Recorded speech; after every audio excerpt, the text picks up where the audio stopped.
Alright, that is not me. That is a picture of a screen. But we are going to be back here. It's another Saturday. Happy Saturday. Why is it just for this? Why is it just when I restream from this channel? It always does that, and never from the other channels. But okay. But we are back. We are back, and we are going to be reading through Chapter 4 of the book that I wrote during the pandemic. I haven't read through this in like 4 years, and so last chapter we talked about the problem of the unknown, which was largely if you don't know what it is you're aiming for or how to go about doing things, then obviously you can't have any sort of agency. And then on every even number chapter we present the solution to the problem presenting in the odd number chapter, and of course this is going to be the solution here. So this is what we're going to be doing. So chapter 4, brainstorming and mental models. We have our quote, "The unexamined life is not worth living," which Socrates probably wouldn't want to use this quote anymore. The fact that, well, actually, this is maybe a bit nitpicky, but Socrates is possibly like a fiction created by Plato, and it's difficult to attribute things to him. Maybe with this quote's fine, but the point is that we should try and update and have robust models or ways of thinking about our life, and that's what we're going to be trying to do here, or present kind of a way of thinking about doing it. So, Section 1, Socrates and Da Vinci. The ancient Greek philosopher Socrates marked a turning point in Western thought. Literally, those that came before him are commonly referred to as pre-Socratics. This is in the philosophical... let's put this in...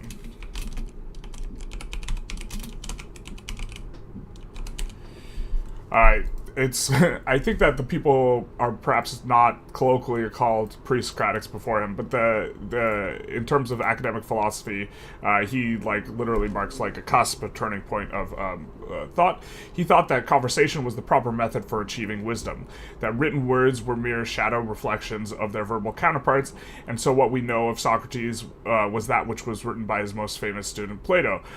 It's possible that Socrates didn't exist. People think that he existed, but everything, the thoughts that is known as Socratic thought is really just early Platonic writings, and it probably was Socratic thought, but there's a lack of certainty in that regard. Socrates was known for walking the street of Athens, egging any who was willing, engaging any who was willing, and some who were not so willing in conversation aimed at reaching out towards wisdom. He put questions such as what is justice to supposed experts on such matters, and pressed their answers with further questions and counterexamples, unraveling their conception of ideas that they thought they knew so well. Unraveling their conception of ideas that they thought they knew so well. Do I like that sentence? Okay, I think it's fine.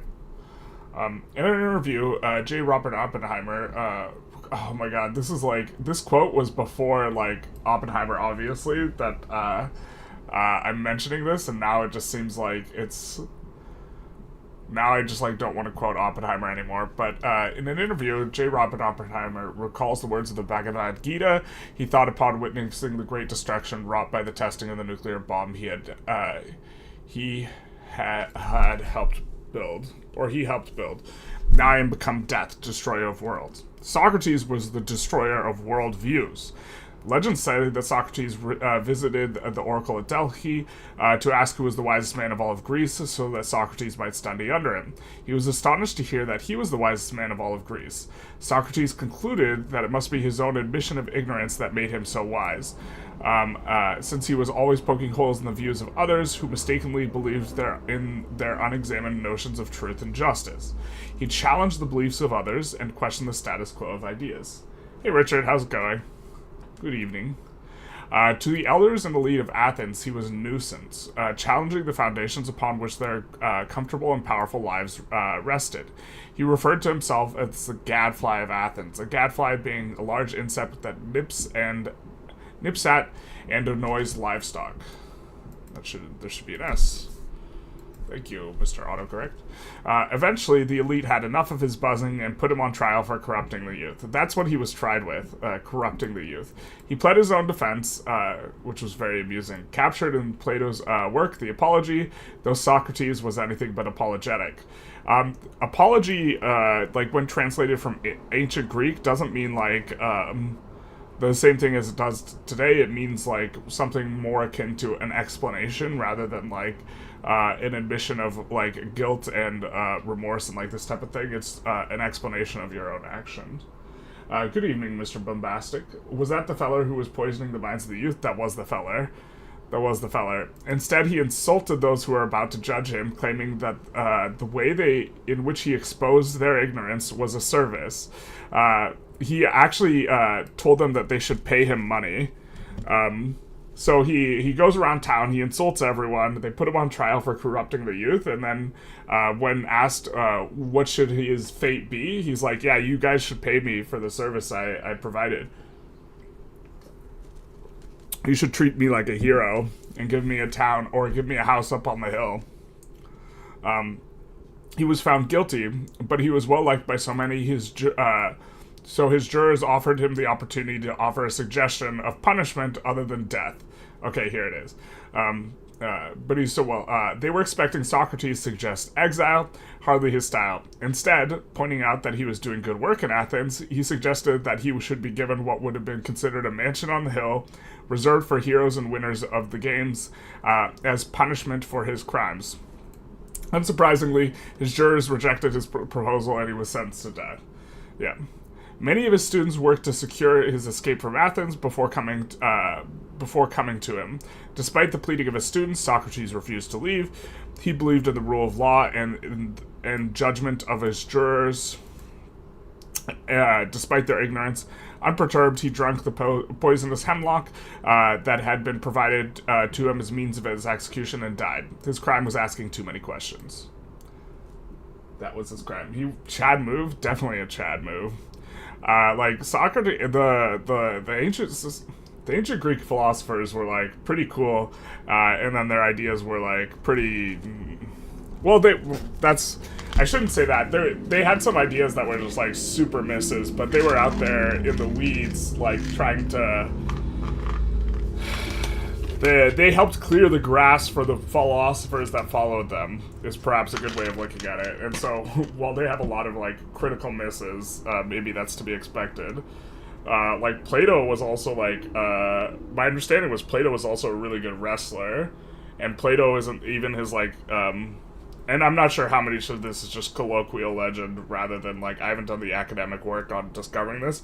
But Plato, was supposedly a wrestler, and that's supposedly his wrestler name, and it meant like rock or stone or like hard or whatever. And so it's like literally like if you imagine Dwayne Johnson, The Rock, being like also the like most prolific philosophical thinker, would be like the equivalent of like who Plato was. Socratic dialogue is how I like to do code reviews. Makes sense. Instead of telling people their code is wrong, ask them questions. Like, what would it do when the input is 0, and let them discover the problem? Yeah, people... It's definitely a good way of going about things. I think that also discussion is, like, way better in classroom and learning. It's just uncomfortable. In lecture, like, students report that lecture, they learn better through lecture rather than, like, student-led discussion. But the evidence is that it's the opposite, and also that they prefer lecture, which it creates an interesting dilemma for a teacher, which is that, you know, having the students lead the discussion a lot of times is actually better for their learning, but they think they are learning less, and they prefer not to do it that way, and so you are going to score worse on your reviews as a teacher if that's the way you teach, but your students will learn better. And it's like, which are you supposed to do? We know what Socrates would do. Alright. Da Vinci might be best known for his painting, specifically the Mona Lisa. He was deeply inspired and fascinated by nature. In his notebooks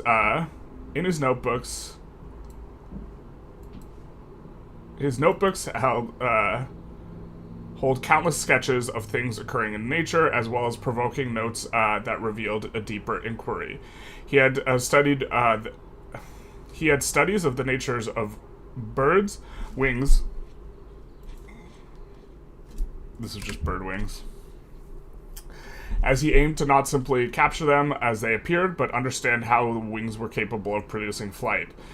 He made detailed sketches of plants, aiming to understand them in the same way he tried to understand birds, as he sketched the small veins of each leaf. This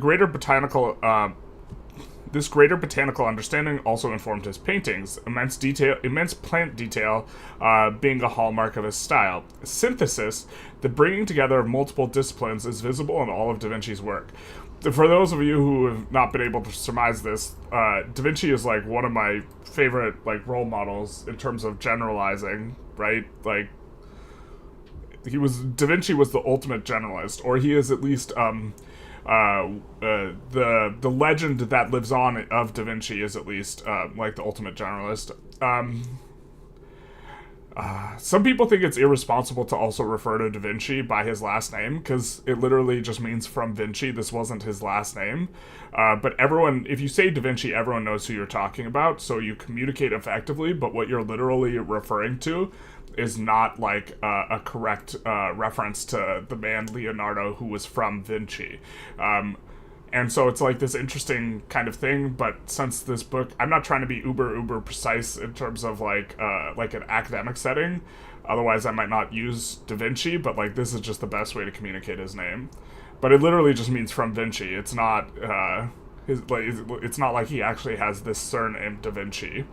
But when you say it, in terms of what words mean, they mean what people know them to mean. When you say Da Vinci, everyone knows who you're talking about. Even the people who correct you and be like, that just means from Vinci. That doesn't refer to dear Leonardo. Anyways, let's move on. He took knowledge in one area and used it to enhance the other.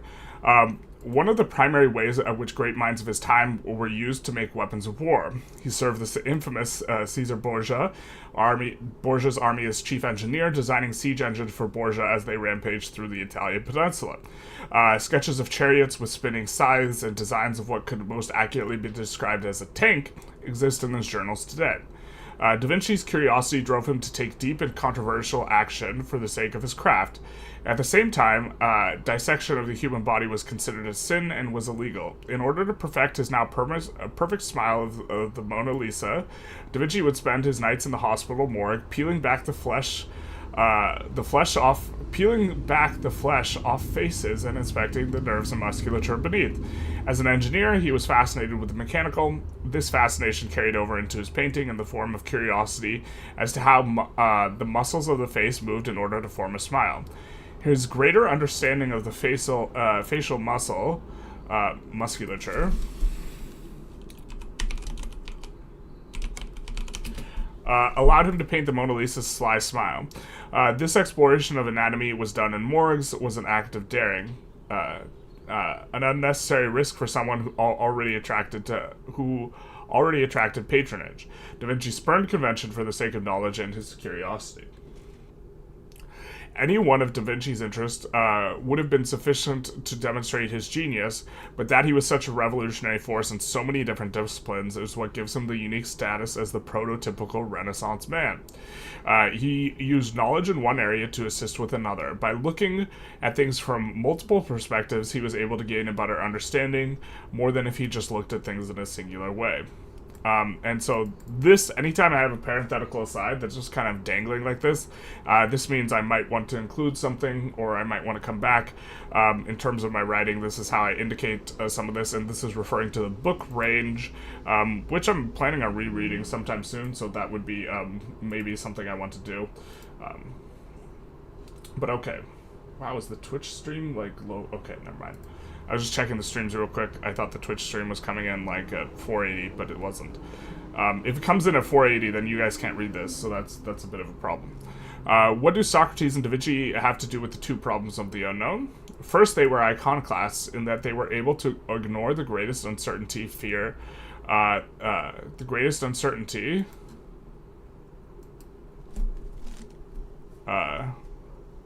ignore the greatest uncertainty, fear, that plagues humans. That's a poorly worded sentence. In that they were able to ignore the greatest uncertainty that plagues humans. Okay. That plagues humans. Fear of social reproach. Socrates openly insulted men who were to judge his fate, and Da Vinci, driven by curiosity, risked his own life, his own safety by dissecting humans so that he could better understand anatomy, both for art and for other practices. Second, we need a comma in there. Both had an insatiable curiosity that drove them to explore ideas. Socrates, often exploring in a destructive way, and Da Vinci, often exploring in a constructive way.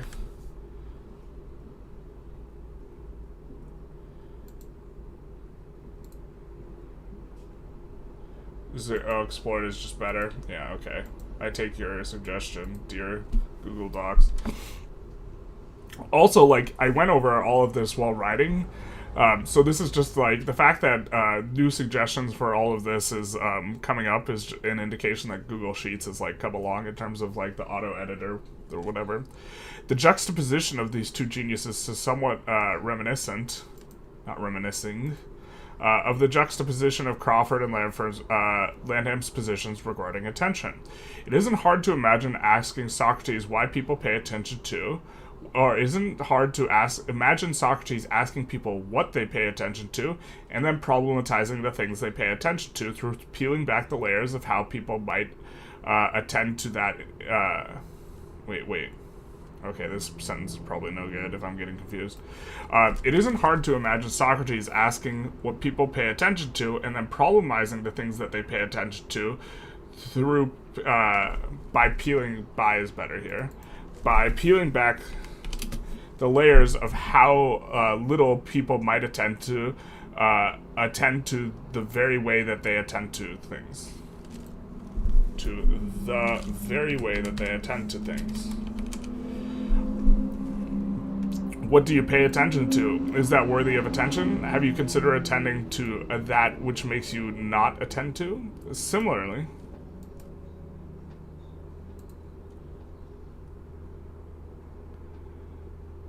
have you considered what attending to that might make you not attend to? Might make you not.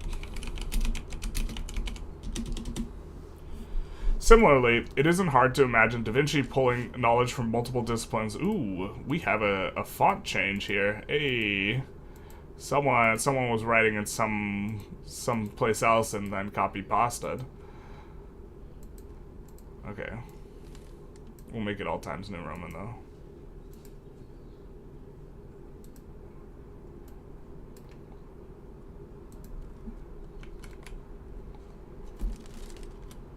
Sometimes I work on my stuff in, like, multiple places, and so, like, then I end up with, like, weird font things. I didn't realize you could paste without changing font, but you can.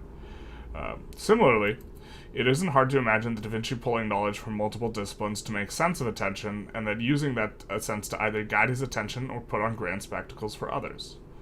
And now we're going to talk about the Socratic method, as well as curiosita, which is, well, we'll get into it, because why would I explain it when I'm about to explain it?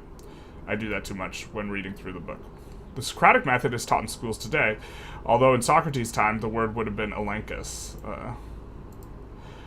The process begins with what's being called philosophically charitable in interpreting the argument that's being examined. It's important to try and be critical of the best formulated version of the argument. Let's italicize this. Not some poor version of the argument that's not so well put together. And this is like, the reverse of this is called straw manning. When you construct a poor version of someone's argument and then you attack it. Socrates would often let the person he engaged in discussion with reformulate, tweak, or otherwise strengthen their arguments mid-discussion. Socrates would often help them. In general, a good rule of thumb for making sure you're interpreting someone else's, someone's, let's do someone else's argument in a, someone else's argument charitably is to summarize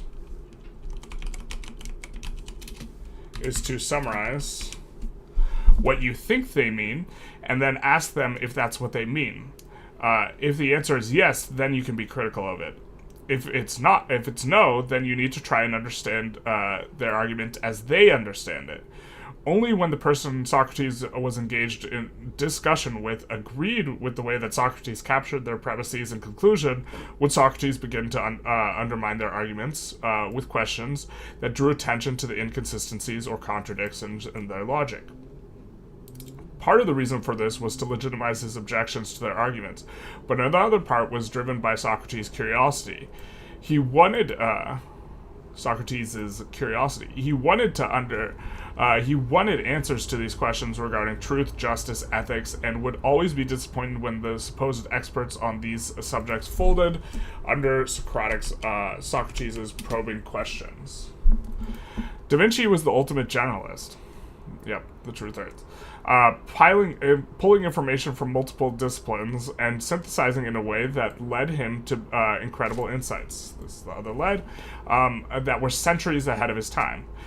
His lifelike drawing of birds were motivated by more than just the desire to capture them visually. He strove to understand them, developing an understanding of lift and the ways in which birds' wings must move in order for them to fly. From these understandings, he created sketches of inventions for parachutes, helicopters, and flying machines. His precise and speedy drawing abilities, honed through constant sketching, allowed him to capture human anatomy in a precise detail when he was conducting dissections. These details further led him to a refined understanding of the structures underneath the skin, further informing his painting and drawing. His injunction to see things from different perspectives was evidence in his treatise on painting. When you are painting, you should take a flat mirror and often look at your work within it, and it will be in reverse, and will appear to be by the hand of some other master, and you will be the better judge of its faults than the other way. He was driven by an insatiable curiosity. It wasn't enough for him to know how to draw birds, he had to know how they flew. He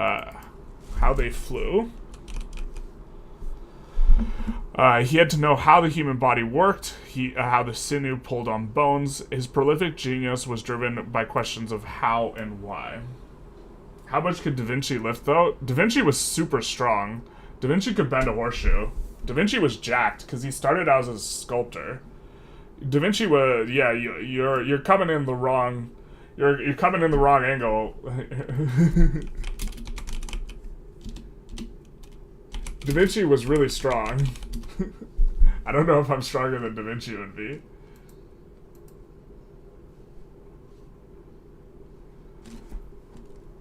Let's see if we can find something out of it.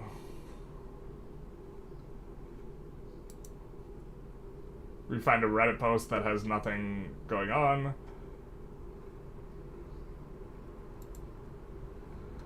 Let's see.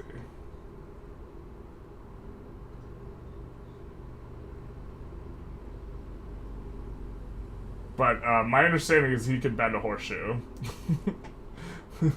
He was really jacked, is my understanding. Da Vinci could lift a lot, is what I'm saying. I think it's quite well articulated, but you had too many examples. That's your opinion. You think I had too many examples? Interesting.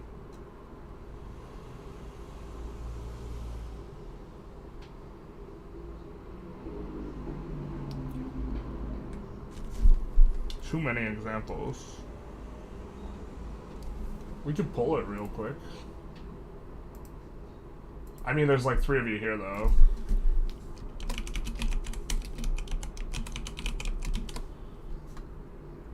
There's one problem. That's something that's really nice when you start getting to like a decent size. For those of you on the Twitch, I'm pulling on the YouTube, but like it's hard to get a large sample size when you have kind of a more modest thing going on. But do we use too many examples with the Da Vinci and okay, so proper generalist. Yeah, Da Vinci is like that's not the proper area of ingress. Dude was jacked as all hell. Also, like it's like he was like a painter and engineer, and those are like two like somewhat very different things, although like he brought power like from both of these together. But yeah, he was dude worked with his hands. He also like lived a pretty long life, which allowed him to do a lot of stuff. On his deathbed, he was like, man, there's so much I couldn't do. And it's like, okay, guy. Okay, my guy. It's like, one of those, like, prolific humans in all of history. It's like... Okay.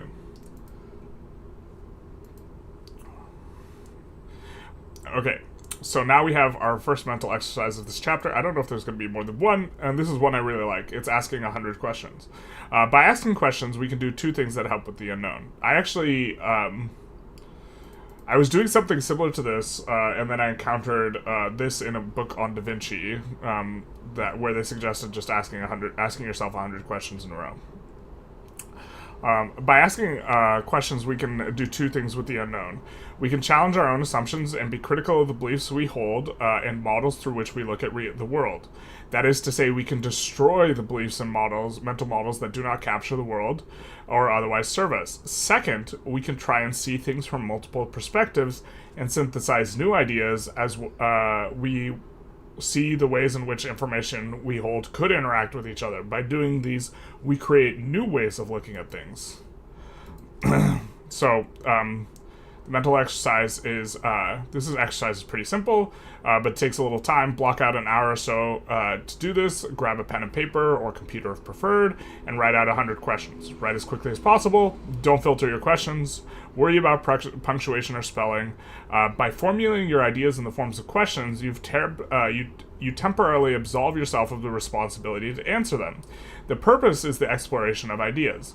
Generally, the first 30 or so questions are superficial, but then you start to go down interesting paths and uncover new ideas or ways of looking at things. The questions can be about anything. They can be constructive, wondering about how things work, and trying to synthesize new ideas like Da Vinci, or they can be destructive like Socrates, challenging your currently held beliefs, values, and behaviors. Here are examples of questions on attention and the problem of the unknown. What do I pay attention to most? Is that productive? Does that reflect who I want to be? What makes me not think clearly if I'm paying attention to it? So there's a lot of people who like in areas of love when they are it just completely blinds them to like anything like commonsensical, and just being infatuated by another person. What risks have I not evaluated the potential rewards for taking? Remember last chapter we talked about how one of the ways in which people make a lot of mistake, or one of the common mistakes when it comes to evaluating risk, is oftentimes something can go wrong like 80% of the time. But the 20% of the time it goes right, the reward is so big that it's worth doing anyways, even though you're expecting it to go wrong most of the time. And generally, people will not even evaluate the potential rewards of these types of things because they expect it to go wrong. In what areas can I find a better way of to look at or do things? If I brought 5% more attention to the concept of attention today, then how would I behave differently? If I brought 5% more attention to the quality of my relationships today, then how would I behave differently? Okay. When you're done, highlight or underline your favorite 10 questions. We're going to use them later. Okay. Now we're going to talk about iconoclasts. There's a book called Iconoclast written by Gregory Burns, who apparently we're kicking off the chapter with. Neuroscientist Gregory Burns argues that there are two primary characteristics of an iconoclast. They see things differently because they are able to occupy different perspectives, and they don't allow social pressure to influence them or distort their thoughts. Seeing things differently, something we're trying to work on in brainstorming techniques through brainstorming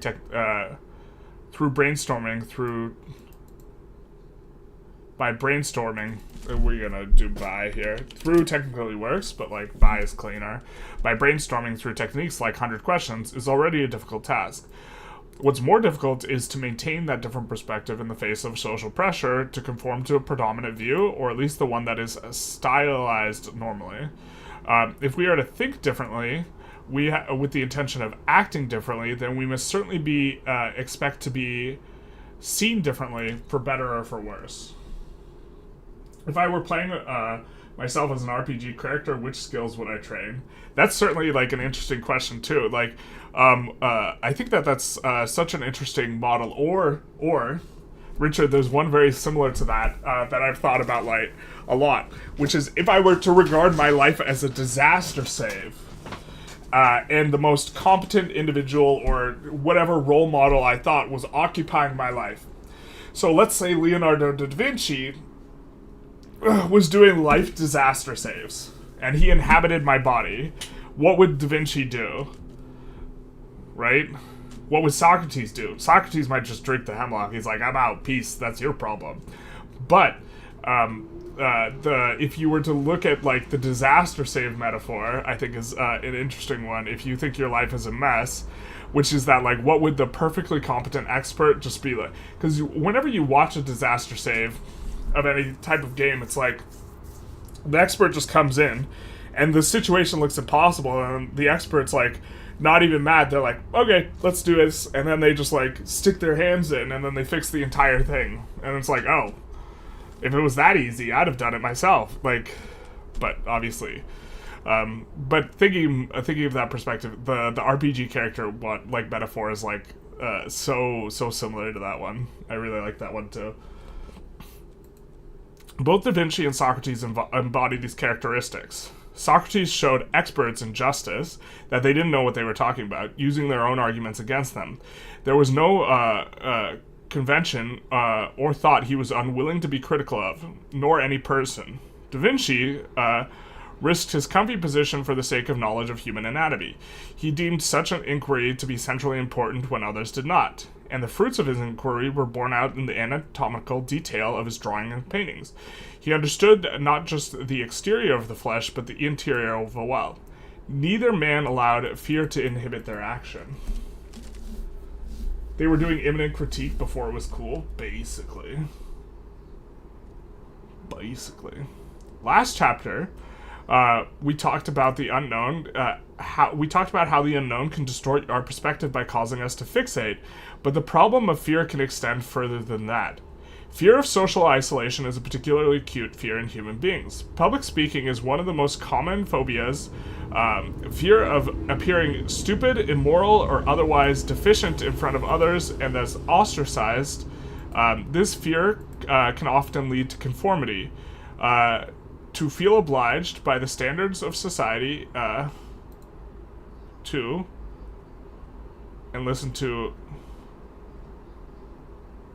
obliged by the standards of society? To oblige by the standards of society and listen to its authorities. In the fallout of World War II, oh no! Fallout might not be the right word. Aftermath's probably better. Fallout just makes you instantly think of Hiroshima and Nagasaki, which I think is not what we're trying to do here. Of World War II, many psychologists struggled to pick up the shattered pieces of their understanding of humanity and tried to figure out how the atrocities of the Holocaust had been committed. How had normal people...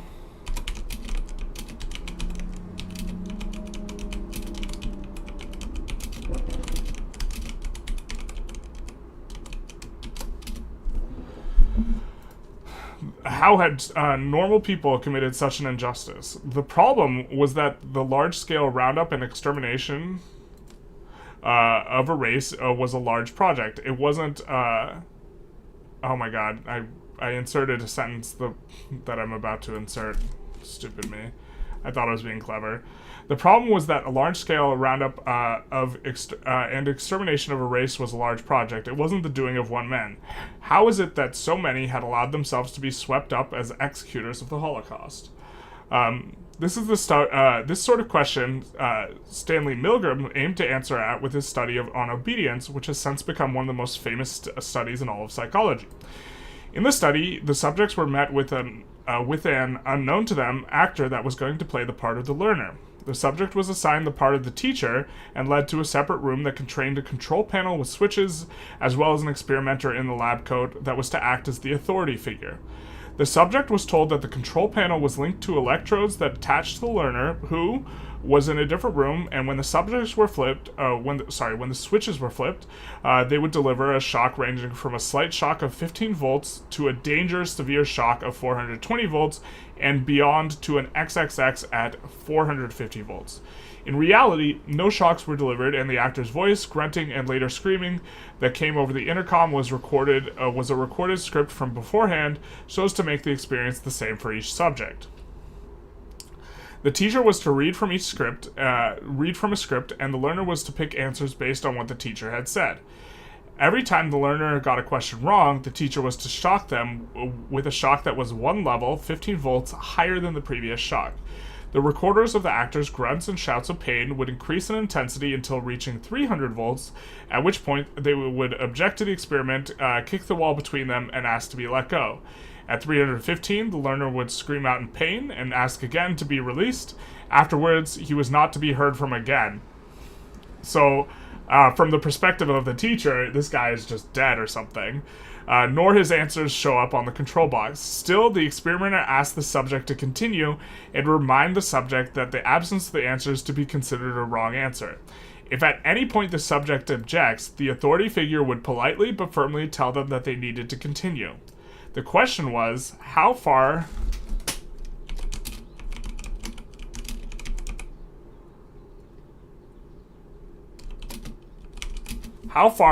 would obedience to authority drive someone to inflict pain on their fellow citizens? And this is the fundamental question. This is the part I find super fascinating. Before the experiment, Milgram got 14 Yale seniors to weigh in and predict what they thought the results would be. The average percent that they thought would get to the final 450 volt shock was just 1.2%. The entire intention behind Milgram's doing this experiment, first with the Americans, was he was going to use the Americans as the control, so he could show just how evil the German people were relative to the Americans. And he would show that the Americans would definitely not do this, and then he would show that the Germans would be somehow different, and they would be willing to take the shocks all the way, whereas the Americans had not. This has been the entire intention, and so this is why he conducted the experiment in America first. He never conducted a second experiment. No one, and you can't repeat this experiment today, because it's considered inhumane to the person to think that they're causing all this pain. No one thought that the subjects would be so willing to hurt others just because an authority figure in a lab coat told them to do so. Milgram himself had planned to first run the experiment on Americans. Here we are, almost as a control group, believing that the average American would be unwilling to effectively torture their fellow citizens before running the same experiment on the Germans to see if there was something about them culturally that might allow them to be more susceptible to the Nazi influence. He never got around to doing this German version of the experiment. Of the Americans in the initial experiment, 65% of them went all the way to the highest voltage. That means 65% of people sat in a room, from 300 to 450. That is 10 instances. Or sorry, what was it? 315 was the last time that they screamed. So that means they shocked them a further 9 times to get to the 450 volt portion, as they were unresponsive. I think they are supposed to complain about heart pain at 300 as well. And so they, from their perspective, they're killing this person just because the person said, you need to continue the experiment. Please continue. The repeat experiment on the German population was unnecessary. It had been made more than clear that willingness to be compliant in the commission of atrocities was simply part of human nature.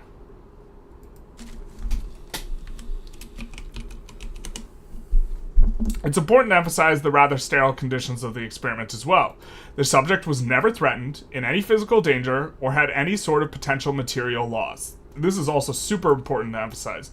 Yeah, so the subject, the person who's doing all this shocking, it's not like they have any sort of fear of loss. They know that they can't be hurt beyond this. It's just an authority figure. Merely the presence of an authority figure who gave stock responses that one needed to continue was sufficient to achieve obedience in nearly 2/3 of subjects. The anecdote, okay, so here's the, let's read both of our footnotes here. Or at the very least, Americans. It's hard to imagine if not a trait of general humanity, and the study is considered too unethical to be repeated today. Yeah, you're not allowed to run this subject. It's often given in psychology textbooks and as an example of an unethical study, because revealing to an individual that they were willing to go that far is considered traumatic. Okay, so now we have the footnote to 6, nearly gave stock responses that one needed to continue was sufficiently to achieve obedience in nearly 2/3 of subjects. There's an anecdote of a time when Khrushchev was giving a speech on Stalin, and someone in the audience asked, "Where were you? Why didn't you stop him?" To which Khrushchev responded, "Who said that?" There was silence in the hall. "Who said that?" he repeated. No one came forth, and Khrushchev remarked, "Now you understand why we didn't do anything." This is with the introduction of fear, because the guy in the lab coat's not going to kill you. Stalin's going to skin you alive if he feels like it, so there's certainly the threat of fear of reprisal. If these types of results were recorded in a lab setting, let's put emphasis in this, it's all too easy to imagine how much more pronounced the effects would be if one had to fear for their lives, as in the case of Germany. Part of being human nature is a big claim. Part of human nature is a big claim. Yeah.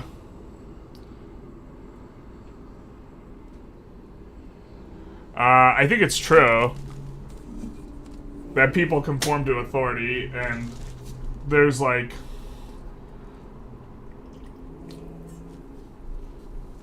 a lot of studies on it, but maybe I shouldn't make it that strong. I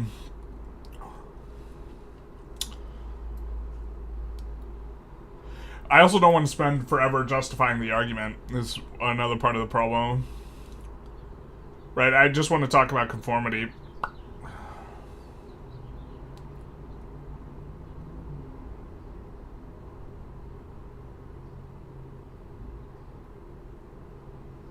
And also, like, Milgram reached the experiment, or reached the conclusion that it was just human nature, right? And that's why he didn't repeat the study.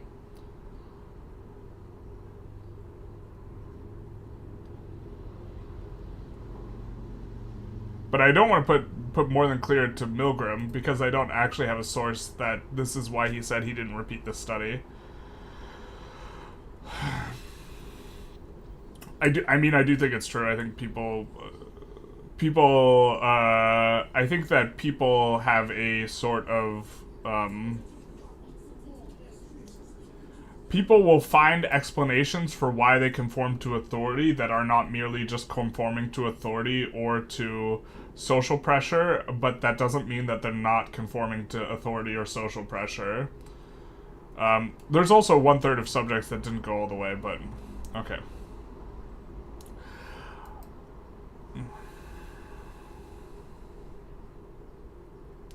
We'll highlight this. Maybe we'll come back to this. That's fair enough. I'm with you, but I'm not sure I want to change it. Because, like, there's, like, 2 layers of things that are going on here, right? I'm trying to communicate information, and I'm trying to paint a picture.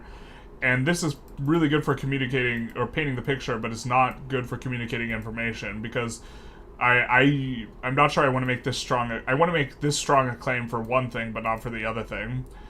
And I also think that this is true, I just don't think I've justified this. And so, like, generally speaking, like, making these types of statements when I haven't justified them is something I don't like to do. So, and we'll highlight that. We might come back to that. That's fair.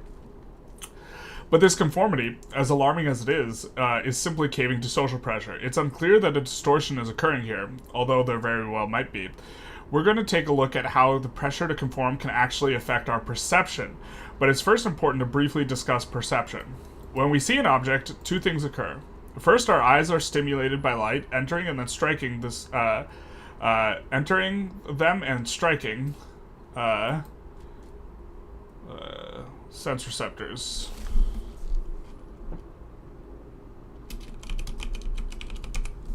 We're just going to put receptors. This stimulation is called sensation and has to do with the physical hardware of our sensory organs, in this case the eyes. A message containing the information is then relayed to the brain via an optic nerve. When it gets there, it is a convoluted mess of data points. Our brains make sense of this chaotic mixture of data and turns it into the image that enters our consciousness.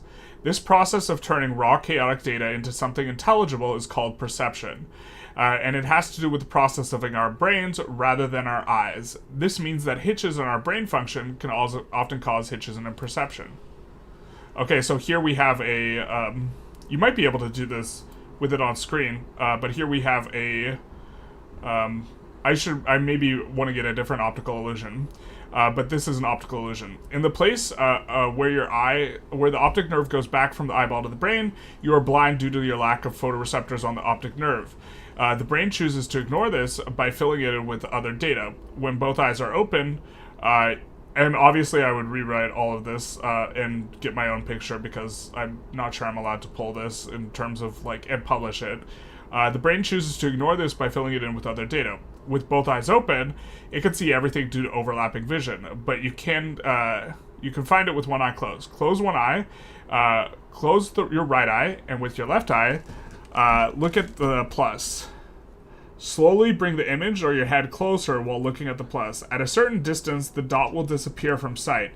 This is when the dot falls behind your blind spot on your retina. If in this one, so this is on the plus and the minus. So if you just get closer and closer and closer, eventually you will fail to see the circle. In this one, close your right and look at the dot with the left and get to the distance where the line is continuous and not broken. So, okay. Burns' research on conformity offers a rather striking study on how perception, that is our interpretation of sense data, can be distorted by fear.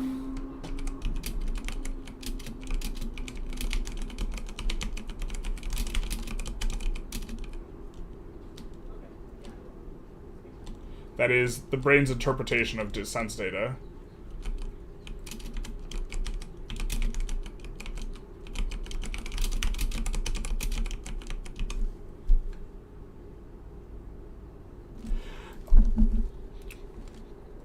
I wanted to put this in for emphasis that there's two separate things going on.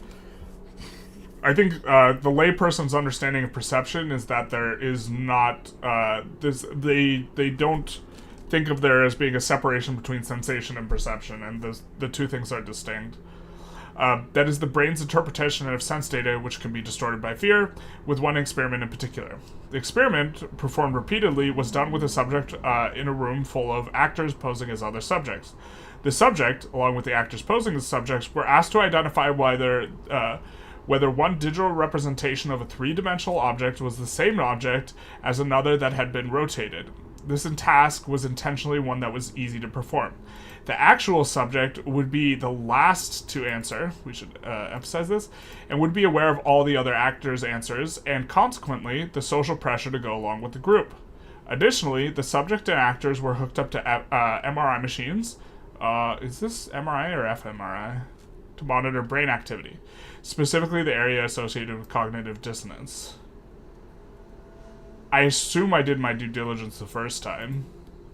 I also don't know the difference between fMRI and MRI machines, so the truth hurts. Cognitive dissonance is a confusion that occurs when one holds two conflicting beliefs, often regarding themselves and their behavior.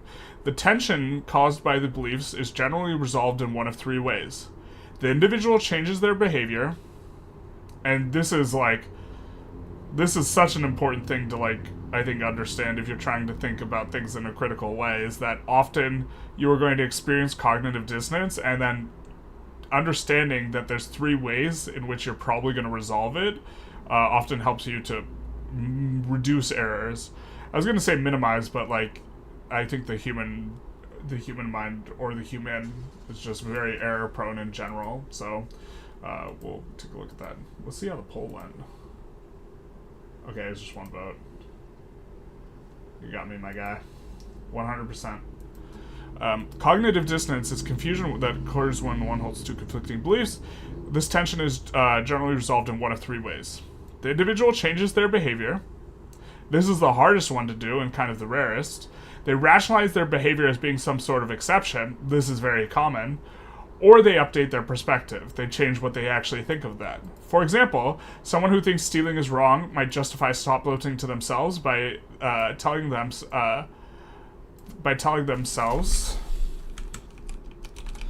that the shopkeeper or corporation was somehow evil and deserving of being stolen from. Or if you've ever read Crime and Punishment, I forget how his name's pronounced. The Crime and Punishment names are all gnarly to me. But Rusakov, the main character who justifies the killing of the woman who is the lender on the basis that he can somehow do better with the thing, is an example of a rationalization. Or that their current situation in particular justify the theft, aka the starving person at the grocery store.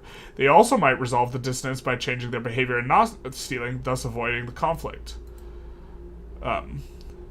So coming back, they change their behavior, don't steal. They rationalize their behavior as being some sort of exception, the person was worth stealing from, or they update their perspective. It's okay to steal in particular instances, like if you're starving, which I kind of think is true, but it's kind of more complicated. Well, I actually, I really don't know how much I think that that's true, but, like, the thing is if an unjust system creates situations where starving is common, then I think that the, like, system might not be respected, but if the system's, like, not unjust, then it should be, or something like this. Which is, like, too much to unpack. Too much to unpack here. Okay. In the case of the experiment, 2 conflicting beliefs were between the answer they perceived on the right and the whole group. Whoa, did we skip something?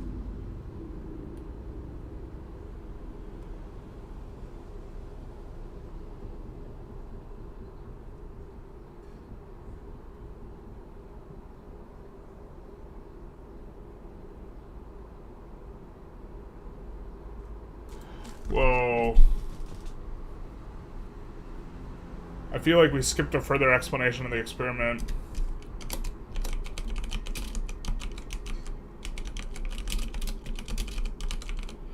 So what happened in the Burns experiment...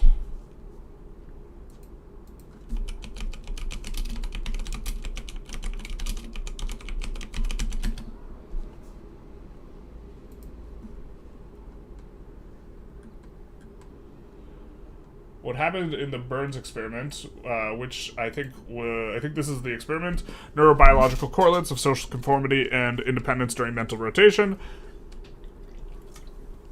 What happened in the Burns experiment, just to be clear, is that for several instances, the entire group, who are all actors except for the last one, who was the subject, would answer correctly.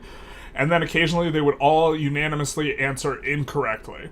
And that's the thing that I appear to have omitted from kind of that section right there. But they would all intentionally answer incorrectly. And so the person would then be in a place that they would experience extreme cognitive dissonance because they are perceiving something a particular way. That is to say that the object was the same or wasn't the same, and the entire group was perceiving it in another way, and this social pressure creates an enormous amount of cognitive dissonance to them. And so, okay, so that's like what this paragraph should be.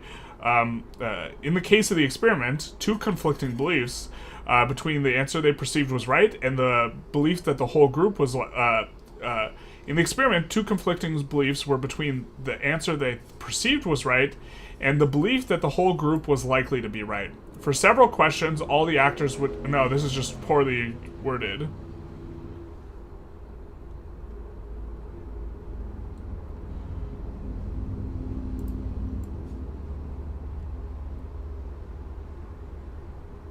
Okay, I do talk about it, but this intro is just, like, not good. We're gonna come back to this later. So, coming back to the experiment. Leathery for Garuni.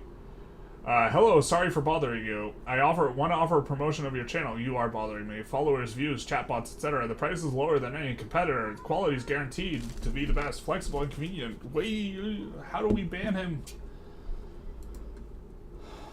Slash first time chatter too. Yeah, ban Leathery for Roundy. Smell you later, dude. Smell you later. For several questions, all actors would answer unanimously correctly. Then on some questions, the actors would unanimously answer incorrectly. The purpose was to see how the subject would respond to the social pressure of having a different answer than the rest of the group. In many instances, the subject would conform to the judgment of the group and simply go along with the answer the group put forth, even if it were easy to determine that it was wrong without the actors there. Yeah, when you used to stream on Twitch, you got those? Yeah. One day we'll pay for views. Not today, though. We're not going to pay for views. I shouldn't say never, but, like... if you, like, pay for, like, any type of, like, view inflation, like, it's just, like... I don't see what the point is. I'm pretty sure that... The point of views is to increase revenue, right? I guess on Twitch it would promote you to the top of the lobby. I don't know, man. But, like, it's just, like, hacky as well. It's, like, it's lying and it's deceptive, and that's more the grounds on which I don't like it than, like, any type of thing like that. The MRI revealed a key piece of information about conformity. Some of the individuals who conformed experienced no cognitive dissonance. Normally, if an individual were to see something differently from the group, they would experience cognitive dissonance.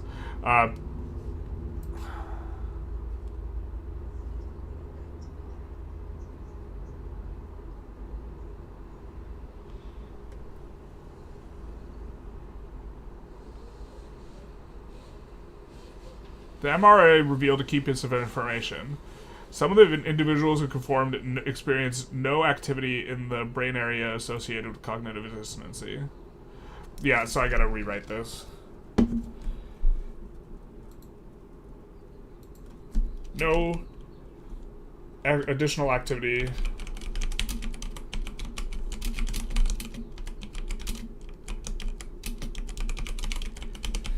with cognitive dissonance.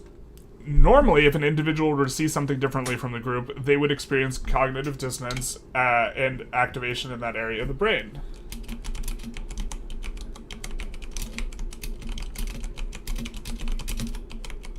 The implication of this is that the lack of cognitive dissonance is that their very perception was altered by social pressure.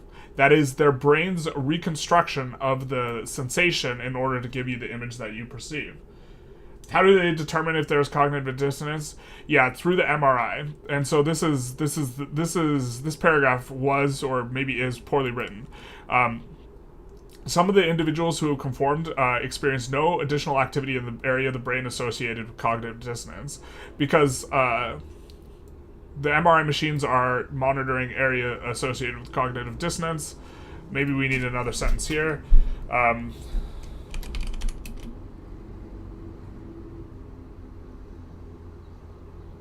When an individual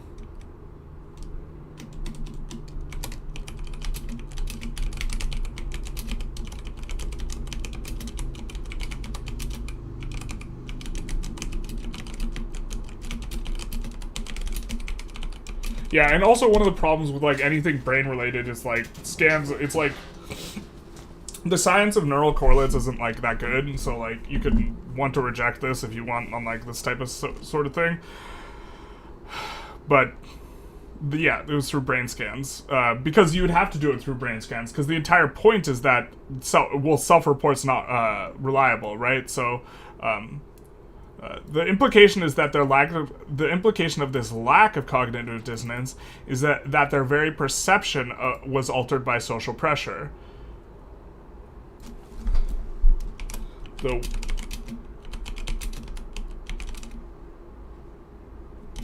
constructs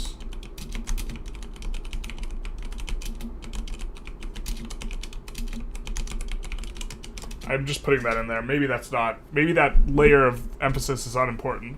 It was altered by social pressure. The way that their humans interpreted the sensation of the object in front of them was changed by their expectations. This is unnecessary by the second sentence. I do that all the time.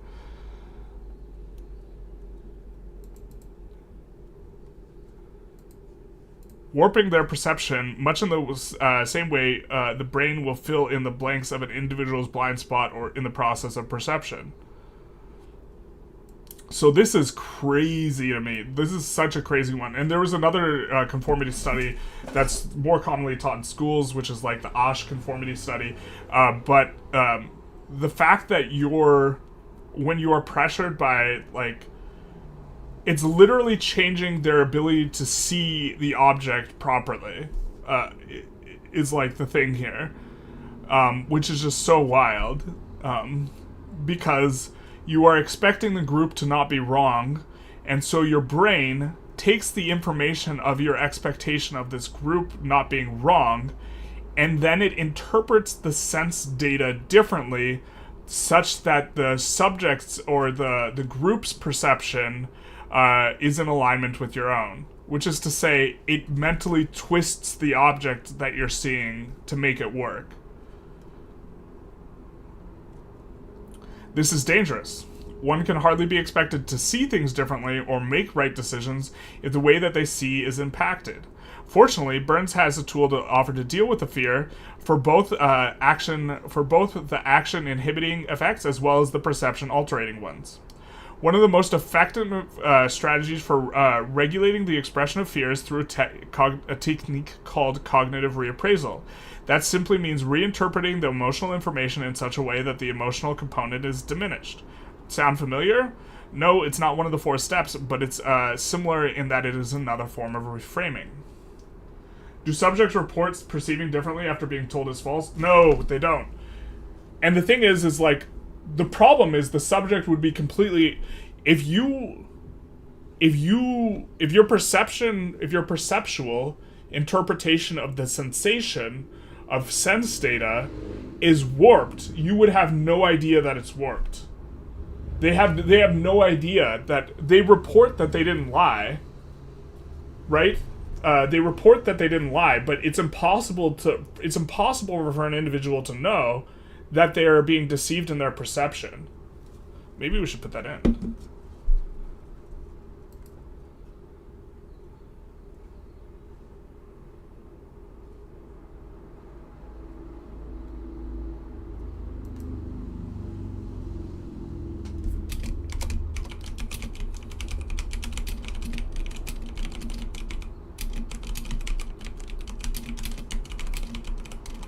Because the very thing that you are using to make the judgment of whether or not you are being deceived is itself problematic or not working properly. So the subjects don't know that their perception is being warped. It's not like it's like if I put my what's a good way to it's like I have a highlighter and a pen, right? It would be like if I held up this pen and said, this is a highlighter, and you just saw the highlighter, right? Where it's like, there's no feeling that you're like being deceived. It'd be like me holding up this pen and saying, this is a highlighter, right? That would be like what the experience is like. And so there's no room for you to know that you're like, your perception is being warped. Like 100 people tell you a cat is a dog and you start seeing a dog? Yes. That's basically it. You literally see, not just seeing it as a dog, because that implies you're still seeing the cat as it is. That implies that the figure you're seeing is still a cat. You would actually start seeing a dog is what I'm saying. You wouldn't be like, oh, well, I guess that's a dog then. No, you would actually, like, your perception of the cat, the way the cat looks, would start to have characteristics that are more in line with a dog that your brain is constructing through the process of perception, which is distinct from sensation. So it's like the language with which you're referring it to doesn't fully capture like the severity of the problem. Which in my mind, this is like, in terms of evaluating information, this is like one of the most important studies that informs my worldview, which is that, boy, we can be wrong about stuff and really be unaware that we're wrong about stuff, because the very foundations of our ability to understand stuff, our perception, is super, super fallible.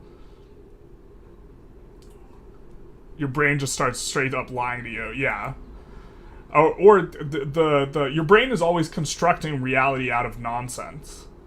Right? Sensation is just like violent, chaotic nonsense. The sensation is violent, chaotic nonsense. Perception takes that violent, chaotic nonsense and makes it orderly and makes it all make sense. And then perception is a brain activity. And if you have expectations informed by, social pressure, that will actually affect the process through which your brain makes sense of the chaos. Also, like, someone who, like, a good example is, like,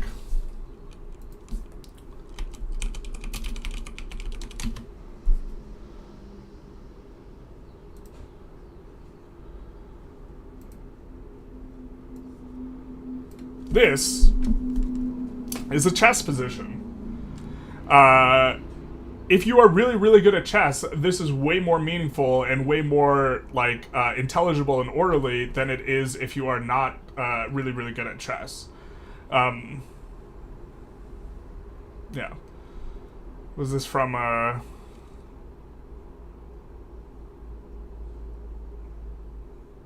okay, I'm not going to try and analyze the chess position. But the point is that your knowledge, if you know nothing about chess, this seems like a chaotic jumble. If you're really good at chess, this seems very orderly. And it seems orderly because your perception makes sense of it much quicker through your knowledge of chess. And so the fact that your perception is mediated by your knowledge and your expectations and all these other things that we are never really aware that it is a mediating force. We just perceive what we perceive, and we think that that's reality, and we're unaware of all the various influences. And so when a person who understands chess really well looks at this, they'll instantly see something significantly different than someone who doesn't understand the chaoticness of the position. Also, if you're like really good at chess and a bunch of people say that this position's good for white or bad for white, for example, if you're really good at chess, you're probably much more resistant to being that conformity, and the position won't warp in your mind.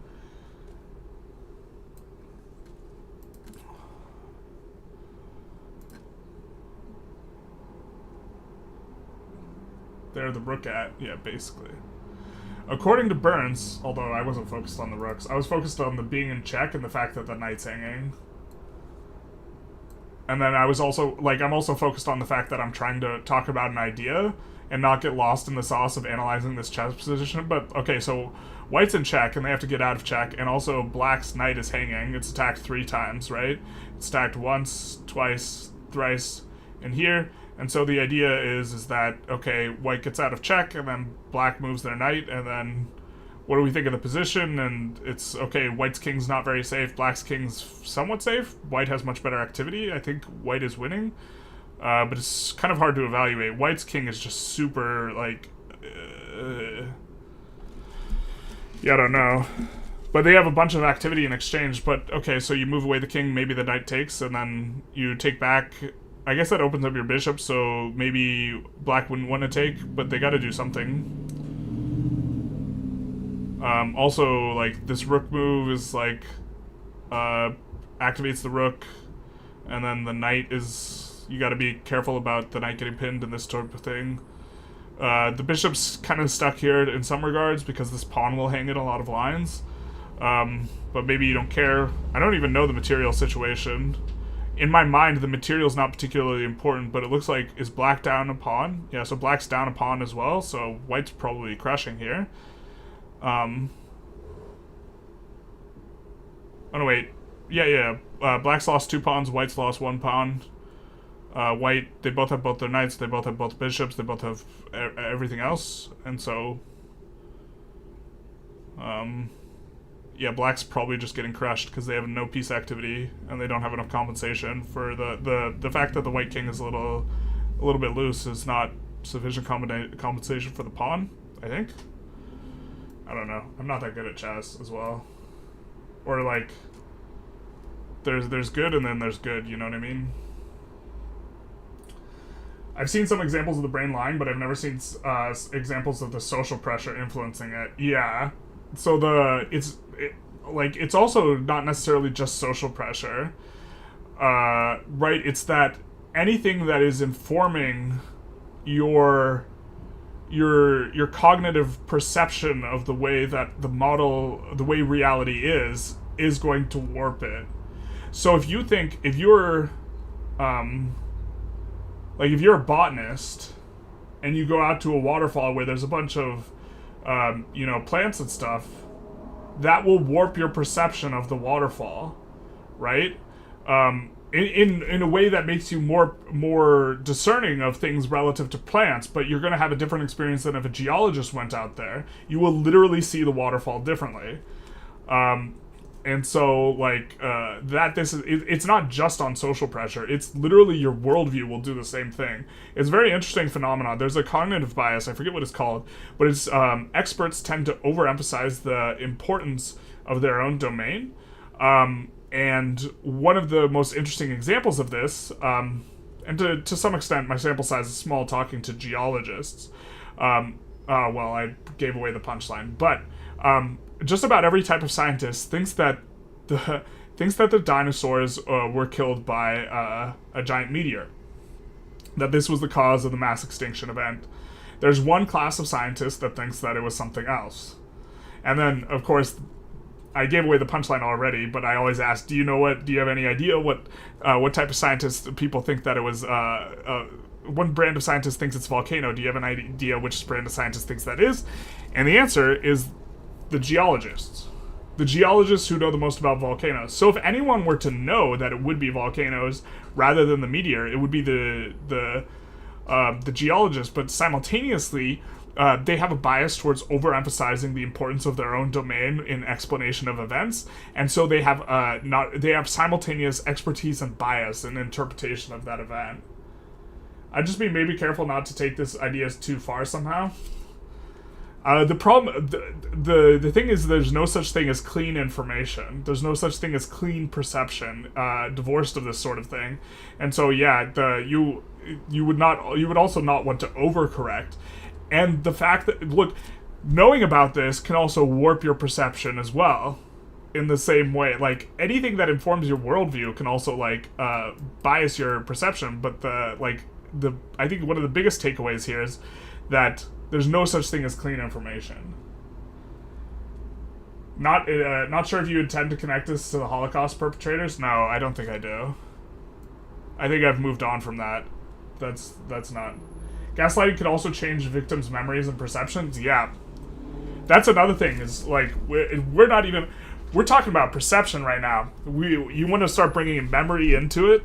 Memory is super unreliable. And yeah, you can definitely reconstruct a memory. The fact that you can reconstruct a memory with certain leading questions is one of the reasons why, people should really just think of... in terms of how people think of criminal evidence, they think eyewitness testimony is really good. Eyewitness testimony blows. Eyewitness testimony is so useless. Because, or not completely useless, but it's... Boy, people really can, misremember something, especially with, leading questions. Memories are just, not reliable. But okay, let's continue. According to Burns, the key reappraisal for ambiguous circumstances is to view Ambiguity as opportunity for gaining knowledge. If one has multiple opportunities for knowledge updating, then ambiguity can be quickly converted into a risk judgment.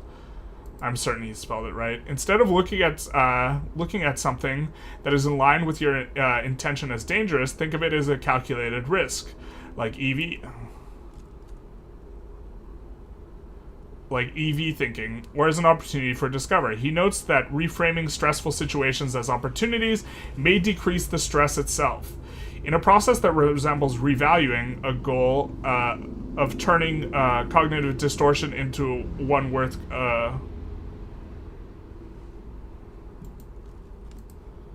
According to Burns, the key for reappraisal for ambiguous circumstances is to view ambiguity as opportunity for gaining knowledge.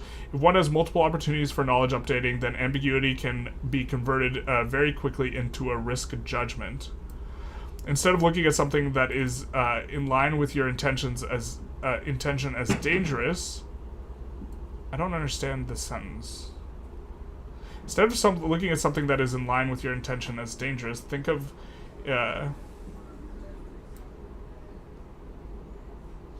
I think there's supposed to be a not here. Think of it as a calculated risk or an opportunity for discovery. He notes that reframing stressful situations as opportunities may decrease the stress itself. In a process that resembles revaluing, goal of turning cognitive distortion of one worthy of contempt, Burns encourages us to think of fear like alcohol. It impairs judgment. You wouldn't want to make any decisions while under its influence. That is to say, one ought to delegitimize fear. I'm not sure I like this paragraph very much, but also we got a cruise Mandela effect kick. Yeah, it becomes more and more useless with time. It's very true. There are some things I remember from my childhood that actually happened to my sister and not to me. Yeah. Like, memory is super,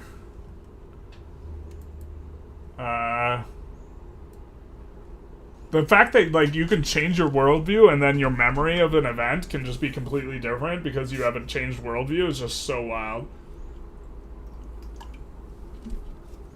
But understanding that makes you not place anywhere near as much value on, like, past events, especially if they're super far into your past, or this type of thing. Also, like, in the field of psychology, like, there's a lot of examples of, like, therapists getting their patients, or this is a fear, I guess maybe examples isn't the right word, I don't want to delegitimize people's experiences or their therapy, but you can get a therapist that let's say gaslights their patient. Gaslights is probably not the right word because the therapist has good intentions, but through their questioning actually implants a memory of, like, abuse into their patient's head when no abuse occurred. This, like, happens. Especially with the therapy, or in my mind, especially with the therapy that is focused on, like, looking back at traumatic events as ways of trying to explain things, like psychoanalysis, these types of things, rather than, like, some therapeutic intervention like cognitive behavioral therapy and this sort of thing. But the memory is just ungodly unreliable. There are a couple interesting implications for our practice beyond addressing and reframing fear. First is that this distortion as observed is not one that is consciously chosen. If we wanted to avoid such distortions, then we need to be proactive in cultivating personal qualities that make us more resilient to social pressure. You can't just decide to not be pressured in real time. I think this is such an important point, which is probably why I made it. But yeah, you have to try and make it so that you're resilient against this ahead of time. In essence, this is the problem that can only be solved proactively. In the conformity study, just one actor disagreeing with the rest of the group was enough to alleviate the pressures to conform. The second relevant thing to our practice is that we need to be careful of echo chambers. If we surround ourselves with people and media that only hold one view, then we make ourselves vulnerable to conform to that view and not evaluate it critically. So now, next chapter is metaphors. Whoa, we got We're only halfway through. Snapples. Alright. Consider the logical flow of this argument. Socrates is a human. All humans are mortal. Therefore, Socrates is immortal. Is that modus ponens or modus tollens? I forget the logical form of this argument. What is it? It's the A is B, all B is C, therefore A is C. We can deduce that if the first 2 points are true, that the third point must necessarily be true. The first 2 points are premises, and the third is a conclusion. Together they form an argument. This particular argument, along with Socrates being mortal, is present in a large number of logic textbooks. It is what's known as categorical logic, where everything can be clearly categorized and has necessary and sufficient conditions. More complex versions of this logic provide the basis for which computers process information. While we can follow the logic behind these types of arguments, this isn't really how we process information. Wittgenstein and appendix? What does that mean? Okay. We process information through analogy, thinking of an unfamiliar or complex thing in terms of a more familiar thing. For example, we use our understanding of money to structure our understanding of time. Cognitive scientist George Lakoff and philosopher Mark Johnson lay their argument for this out in great detail in this book, Metaphors We Live By. Of particular concern to us is how different metaphors will structure our understanding in different ways by pulling some feature of the thing into the foreground and pushing the other into the background. So this is where I'm going with talking about this conformity thing. Now we're on to the metaphors through which you structure your thing is going to have the same warping effect. By thinking of time as money, we frame time as a valuable resource. We can waste time by doing menial work. We can invest time in a relationship. Here we have, I think, the switch to Arial. Yeah, let's get it all Times New Roman 12. I think I like Arial more, though, to be honest.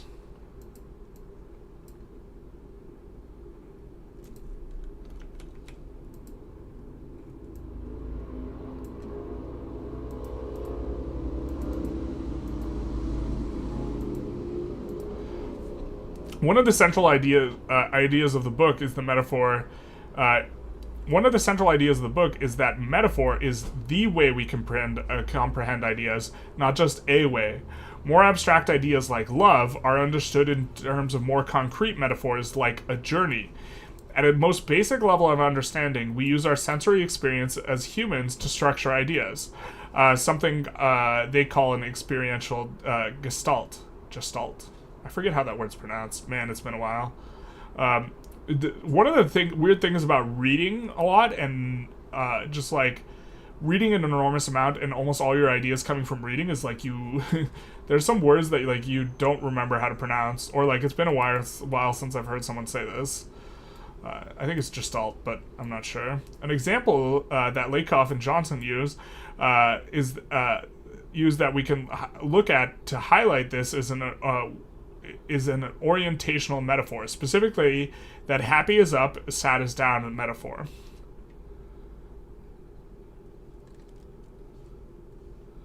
So, where did I get this from? It's in Arial. Did I just write this in a different section?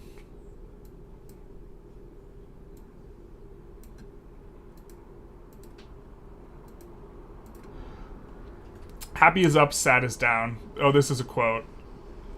From the book. Happy is up, sad is down. I'm feeling up. That boosted my spirits. My spirits rose. You're in high spirits. Thinking about her always gives me a lift. I'm feeling down. I am depressed. He's really low these days. I fell into a depression. My spirits sink.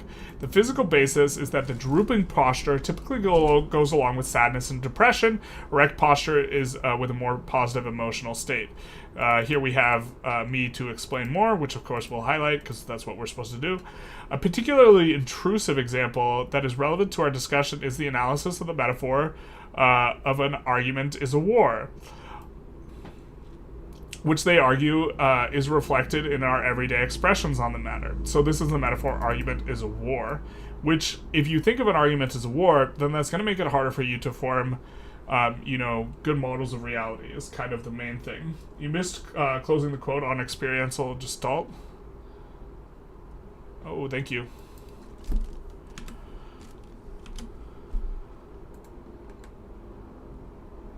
Thank you. Your claims are indefensible, right? This is the war metaphor. He attacked every weak point in my argument. His criticisms were right on target. I demolished his argument. I've never won an argument with him. You disagree? Okay, shoot. If you use that strategy, he'll wipe you out. He shot down all of my arguments. They explain that it's important to see that we don't just talk about arguments in terms of war. We actually win or lose arguments. We see the person we are arguing with as an opponent. We attack his positions and we defend our own. We plan and use strategies. If we find a position indefensible, we can abandon it and make a new line of attack. Many of the things we do in arguing are partially structured on the concept of war.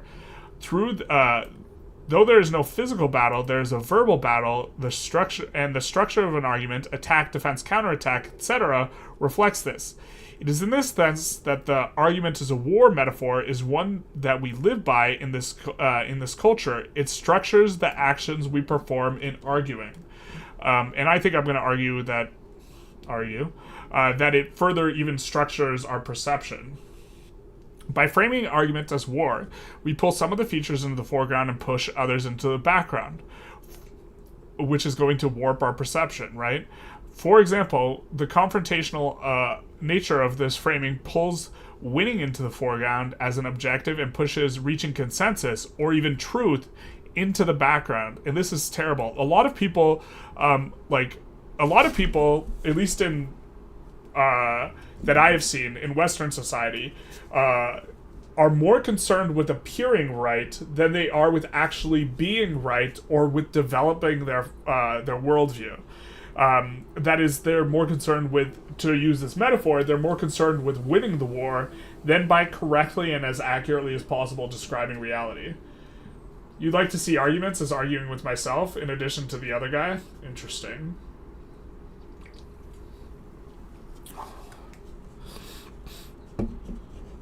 Are you at war with yourself? But this is one of the biggest things is you have to be wrong in order to update your view of reality. If you have a view of reality, if you are viewing argument as a war, then you never want to abandon your position. Abandon your position's even structured in there. And it will cause you to really dig in. It's a trench metaphor. And try and defend your position, again with the metaphor, as much as possible, which leads you to be a lot worse at dynamically responding and updating your model of the way the world is. And it can make you appear smart more often, because winning an argument makes you appear smart socially, and more people are concerned with appearing smart than with actually developing their worldview. Admitting you're wrong and updating your worldview is how you get a more nuanced and better worldview. But doing that makes you look dumb often. With online arguments, I found it helpful to see them as a performance for a silent audience rather than a contest with an opponent. That's probably a better metaphor, yeah. Of course I'm at war with myself all the time. Who isn't? Maybe Buddha. I think that there are probably people who don't feel like that are at war with yourself. I think digging your heels in is a tug-of-war metaphor. We do love the tug-in metaphors. What metaphors do is partially structure our understanding of a more complex or less accessible content. The features that are brought into the foreground by this partial structuring are what Lakoff and Johnson would call entailments. So if we structure our understanding of love through the metaphor love is madness, then our entailments will be quite a bit different than if we structure our understanding through the metaphor love is war, or love is a collaborative work of art. With madness, we would understand love as something that turns us wild or crazy, or otherwise that would divorces us from rationality. A potential consequence of this view is that when the rationality returns, we assume that love is gone.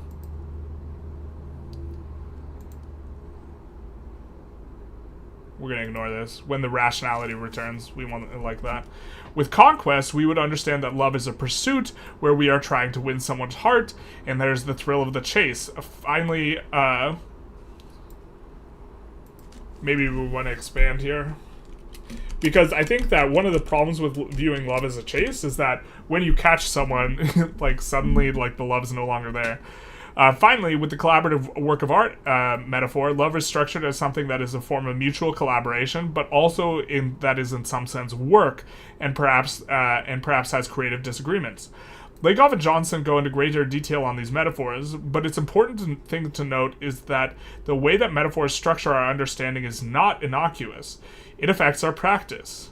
The way in which we manifest love in our practice is different if we structure it as a war. If we mentally structure it as a war, than if we structure it as madness. Lakoff and Johnson argue that these entailments for an argument as war metaphor are a far cry from those that would be invoked by the metaphor an argument as a dance. Imagine a culture. It's here we have people. Some people dance with themselves, Mr. Bombastic, instead of being at war with themselves. Again, we have. Not all Times New Roman. Imagine a culture where argument is viewed as a dance. The participants are seen as performers, and the goal is to perform in a balanced and aesthetic pleasing way. In such a culture, people would view arguments differently, experience them differently, and carry them out differently, and talk about them differently. But we would probably view them as not arguing at all. They would be simply doing something different. Perhaps the most neutral way of describing this difference between culture and ours would be to say that we have a discourse form structured in terms of battle, and they have one that is structured in terms of dance, where, like, we wouldn't even see it as being an argument. In Western culture, we generally process argument through the argument as war metaphor. While the everyday expressions we use that reveal that structuring are striking, there is something very important to note here. The metaphors through which we structure our understanding of reality are not explicitly available to us. We don't think of an argument as having all these confrontational entailments because of the metaphor we use to structure it. We think of an argument as having a confrontational entailments because we think that's what an argument is. The process by which we are conducting analogical thinking is often concealed from us. When we think of love, we are often thinking of it in the abstract, rather than explicitly bringing our attention to the metaphors that we use to structure it. The structuring that is occurring is important because it has large implications in our experience, but at the same time it's hidden. A dance is a war? A dance is a war. A war is a dance. They're both the same. This is reminiscent of Lanham's discussion on style and typography. The stylization of typography affects both the meaning as well as the attention we give to a text, even though we are often looking through the typography itself at the manifest content that is written. We look through our metaphors, war, at the things that they structure, argument, and then when we look through them, they color our perception, much like rose-colored glasses. The mode of presentation, even when it's to ourselves, matters. The argument as a war example is also striking because of how incongruous understanding argument through the metaphor of war is with the Socratic method. There's no room for the principle of charity for someone you're at war with. If you understand an argument as a war, Socrates certainly won a lot, but that he didn't capture his activity very well. He was the gadfly of Athens, not some foreign invader, though the nobility of Athens might well have thought otherwise. For him, an argument was more akin to quality control or a stress test. He wanted a product to be so good he could utilize it. He wanted a better understanding of ideas, such as justice, not the defeat of his conversational partner. Socrates striving to tease out the best version of an idea before attacking it is something we should strive for. More than that, we should go out of our way to examine, charitably, And we should spell charitably correctly. Charitably. Oh my god. I'm really bad at spelling, which is something that you guys might be able to figure out from this.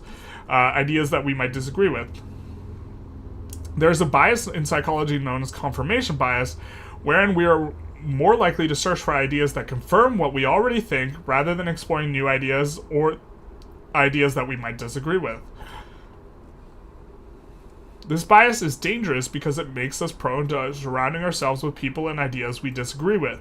This not only insulates us from new ideas that might be useful, but also makes us more prone to conformity we discussed earlier, because if everyone appears to think a certain way, it pressures us to go along with the herd.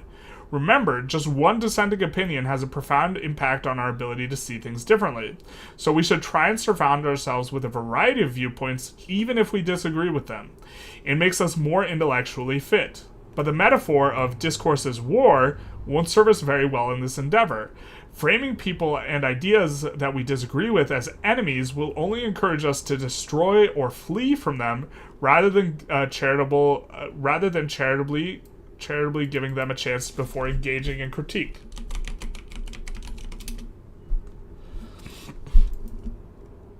Rather than charitably. I think that should be charitably. If we want to be intentional with the way we express reality to ourselves, then we need to be intentional with our metaphors. One of the questions we can ask ourselves is of our ideas and activities, what metaphor do I, or would I, use to describe this? What entailments does such a metaphor have? By asking ourselves questions regarding the way in which we view things, we can bring the metaphors out to the surface, making them explicit. One of the things we can make explicit to ourselves is the way in which we construct our worldview.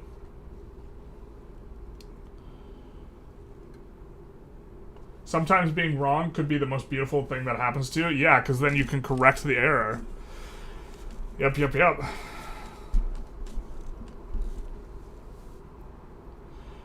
Earlier in this book, we heard Alfred Korzybski's often quoted, "The map is not the territory." Our discussion of the metaphor adds a little bit more texture to this metaphor of one's worldview and models of the world as being a map. One of the entailments is that a map is a tool with a clearly defined purpose, navigating the territory. The territory, in this case, being life in general. The structuring of worldview brings the aim of navigating one's life into the foreground. It is a metaphor of practice. Let us put aside that practice for a moment and first consider, how are we to draw our maps? That's what I got from playing Disco Elysium without any spoilers. That game gets brought up all the time. I probably should play it. Or people tell me I should play it. The task of trying to build a theory from everything from the ground up is a relatively common undertaking in academic philosophy. Oh, we're going to drag academic philosophy. Let's go. Many philosophers have tried to strip down reality to its most basic axioms and proceed from there. Wittgenstein's Tractatus. Man, Wittgenstein's Tractatus is an impressive piece of work. In all its analytic brutality is a particularly striking example. That is to say, philosophers try and start the foundations and build their way up. Theories, ideas are buildings metaphor, which we want to talk about, but this parenthetical aside indicates that we have not yet talked about it. However, let's highlight this so that we know we need to come back to it. I believe that there is a better metaphor for the project of building up a worldview.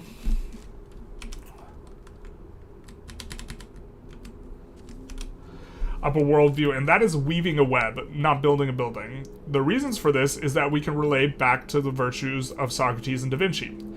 A web doesn't have foundations in the same way a building does. Instead, it only requires enough web to fulfill its use. In the case of the metaphor, however, this use is making reality coherent enough for action. Viewing some ideas as foundational, however, makes us view them as essential, putting them off limits for critique, like a Jenga block upon which several others are balanced. We want to be able to challenge our own beliefs. A web is flexible enough that any strand may be removed and leave the overall structure intact. What do you think the purpose of philosophy Philosophy as it is currently, or philosophy as I would ideally have it? Philosophy as I would ideally have it would be about constructing useful worldviews. That's how I would view philosophy in the ideal. People often see software development in terms of building architecture, while I prefer to see it as gardening. Gardening metaphor is probably better. Well, actually, I don't know. I don't engage in software development. Maybe building is really the proper metaphor. But people often use the building metaphor to structure. Even the word structure, like, invokes the building metaphor to structure projects or working on things. And I think that if we think of things and this is a Western thing, if we think of things as if-then statements that are constructed out from the ether, then it makes sense to construct on a foundation, but I don't think that that's how it works. I think we think of things through associative information, and if we do that, then the metaphor of, like, creating foundations isn't appropriate. However, in the particulars of software engineering, software works through if-then statements, so it might be more appropriate there. Ideally, let's say, for philosophy, I think it is to create... it is a process by which one can create useful worldviews, would be what I would ideally list it as. And also, as a sort of repository for the types of thinking that are not eligible to be analyzed by science.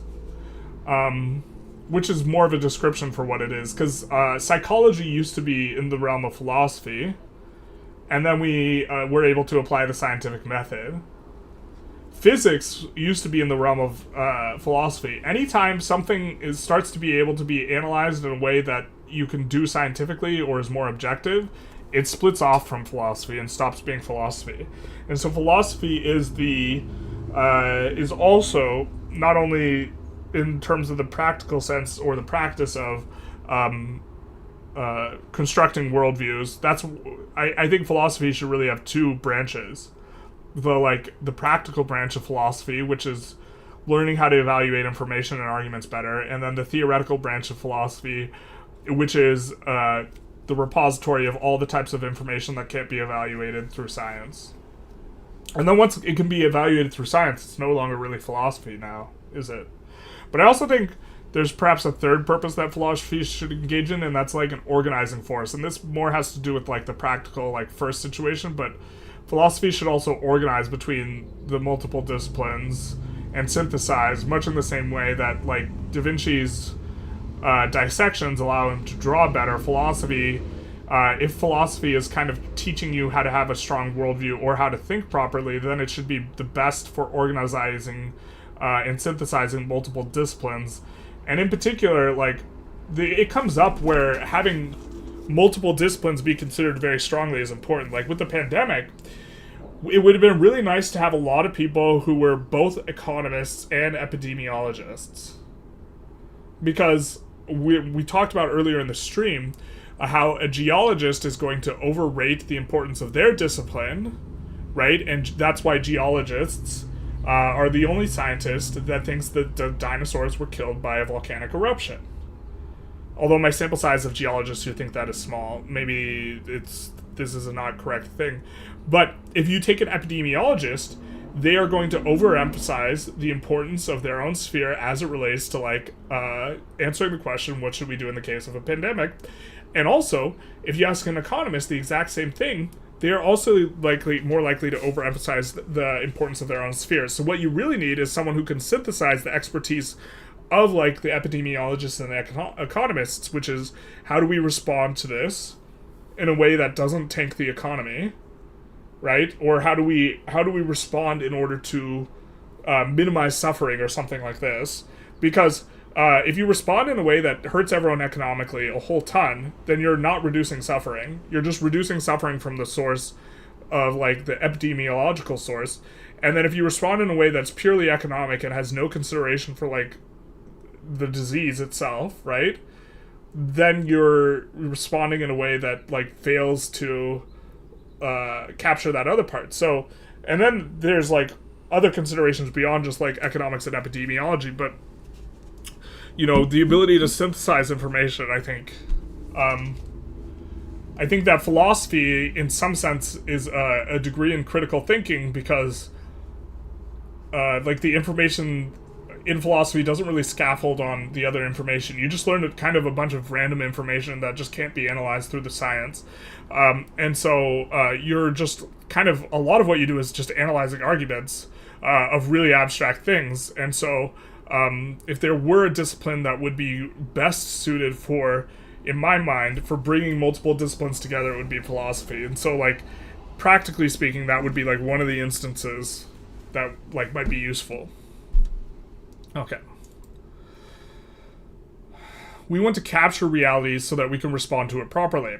Having thousands of models, strands of web, and synthesizing perspectives like Da Vinci allows us to get our web to cover a more wide area, more dynamically. Taken all together, the whole of the web is greater than the sum of its parts, or each individual model.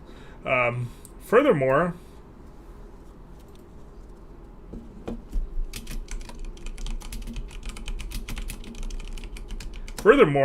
once a building is built, it's relatively static, growing more dilapidated and archaic. A spider is constantly updating and strengthening their web as an ongoing project.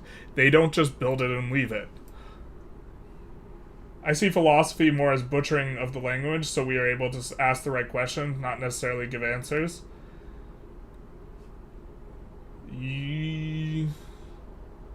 I mean, a lot of what philosophy is talking past each other and identifying that you're talking past each other. In terms of philosophical discussions, yeah. I would say that being able to tell when you're not having a productive conversation is something that's useful, and philosophy helps you with, because a lot of people just talk past each other. But I think that's kind of a narrow band of philosophy as well. Moving forward, the types of models which our web uses need to be grounded in the human experience because we, as humans, are prone to make human errors. By better understanding them, we are better able to make better judgments. We've already seen a few errors. We've seen how pressure to conform in the Milton experiment caused individuals to act against their values, and how that same type of pressure even distorted perception in the Burns experiment. When talking about CBT, we talked about how it's commonly used against cognitive distortions such as catastrophizing, overgeneralization, and negative filtering. More complete list can be found in the appendix on page blank. We also discussed information. Yeah. We'll highlight this because we don't have an appendix, but we would want to. We also discussed confirmation bias, which is one of the many negative cognitive biases that we will discuss in the coming chapters. A more complete list can be found on appendix on page blank. I wanted to have a list of cognitive biases and cognitive distortions. I don't have these lists. You can Google for these lists, though. Most of the errors in judgment here are best dealt with proactively, as it can be difficult to know that we are making such errors in the moment, as the errors distort our perception of reality itself.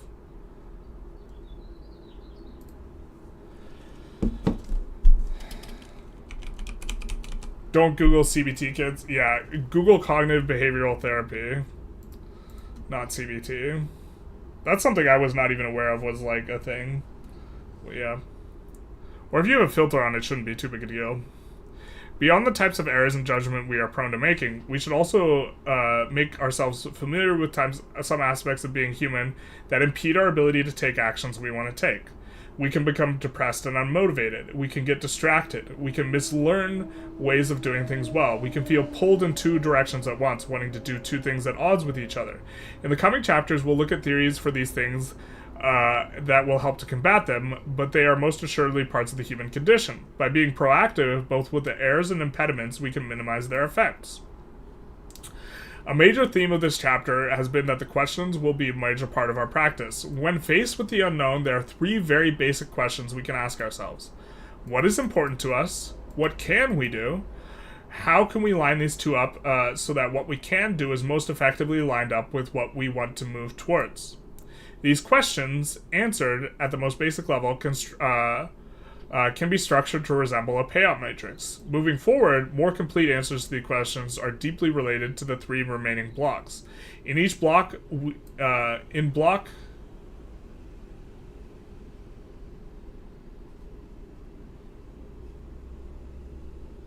in block 2?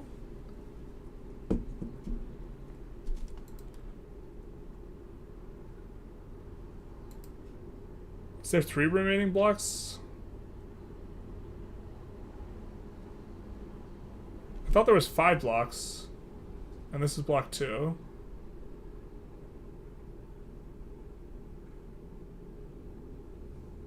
Okay, in block 5, we will talk about identity.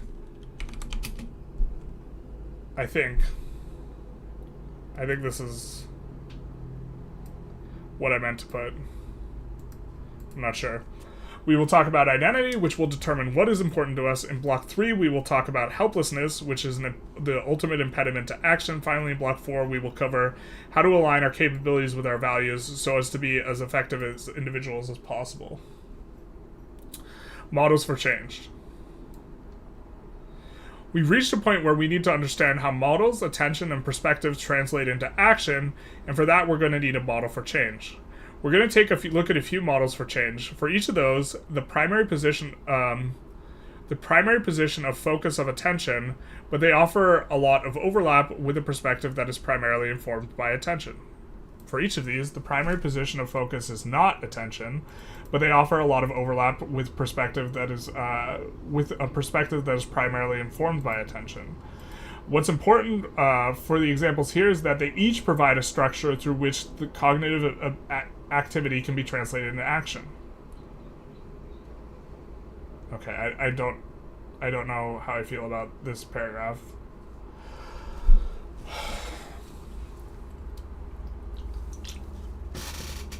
According to Self-Help Guru, I hate the word guru. Is there a better one? Maybe not. Anthony Robbins, there are 3 beliefs necessary for change. For each of these beliefs, you can find corresponding ways of creating, nurturing, or thinking about belief. This can change. For this, we need a 2-pronged approach. The first is acquiring tools and methods for change. The second is process orientation, part of which means shifting our attention towards things that are within our control. I can change this. For this, we need to combat learned helplessness with optimism and reframing, which we will learn more about in the coming chapters. I must be the one to change this. For this, we must take responsibility for the change, the first sight of our action, and then letting that shift in attention proceed to a path to action. Let's do this. The spacing's a little bit better. In some sense, these 3 beliefs are the antithesis of the 3 P's of learned helplessness. We covered in what chapter was that in?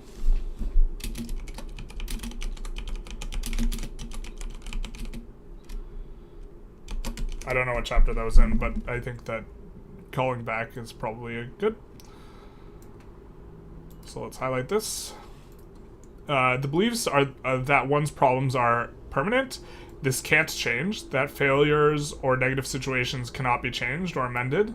Pervasive. This ruins everything. That failure or shortcoming in one area is indicative of one life as a whole. Is that pervasive? Okay, fine. Personal, I am the cause of this. That they are a consequence of something that is inherent to the individual.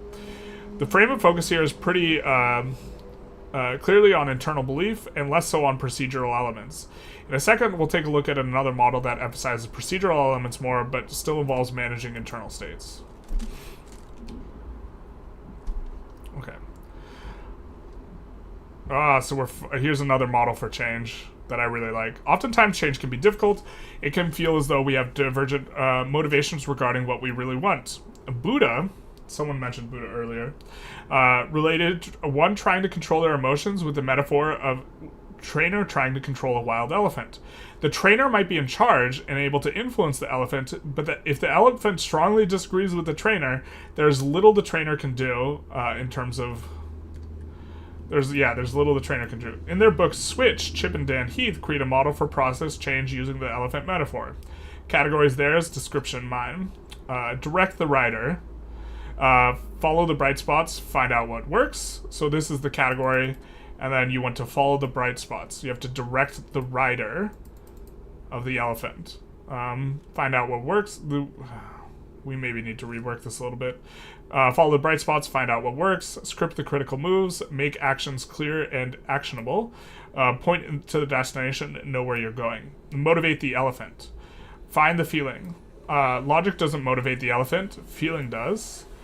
Shrink the change, chunk changes into manageable sizes, grow your people, work on identity. Grow your people is like, it doesn't fit with the model we're constructing here overall through this book, so.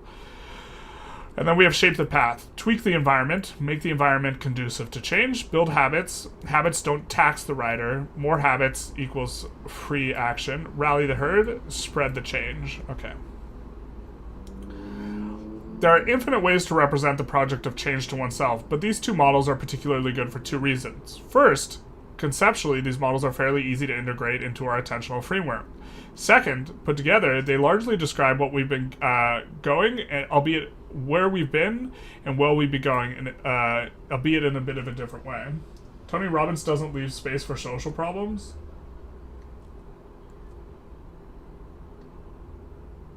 Tony Robbins is very individualistically oriented in his modeling of stuff. Also, in particular, he really, really focuses on emotion. I'm not sure I understand what the question's getting at, though. I'm not saying your question's like crazy. I don't know specifically what you're asking me. First, Tony Robbins' model isn't a complete reflection of his work, but if we look at this particular piece, it's incredibly concise and is about mental states. The entire thing can be captured in one sentence. This needs to be done, and I can and must do it. Convincing ourselves of these beliefs might require some work, but if we can do that, we can find a way. As Nietzsche put it, one who has a strong enough why can bear almost anyhow. Can bear anyhow. Is that what he... I thought... Is there an almost in there? Maybe I misquoted Nietzsche there.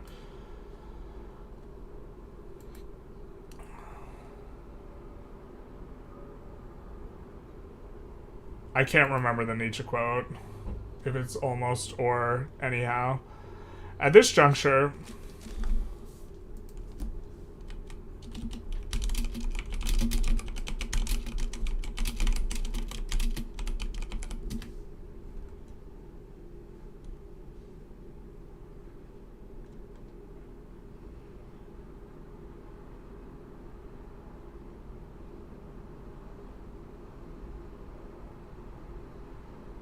yeah, it's almost anyhow.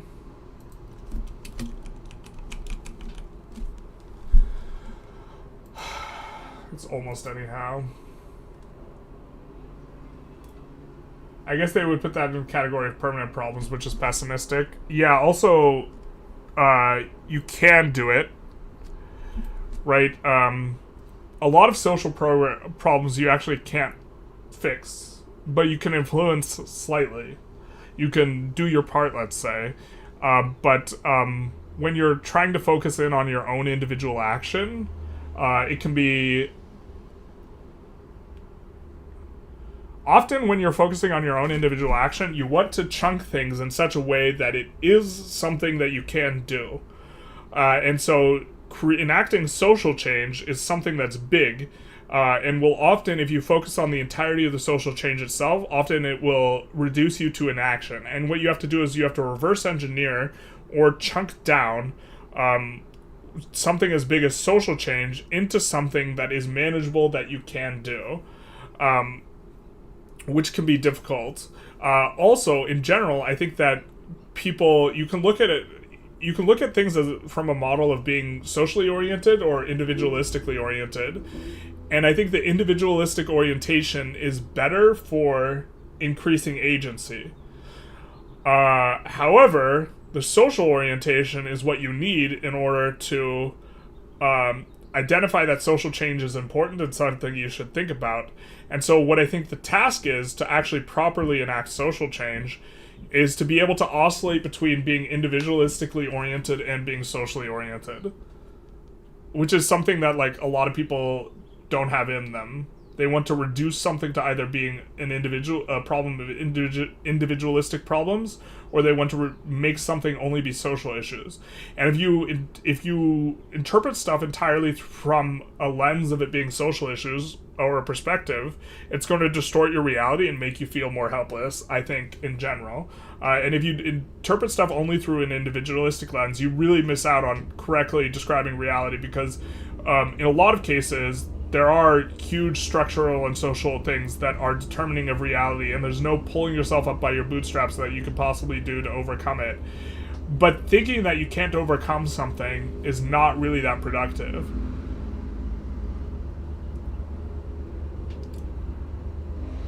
Yeah, I mean, there's a lot to unpack there. But I think people who want to enact social change need to be able to oscillate between the two. And also I think that people who view stuff entirely through a social lens miss the mark, and people who view stuff entirely through an individualistic lens miss the mark, which is one of the reasons why, like, I really like this web metaphor here. Like, for example, we talked about if you're building your conception of reality in a foundational sense, you can look at stuff as being entirely social or entirely individualistic. And if that's your foundation, then it doesn't leave room to allow you to process things through the view of, like, the opposing side. If you're going to structure things in metaphors of, like, an argument is war, it doesn't allow you to let in the other side. And I think the other side is necessary. Like, you have to be able to oscillate. You have to be able to shift between foreground and background, whether or not you think issues are social or individualistic. I see you're a libertarian in theory, but a communist in practice, Keck. I mean, like, so the communist... I think both, like, the prototypical and stereotypical understanding of both, like, a libertarian and a communist are, like, kind of insufferable people when it comes to worldview. Which it doesn't necessarily capture, like, each one of those, like, correctly, but, like, I think if you view stuff entirely through the lens of, like, a dialectic where someone is the oppressor and someone is the oppressed, and that is literally the only perspective you can operate through, then you are going to just grossly misrepresent reality. And I think if you view stuff in the bootstraps only, like, I think you're just also super uber missing the mark. And, like, yeah, like... talking to, like, you can see sometimes, like, if you talk to someone who processes stuff through dialectics of oppression, you can see them sometimes just wildly inappropriately, like, assign someone to, like, a position in the dialectic where everyone has to be either oppressed or oppressor, and there's actually, like, people who are just, like, aren't either. Like, Diogenes off, like, masturbating in his barrel. Like, is he the oppressed or the oppressor? And it's like, well, probably neither. But the model doesn't allow for that type of thing. I don't know about how I feel about the whole thing either, yeah. But, like, I had a discussion with, like, there's, like, someone on the Discord who, like, was making the argument that Slavoj Žižek, who is a Marxist, was part of the capitalist, like, arm, and was, like, a limb of capitalists. But not only that, but the capitalism was, like, informing, like, his behavior and motivating his behavior. And, like, that's just a huge miss. Like, if you're going to be critical of Zizek, maybe he's a sellout, and maybe he's just, like, this neutral, like, trash bandit. But, like, to argue that he is, like, one of the arms of capitalism against, like, the things of... It's an overstep in the use of, like, the dialectic to, like, try and describe reality. It's just a huge mess. Like, because Zizek is, like... Yeah, let's get a picture of him. Zizek, I mean, I think of him as a trash bandit. Like, I think that he's just, like, I think of him like Diogenes.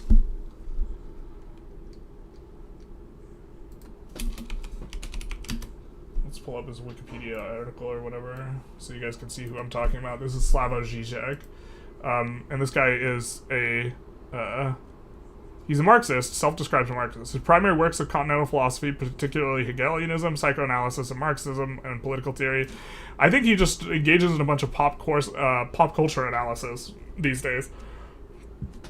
And he publishes really, like, an absolute amount, an enormous amount, and I think his analysis is, like, it's often kind of self-samey and, like, just, like, reactive to whatever pop culture content's coming out or something like this. But he's a Marxist. And so the idea is that, like, if we want to if we are occupying a Marxist position where everyone's either oppressed or oppressor, everyone's either a capitalist or they are, the proletariat, and this guy is, through his work, failing to be sufficiently revolutionary, by the description of, like, a Marxist or something like this, then he's somehow the arm or agent of capitalism, and this is the only conclusion that we can draw, because we have to put him in one of the two, whereas he just can't just be, like, an ineffective, like, Marxist or an ineffective communist or, like, something like this. It's just, like, it's a demonstrative of the type of position where you're, like, only using, like, like, you're, like, just, you have a hammer and everything's a nail, and you're only using the model by which everything is, like, processed through the dialectic of, like, capitalist or proletariat or something like this. Like, bruh, is what I have to say. Bruh. Note that pulling yourself up by your bootstraps is a literal joke. Yeah, I know, it's a literal joke about something that's impossible, and the people who use the frame seem to have forgotten it. Yeah, I think that's hilarious. And that's definitely a huge part of why I use pull yourself up by your bootstraps. I'm using it often, ironically. Zizek likes the gas station food and spam. He's definitely not a sellout. Yeah, I think... Look, I am not a communist. I'm definitely a capitalist. I'm team capitalism. I disagree with Zizek, right? But I think that... I think you could describe him as a sellout. I'm not describing him as a sellout, but I think describing him as an arm of, like, the capitalists as a means of oppressing and keeping down the proletariat, I think that that's just an insane application of, like, Marxist, like, dialectical thinking. Is what I'm saying. And I think this comes from, like, I also think you need to, like, be able to oscillate and not just think of things in terms of social issues, and you need to think of stuff at the individualistic level, and it's going to be a huge miss. But, like, I'm just... Like, I think that the absurdity is a lot more noticeable when you're thinking about individualistic action. Like, there was recently a guy, this was made the front page of Reddit, a guy who was a millionaire, and then he like, decided to, like, be poor for a while to just show how easy it is to get $1 million. And then after a year, he only made $60K, and he stopped doing it. And he also had a bunch of advantages as a result of his millionaire lifestyle. And it was just, like, a perfect demonstration of how you can't just make money. Or, like, just print and become a millionaire, like, out of nothing. And like, I think that a lot of people who are individualistically oriented are just really, really blind to the fact of how most people who are incredibly successful are also incredibly lucky. It's a cheap argument in any case. Why engage him on that point, on his points? I didn't engage him. I said that I think we're just going to talk past each other. I did not engage this person. I agree with your assessment. I was just like, we're not going to do this here. I'm not going to get anything from this sort of discussion. I understand what your position is. I understand the underlying, like, critical theory apparatus through which you're, like, reaching these types of conclusions. He also probably is just wildly better at applying critical theory than I am, or, like, Marxist, like, types of models of thinking. But I also don't really need to have my hammer be that developed, right? If all you have is a hammer, everything's a nail. And it's like, you should be able to oscillate between thinking of things in terms of socially and individualistically, and if you do one or the other, I'm probably not going to like your worldview. Like, if you only do one and only do the other. He also had a whole healthcare team, which homeless people generally don't have. Yeah. Yeah, the guy who tried to bootstrap it. Exactly. Like he wasn't legitimately engaging in the practice in a way that was good faith. Also, like some people just are also just super freaking unlucky. Also, like, you're not even thinking of things from, look, if you have poor nutrition throughout your childhood, it significantly stunts your brain development. This is something you don't have control over, right? And you can just get unlucky in that regard. And like, you're gonna tell those people to bootstrap it? They're like, there's so many things that are just like outside of people's control. But at the same time, thinking about all the things that are outside of your control and how they've informed where you've gotten in life, and like being oriented in this way often is less conducive to a sense of agency. And so you need to be able to oscillate. Is like exactly like, I mean, it was tongue-in-cheek with Mr. Bombastic was saying, but he's I see you're a libertarian in theory but a communist in practice, Keck. Like that's exactly like the well, I would say that you'd actually need to reverse it, but like you need to be like a libertarian in practice, and like, well, actually I don't think you should be, yeah. In practice, you need to be individualistically oriented, but you need to, in your model of reality, in my mind, have this social element there as well, if you are trying to correctly describe reality. But then from that social element, you need to work things back to an individualistic orientation in order to maximize your ability to take action. As Nietzsche put it, he who has a strong enough why can bear almost anyhow. Almost anyhow. I don't know why I misquoted that. Maybe I might have been quoting, Viktor Frankl quotes Nietzsche, and maybe Viktor Frankl misquotes Nietzsche here. I'm pretty sure the quote is almost, though. At this juncture, we ought to focus on the "this can be done" belief in regards to our mental models. We should organize our worldview on ones where we are capable of action, as well as ones that emphasize what is within our sphere of influence. Also, I think that people who decide to focus on what's within their control, but recognize there's a ton outside their control, are very much different than the people who say that everything is within their control. And I think you need to be the former. Or, like, I think if you want to, yeah, I think one should be the former. Largely, this means focusing on how other people have been able to achieve the same action and modeling their behavior, and focusing on building up one's reference experiences in regards to one's competency, starting with our ability to get started on the task, as this is the smallest chunk. This is the smallest chunk you can make anything, just getting started. And so, like, if you want to enact social change, I think you have to be able to chunk it into this individualistic mechanism. I haven't seen these videos, but they sound funny. You haven't seen these videos? What's that in, I don't even know what that's in reference to. The subject of attention is largely similar to motivate the elephant. Take the note of find the feeling. This is the same sentiment that is conveyed by the injunction to stylize the way one presents ideas to ourselves. Pure formal logic, like the Wittgenstein sidebar. Okay, so I wanted to have a Wittgenstein, an example of the Tractatus. Man, the Tractatus is something. Won't be enough to motivate our attention, the elephant portion of ourselves. Representing statistics, I obviously want to talk about this some more, but I am going to highlight it because... Let's do this. There's plenty of overlap going on with other ideas in this model, and the attentional model and drawing comparisons allows us to develop perspective. I'm not sure how intelligible that is. Excuse me. Let's maybe take a look at the Tractatus.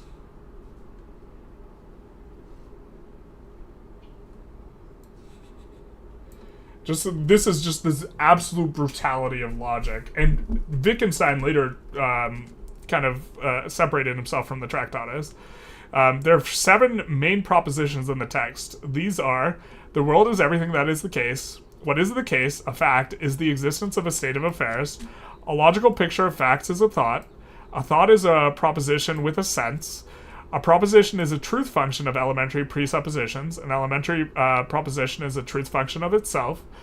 A general form of proposition is the general form of truth function, which is logical operators. I forget the name of all of them. Or not operators, I forget the names of these letters or Greek letters or whatever. This is the general form of a proposition, whereof one cannot speak, thereof one might be silent. The first chapter is very brief, and this is probably what I would cite. The world is all that is the case. The world is the totality of all facts, not of things.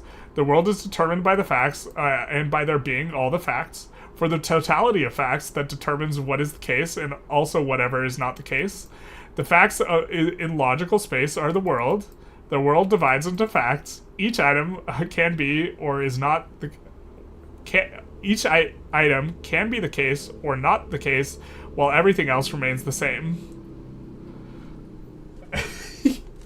And, like, if you parse through this slowly, everything, like, logically flows, especially if you've taken a logic course recently.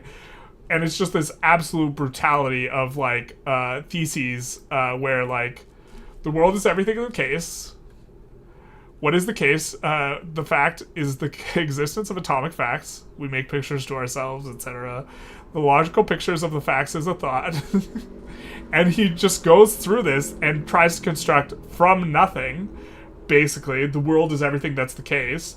The thought is a significant proposition. He tries to construct the creation of propositions, all this type of stuff. And it's just this very brutal form of philosophy. Like, it is aesthetically pleasing from the perspective of, like, this is just incredibly hard to, from the ground up, from nothing, do stuff. You don't know much about Wittgenstein. Is your problem that his philosophy is somehow too formal and disconnected from reality? That's his position of the Tractatus here, yeah. I agree that I think that this is too divorced from reality. I think that Wittgenstein's later view of knowledge and thought and propositions is also a little bit better, where he argues we play, like, these sorts of language games. I think that the propositional orientation of Western philosophy is incorrect, and that we don't think of things through association, or through propositions. We think of them through associations, and also that propositional content cannot be true or false in a binary sense that most Western philosophers think. Because in order to identify a proposition as being true or false in a binary sense, you have to know all the categories for which it... you have to understand perfectly the categories of things through which it applies. So, for example, if I say Socrates is mortal, I have to know everything to which the name Socrates can refer, and also everything to which the notion of mortality can refer, and also what mortality is, in a perfect way, so that I can separate stuff perfectly in a Venn diagram into this or not this, in order for propositional logic to work. People have different conceptions on what mortality is. Mortality is the ability to die, right? Or is that you are one, living, and that two, you are capable of death. The Socrates is a man is probably not the best example. A better example would be lie, but it takes forever to unpack it.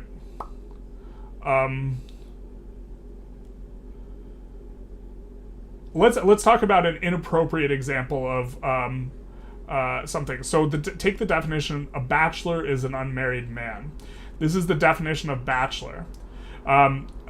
This statement is true if all things and it has to be true because it's the definition, if all things that are men that are also unmarried are properly bachelors. But then you can find really inappropriate examples of an unmarried bachelor, right? For example, let's pull one up. Let's pull an example up of an unmarried man that is perhaps a really bad example of bachelor. Here we have an unmarried man. To call Pope Francis a bachelor would be wildly inappropriate. But he is in fact an unmarried man. And the reason why is because bachelor has a bunch of connotations. And instead of thinking of unmarried men through necessary and sufficient conditions, which is what you need to have the propositional logic, the if-then statements, the true, false, in an absolute sense, you need to think of stuff in categorical senses where you can lump everything into one category and not, where all of the men who are unmarried, you have the category of men, the category of unmarried, all of them that are in both of those categories in terms of a Venn diagram, these are bachelors. But instead, this Pope Francis is a terrible example of a bachelor. And so, what instead, we don't really process through this necessary and sufficient conditions, such that an unmarried man is bachelor. This isn't really how we process information. The way we process information, or the way we process categories specifically, is through prototypical effects. Instead, when I say bachelor, you pull into your mind this picture of a bachelor, what you consider a bachelor to be, and to the extent people or objects, I suppose, are in alignment with that prototypical expression of bachelor to you, they are a bachelor, which unfortunately means that categorization is radial in nature, and that something can be a better example of bachelor than not, rather than something either binarily being a bachelor or not. If you have partial belonging to a category, propositions as they are understood in Western philosophy become impossible or untenable. And this is how I think categorization is done in humans. I don't think humans are capable of the God's eye view of reality where they put everything in necessary and sufficient conditions. But to talk about Wittgenstein abandons this way of thinking pretty much entirely. But I still think that the Tractatus is very aesthetic and is like perhaps the perfect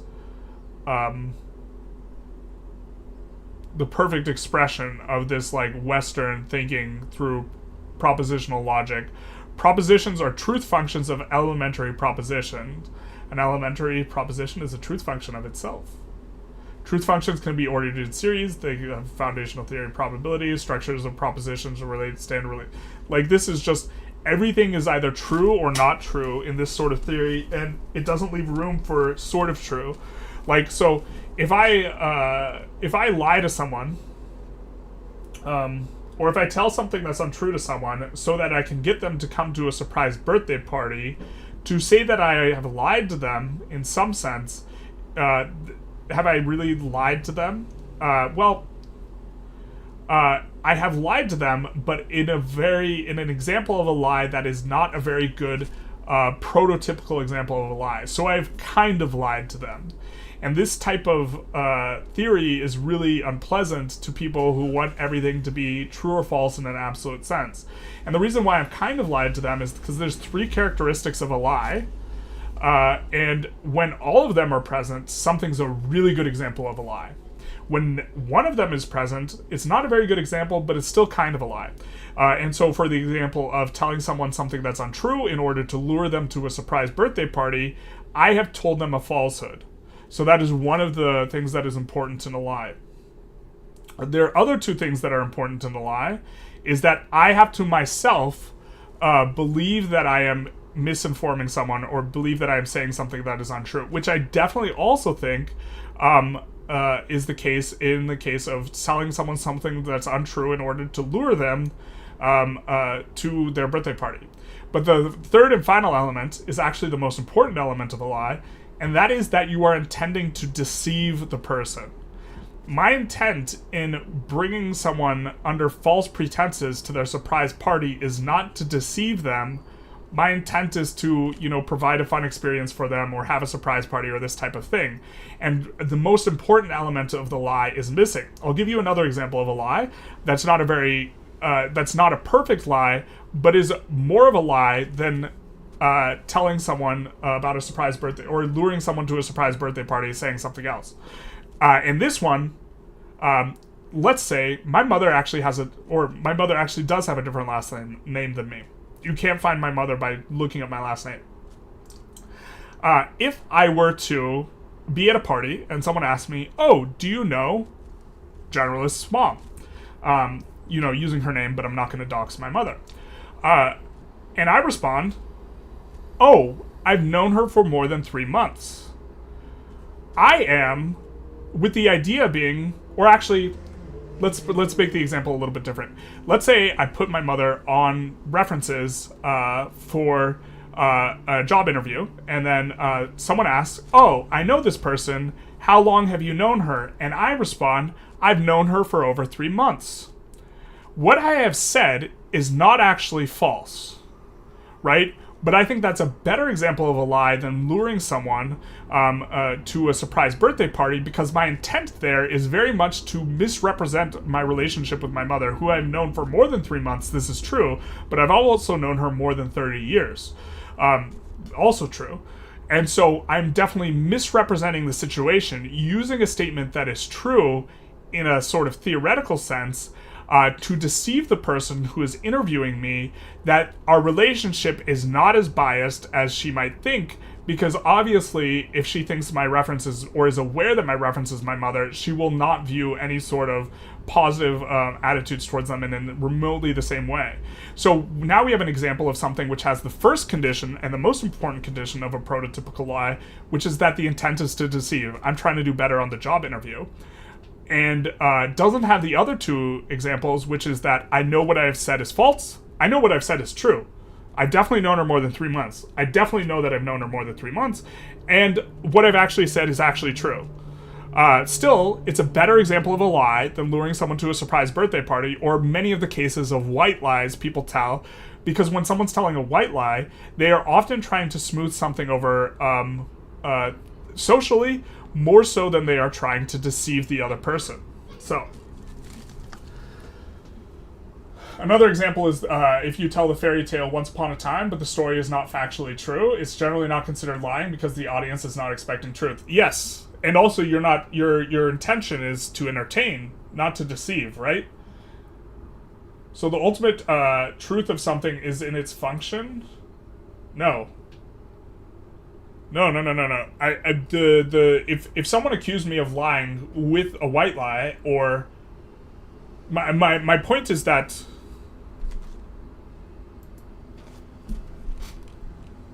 what is it?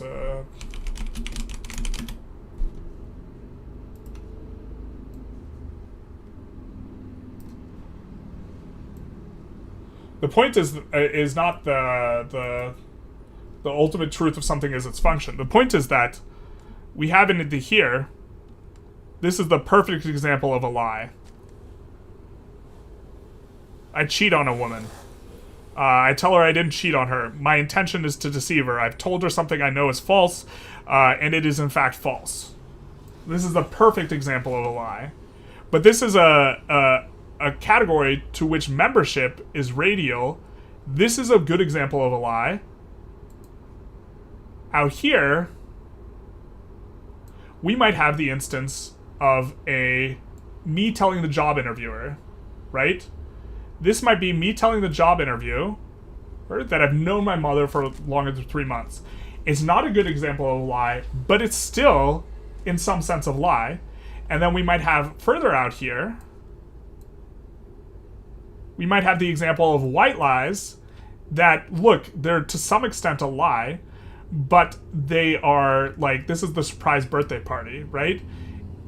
And they radiate outwards from the perfect example of a lie, which is like, the intent to deceive is there, the falsehood is there, everything is there. This is the perfect example, and stuff is just less of a good example. What I'm saying is that the categorization fundamentally doesn't work in the way that the Tractatus requires. In terms of how humans categorize stuff, and also just how things are categorized in the world. Like, the taxonomy of animals is very imperfect, but people see it as being, like, a perfect thing. And so,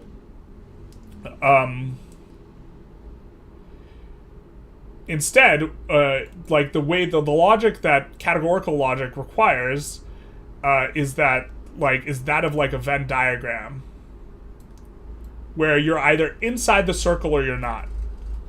And so, for example,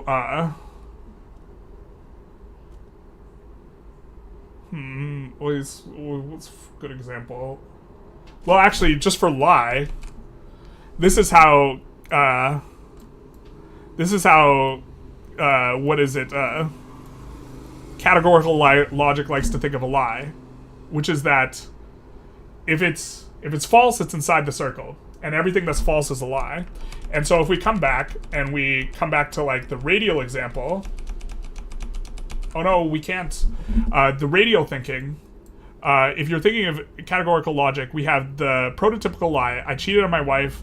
I lied to her. I told her I didn't cheat on her. And then we have the less good example of a lie, right? Which is that I tell someone, that's still a good example of a lie. I tell the interviewer that I tell her that I've known her for 3 months in order to misrepresent the degree to which I know the mother and the nature of our relationship, the fact that she's my mother.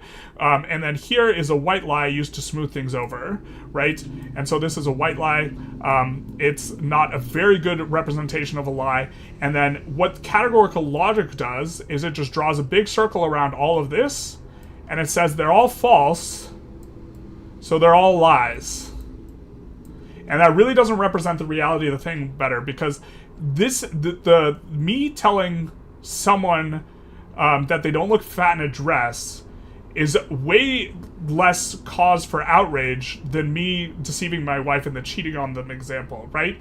And so it has not just to do with the severity of the thing, it has to do with the full and complete picture of the representation of like the falsehood. I also think that there are instances where you say nothing, right? Where you say nothing that are better examples of lies, even though you've said nothing, because it's a lie of omission, right? So you can deceive someone by not saying something, and it could be a better example of a lie, even though you've never said anything false, because you omitted it in order to deceive them. Categorization is impossible? No, categorization is radial. That is to say that there's a prototypical example of the category and things radiate outward from it. For example, if I say the word dog, you think of a particular dog, almost certainly, and that for you is your prototypical example of the word dog. Right? You will think of a particular dog. And what I'm saying is, to the degree which that object represents that, for you, it will be a dog, and there are some dogs that are doggier than other dogs. For example, most people will not think of a Chihuahua when you say dog. A Chihuahua is probably a worse representation of a dog, is less of a dog than like a golden retriever or something. This radiation is very similar to audio radiation emitted by loud car passing. Very interesting ideas, Mr. Ideas. Yes, I'm glad you're picking up what I'm picking down. One of my favorite examples of this for radio categories is to ask people to define, in necessary and sufficient conditions, what a chair is. This is, as far as I'm able to tell, an impossible task.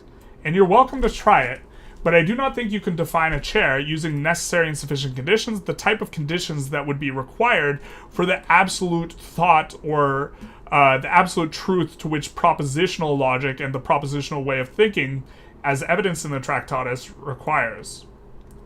I don't think it's possible. I think that chair is a radial category where we have, when we say chair, we kind of, I think most of us think of like kind of the same chair, to be honest. Which is, obviously it's probably not blue, but it's probably something like this, right? We probably all think of this kind of sort of chair. Categories are useful even when their boundaries can't be exactly defined. Well, my argument is kind of, they just can't be clearly defined, like ever really. But this is like a prototype of a chair, and then we might have, as a poorer example of a chair, a beanbag chair, which that's still technically a chair, but it's not a very good example of a chair. If you try and give a definition for a chair using necessary and sufficient conditions, you will never be able to properly exclude all non-chairs and also properly include all real chairs. I think I understand that, but it feels too deconstructionist in some sense. Basically, everything loses meaning. Well, so I'm not arguing that everything is nothing. I'm arguing that the criteria is not objective in the sense that people want it to be objective, where it is clearly delineated and cannot possibly be subject to scrutiny. I think if I see this and someone says that's not a chair, I will say you're a moron. That's definitely a chair, right? Whereas like the deconstructionist is like, actually, I'm not sure I want to articulate deconstructionist position because I'm not 100% sure on it. But I'm not talking about this sort of philosophical absolutism where I deny that this is a chair because there's no proper, necessary, and sufficient conditions for chair. I'm saying the conditions for chair are things that appear to look like that thing, this, are more chair than other chairs. I don't mean to properly say that nothing is a chair, everything is a chair. So prototypical categories are more or less defined by like the first thing that pops into your mind. Kind of, yeah. That would be the kind of intuitive and easy way of describing it. I certainly cannot describe prototypical conditions with the necessary and sufficient conditions. You feel like Aristotle? You should feel like Aristotle. Because what about a person who has only ever seen one chair and only thinks of that particular chair akin to the child who only knows about their family dog, and therefore, well, they will probably think that that thing is a chair and everything that's not that thing is not a chair. But if they saw something slightly similar, they would probably immediately think of it through an analogy of relating it to this an original chair object. And if they did not have anything, better to call the object, they might even call it a chair. Right? So if we had a chair with 3 legs and they see that and they call it a chair for lack of anything else to call it, necessary and sufficient conditions for sandwich can't be done. But with children are actually a pretty good example of how this thinking works, because if a child has never seen a dog, or the child owns a cat and they've never seen a dog before, the first time they see a dog, they'll probably call it a cat, and to them it will be a cat. And then we have the issue of we are mutually, socially constructing the understanding of chair, all using our collective prototypical conditions, and then we are sort of mediating and constructing this shared reality socially. Where if I say something that is not a chair, and you be like, that's not a chair, then either we have an argument about it, or we update our understanding of what a chair is. Like, for example, a bar stool with 1 leg. Some people will want to consider this a chair, some people will not. What about a Greek monk who has never seen a woman in his life? Probably won't be familiar with the category woman. Looks like a pinball arcade game. It's not a chair, it's a pinball game. It does look a little like that. I'm not very good at drawing the MS thing. But like, none of you took the bait, which leaves me a little bit sad, because I love dismantling people's necessary and sufficient conditions for chair. But like, there's a lot of things that, like, I think one of the best attempts is something that is made for the intention of being sat in. But even then, that doesn't hold up, because you can make an art installation of a chair, for example. The intention is not for it to be sat in, but it would still be a chair if it's the exact same object. Also, you can't verify the intention of the person who made the object, like, when you look at it. So although there's no necessary and sufficient condition that lasts forever for defining meaning, it could be a set of conditions that shift over time. Yep. Language shifts over time, though. The meaning of the words changes over time. And people act like the words refer to some absolute category in the abstract that perfectly captures the thing, that the word chair. Look, the meaning of the word chair is going to change over time. And some things that are included in the category right now will not be included in the category later. But this doesn't mean that we don't get to have meaning, and it doesn't mean that everything's chaos and everything's a chair and nothing's a chair. It just means we don't get the absolute sense of certainty that we would really, really want. Which is what people who make stuff like this want. They want the absolute certainty that they've perfectly described the thing. And this God's eye view of the world, where you have a perfect description of the world, is just not possible, in my opinion. A chair is an object whose societal definition is chair. Beat that one, good sir. A chair is an object whose societal definition is chair.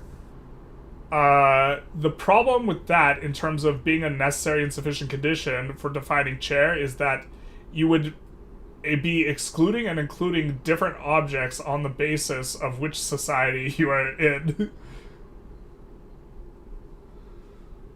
And so you won't be able to, in the abstract, with that definition, look at something and assign it as being a chair or not. You would have to know which society to which the chair belonged, or the non-chair. Back in my day, a chair had 3 legs. Now liberals want to make chairs have 3 legs. Shake my head. We found them. These woke liberals trying to redefine chair. I mean, gender is like one of the things that's gotten redefined since the 60s, and people are mad about it. But like, bro, the word means whatever, however people use it.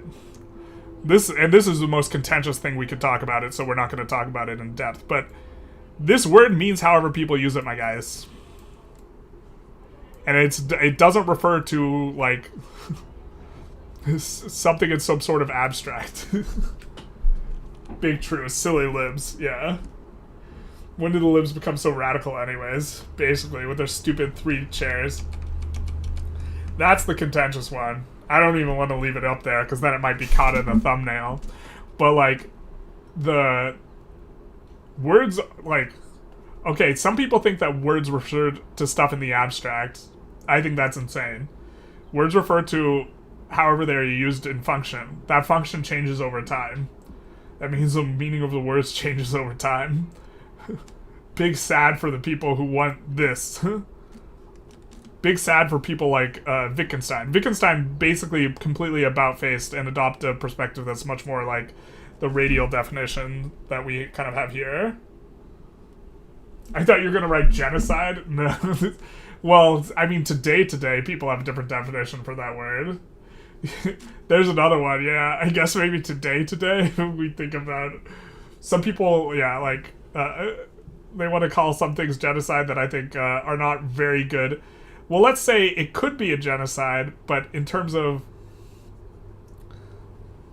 There certainly is, like, a fresh paper. Okay, yeah, there is a fresh slate.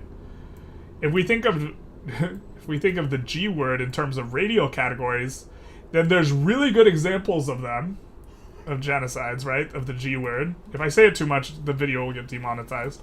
I guess it doesn't matter because this channel's not even monetized anyways. There's perfect, really good examples of genocide, and then there's not as good examples that are still genocide, but they're in the same way that the lying about my wife about cheating on her, and then, you know, is a really good example of a lie, a prototypical example of a lie, of deception, betrayal. It's like the best example. And telling the job interviewer I have known my mom for longer than 3 months, where I'm definitely trying to mislead and deceive her about the nature of the thing, but it's not as good an example of a lie because I'm not saying something that's false, because I have known her longer than 3 months. In the same way, you can have a genocide where that's a genocide, and then a genocide where it's like, well, okay, that's a genocide, but it's definitely a genocide, but it's not as genocide-y as the other genocide, and then a genocide that's like, well, that's not really a genocide, but, like, you could call it a genocide if you wanted, but it's not like that. Right? And this makes people deeply uncomfortable. They want to be able to say it's this, or this. Back in my day, libs just wanted a laissez-faire, Sag. Jesus, please no. Yep. This is the one. I was gonna say get demonetized on the video and miss out on those 3 cents of ad revenue. Just go for it. Yeah, exactly. Is Bill Clinton to blame for this? Man, don't even get me started on Bill Clinton. I don't like Bill. But, genoception, basically. Well, yeah, there's definitely better examples of it than other ones. The, like, rounding, like...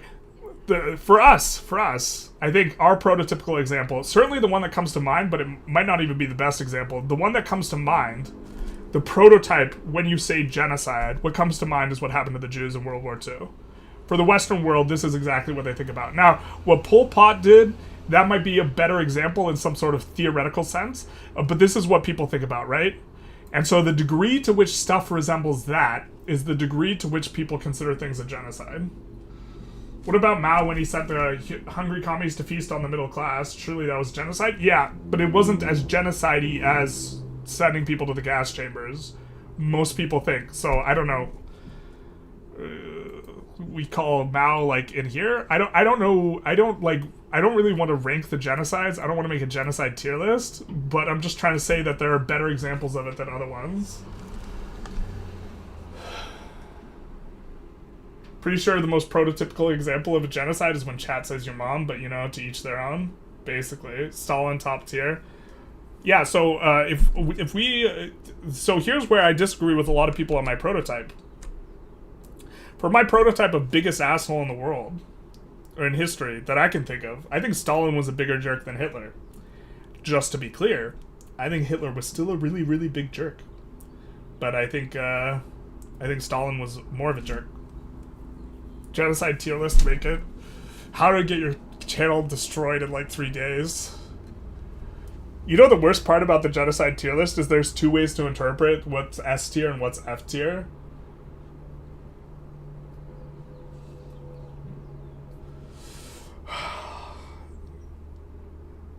This is the most genocide-y genocide.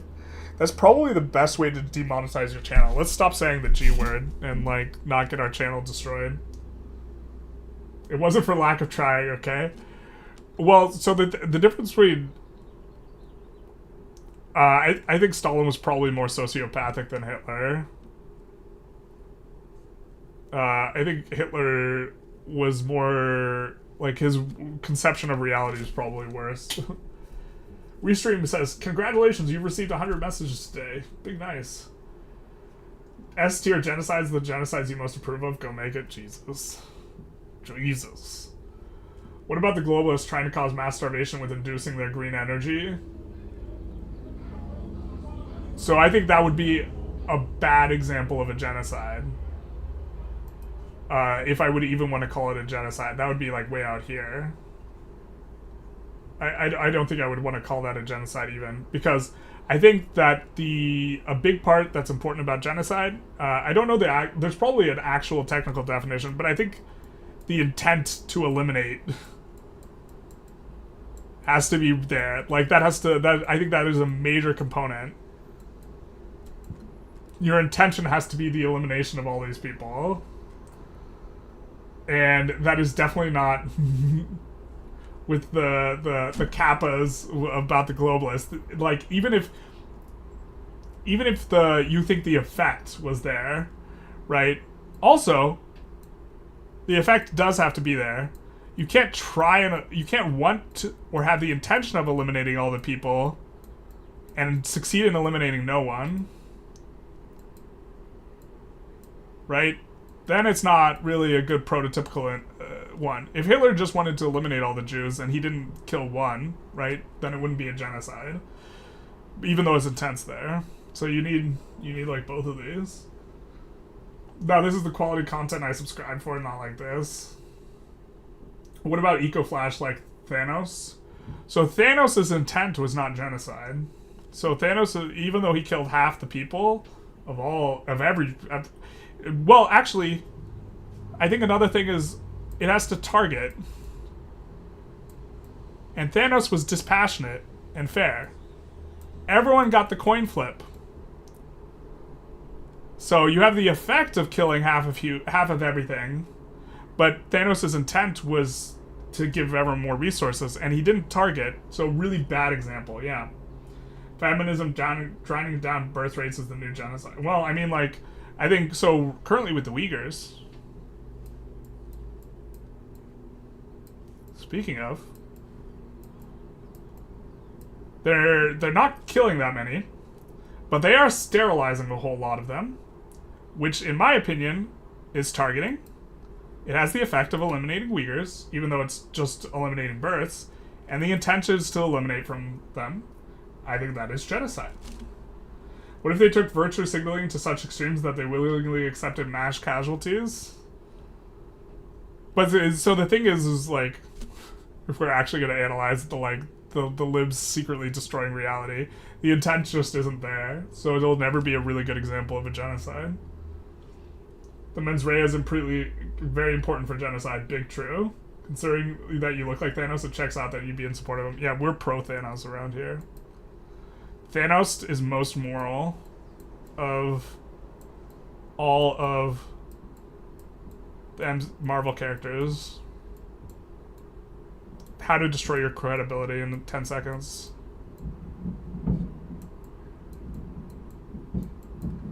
And the reason is that Thanos had the courage in his convictions, and also Captain America is a hack. The problem with Captain America is that he's too idyllic. Thanos is realistic. Unfortunately, his reality doesn't comport with actual reality, but Thanos is a realist. Unfortunately, he doesn't understand how ecologies work, which is that populations expand to meet the resources that are supported by their ecologies, and so even if you eliminate half, well, first of all, if you eliminate half of all life, you'll actually kill every human, and because humans have a really biodiverse gut, and if you eliminate half the bacterial gut stuff inside of a human, you'll just kill all humans. So they didn't cover that. They didn't cover that in the MCU. Thanos would have actually just killed every living organism that is actually... Well, actually, the delineation between one organism and another is actually not as clear as Thanos would have liked, because, your microbiome keeps you alive.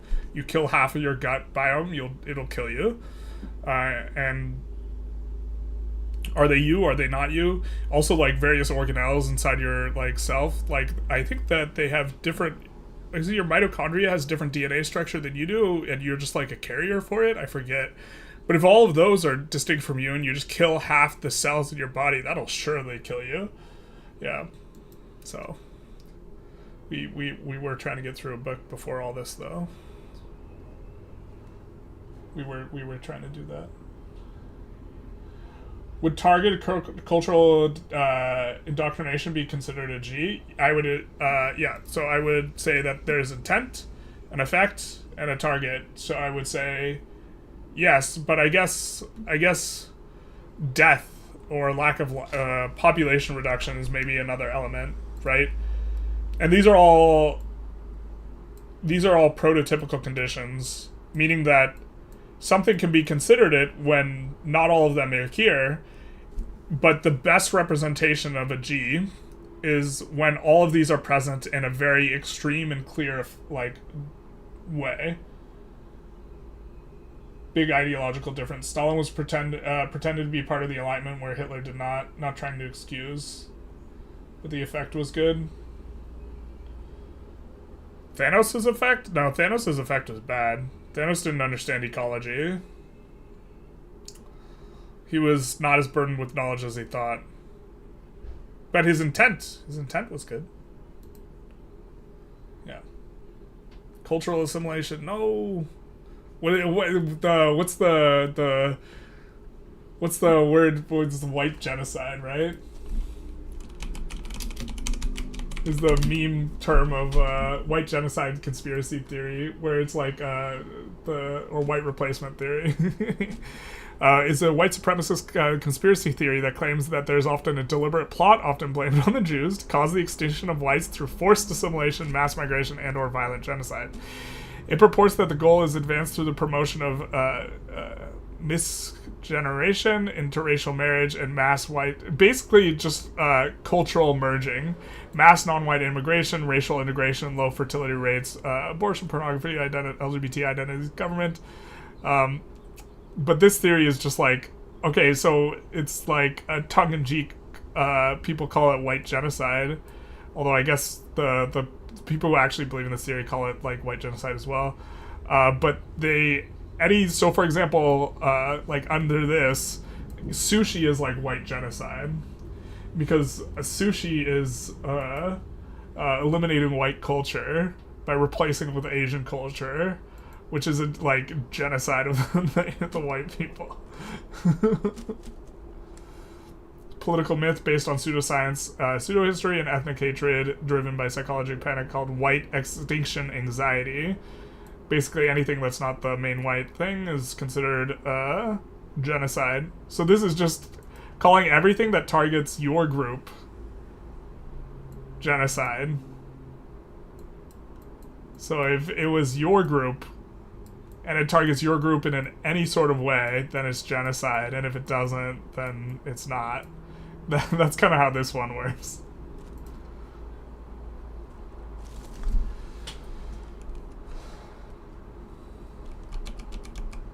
Was there intent in the Holodomor? I don't know about the Holodomor, so I can't comment on that. People will be like white genocide because more people are becoming mixed race. Yeah, that's basically how they argue it. Where like, to be fair, one of the problems with this is that okay, when everyone considers Obama to be black, Obama's actually just mixed race. He's half black and he's half white. I'm pretty sure the other half's white. The fact that I'm not even sure is actually just a perfect example of this. But in like kind of Western culture, you are considered white only if you don't have any sort of mixed race, and then if you have a mix, you are considered the other thing. And so like the orientation that like or model that informs that is based on like white being purity. Like you're only fully white. You're only white if you're fully white. And so this is how like this model of like white genocide can come about. Is the fact that like Obama's considered to be black instead of mixed race because he's mixed race, he's half and half, but that's not the way it's processed, and this is historically informed as well, because like historically speaking, it was very very important to like keep them separately. So. In terms of how the culture was, not in terms of like actuality. But now we still have the element of that in how we colloquially refer to people's races, because people also call Kamala black, right? When Kamala is also mixed race, Kamala Harris, right? She's, if I recall correctly, half Indian and half black. Your blood, skin, and bone cells should count for close to 50% of cell death, yet keep you alive. Chemo pretty much does that as close as it can without killing you. From what I've read, Holodomor had intent because we still know the leadership knew about the famine but didn't do anything about it. Still unsure if it was enough to constitute genocide, though. Yeah, so an act of commission versus an act of omission is also a distinction to be made. Most people think that acts of commission you are more responsible for morally than acts of omission, which I think is stupid. Right, so... So, in an act of commission, let's say you drown a child. Most people think that that's murder. If you allow a child to drown in front of you, most people think that's a pretty scumbag thing to do, but they don't think you should be criminally prosecuted for it. Right? And that's the difference between an act of commission and omission. And most people would probably want genocide to be particularly an act of commission rather than omission. Why are all Indo-Europeans considered white? I don't even know exactly what Indo-European exactly refers. What I find fascinating is how in America, Hispanic people just like aren't white, despite them, at least in my view, basically being European with some native blood. It's because the mixing. It's because they're. It's because the mixed. The cultural view that if you get mixed, you become the other, rather than being white. Also, rather than being mixed. The correct description is that you're mixed. But you become the other. Like my grandmother, very, very pale, identifies as Mexican. She has a ton of Spanish blood for a Mexican. But is considered mixed. It's considered Mexican. It's like Tex-Mex, right? It's mixed. Let's say you drown a child, kick W, basically. I'm just saying, no one thinks the act of emissions, they do not count to people in the same way, and really they kind of should count much closer. Like, failing to help someone is similar to hurting them. Persians, for example. Oh, well, the Persians just, like, everyone started becoming Persian real quick after 2001. Like, that's a cultural, like, reaction to being otherized that is, in my mind, entirely appropriate, in the sense that if you if you want to avoid people mistreating you, maybe you should reframe where you're coming from. If you're referring to, like, or that's what I think of when I think of Persian, because like that was my experience. Suddenly a lot of people became Persian after 9/11, and I think that was smart for people to, like, reframe themselves away from being Iranian. I of course think is, like, people being persecuted based on being Iranian is, like, terrible, but, like, yeah. Do I consider Persians to be white? Oh, so we're Indo-European? I don't think so. I don't really know. They're, like, the entire Levant, and the Levant through all of North Africa is, like, one that's, like, hard to categorize. I also, like, don't really think about who counts as white and who doesn't a lot. Like, that doesn't occupy a large share of my attention. So, your attention's like a pie, right? And you can spend various amounts thinking of whatever it is you want to think about, right? And the amount of my attention pie that thinks about race is very small. But you know what I think is interesting through thinking of the attention pie model? White supremacists and anti-racists, I think that's how they like to be categorized. Like, anti-racist. It's not enough to be not racist, you have to be, like, anti-racism or something like this. They both have a very large sliver applied to race. Entirely different reasoning, but they both think about it a lot. Right? Or it's in their attention a lot.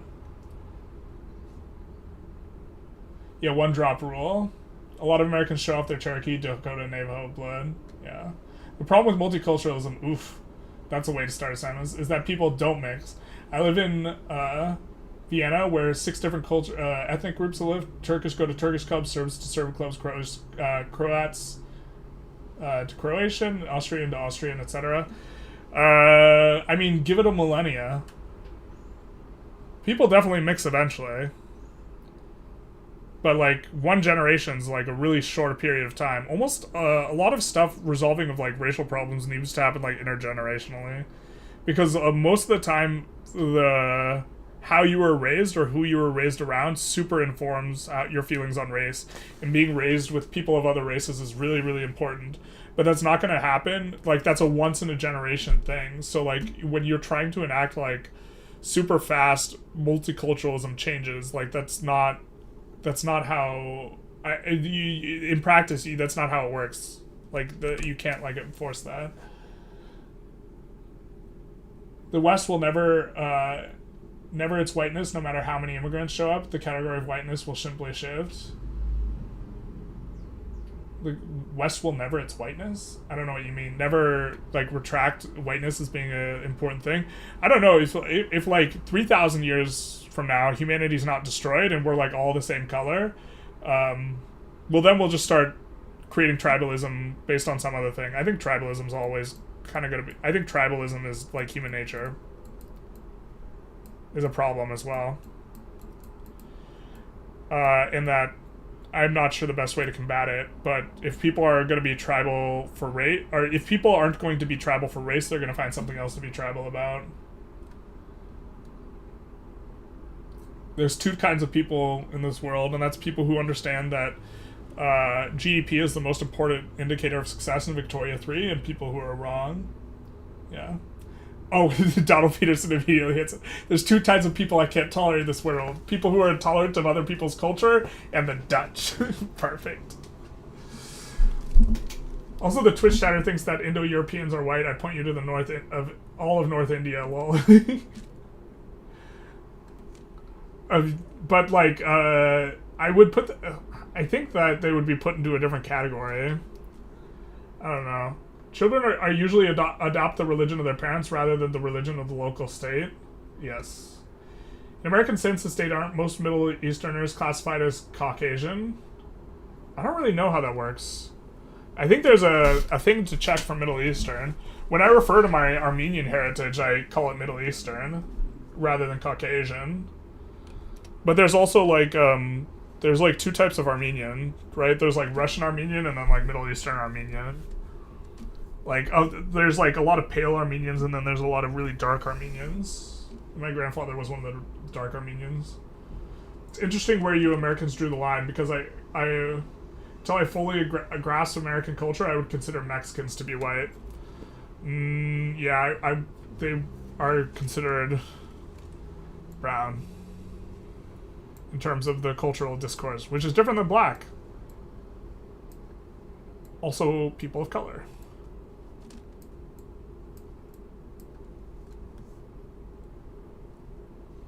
Generalist making my point. Yeah. Wow, people started chatting as soon as we started talking about race. This means, as far as the attention goes, people are more focused on this than they are the book. Yeah. People are not going to assimilate into weak liberal culture. What? I don't know what you're getting at with that, John Sola. Latin Americans are an example of culture mixing, yeah. Twitch chat, tribe will defeat the YouTube chat tribe. Tarkus has betrayed the YouTube chatters. He's gone over to Twitch chat. Twitch chat is actually just now popping off. If anything, foreigners mix with different foreigners more. The foreigners here in Austria are racist towards only Austrians, but everyone else hates others if the religion is different. And consider North Indians to be white. Interesting. 3,000 years from now, the world will be divided according to which Trump child you were descended from. I hope not. North Indians are white? Bro, that's definitely not a common take. I would trust Tarkus on this one. He lives in a part of... Don't you live in, like, Indian enclave in, like, in Canada?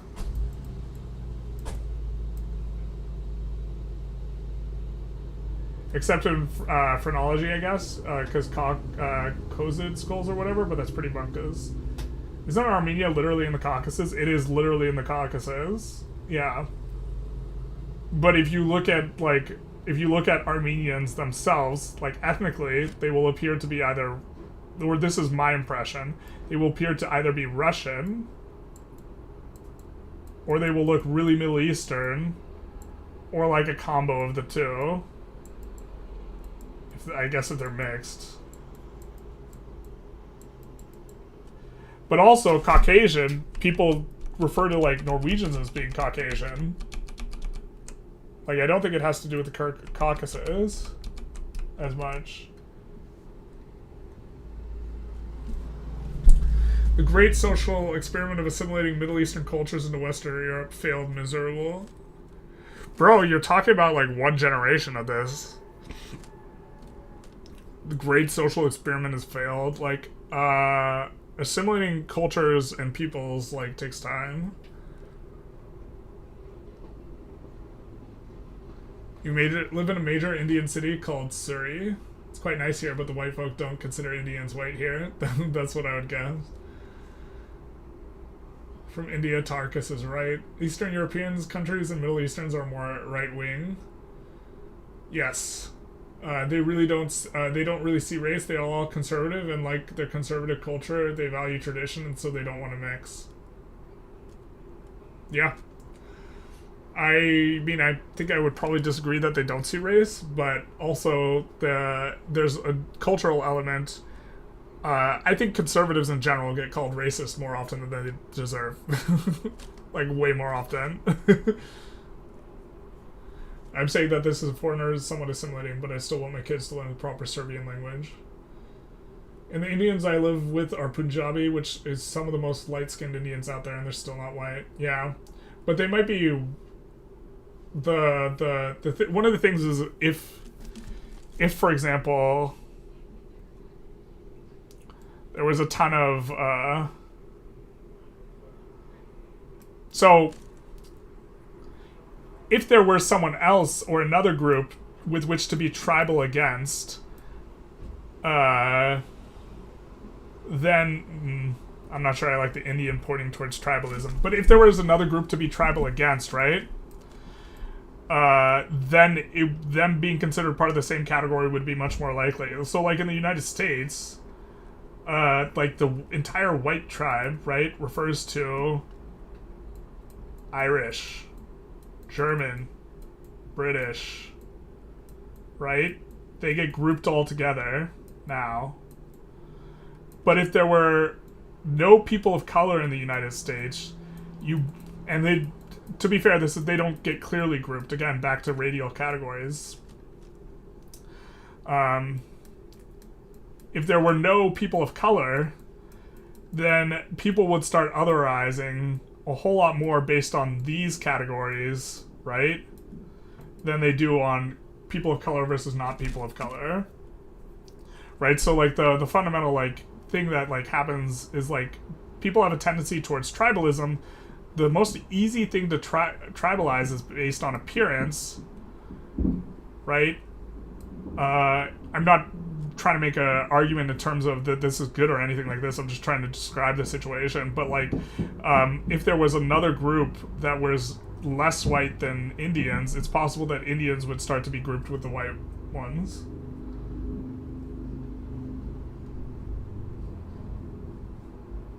Actually, we're on third generation now in Europe. That's fair. But I mean, I think that the scale in which like racial problems get like solved is like pretty multiple generations. I don't know be all end all race, but I can tell you without a doubt that Indians are not white just based on social conventions. Yeah. I'm very offended as an Eastern European. This Twitch chatter should mind his business. What, that he said Eastern European countries and Middle Eastern countries are more right-wing? Mr. Bombastic? I think that he is correct. It's not, like, categorically referring to all, like, people in Eastern European countries, but they do tend to be more right-wing. And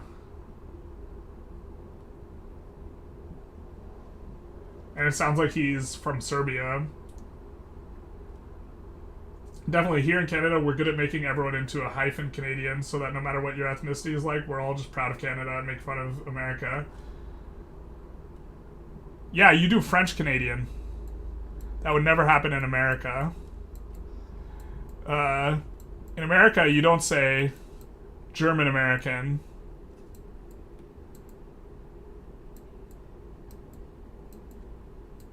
The ethnicity followed by American is only ever applied to people of color, which is not the case in Canada. Canada, you're French Canadian. In like, if someone told you they were German American, like, that's not a common type of statement.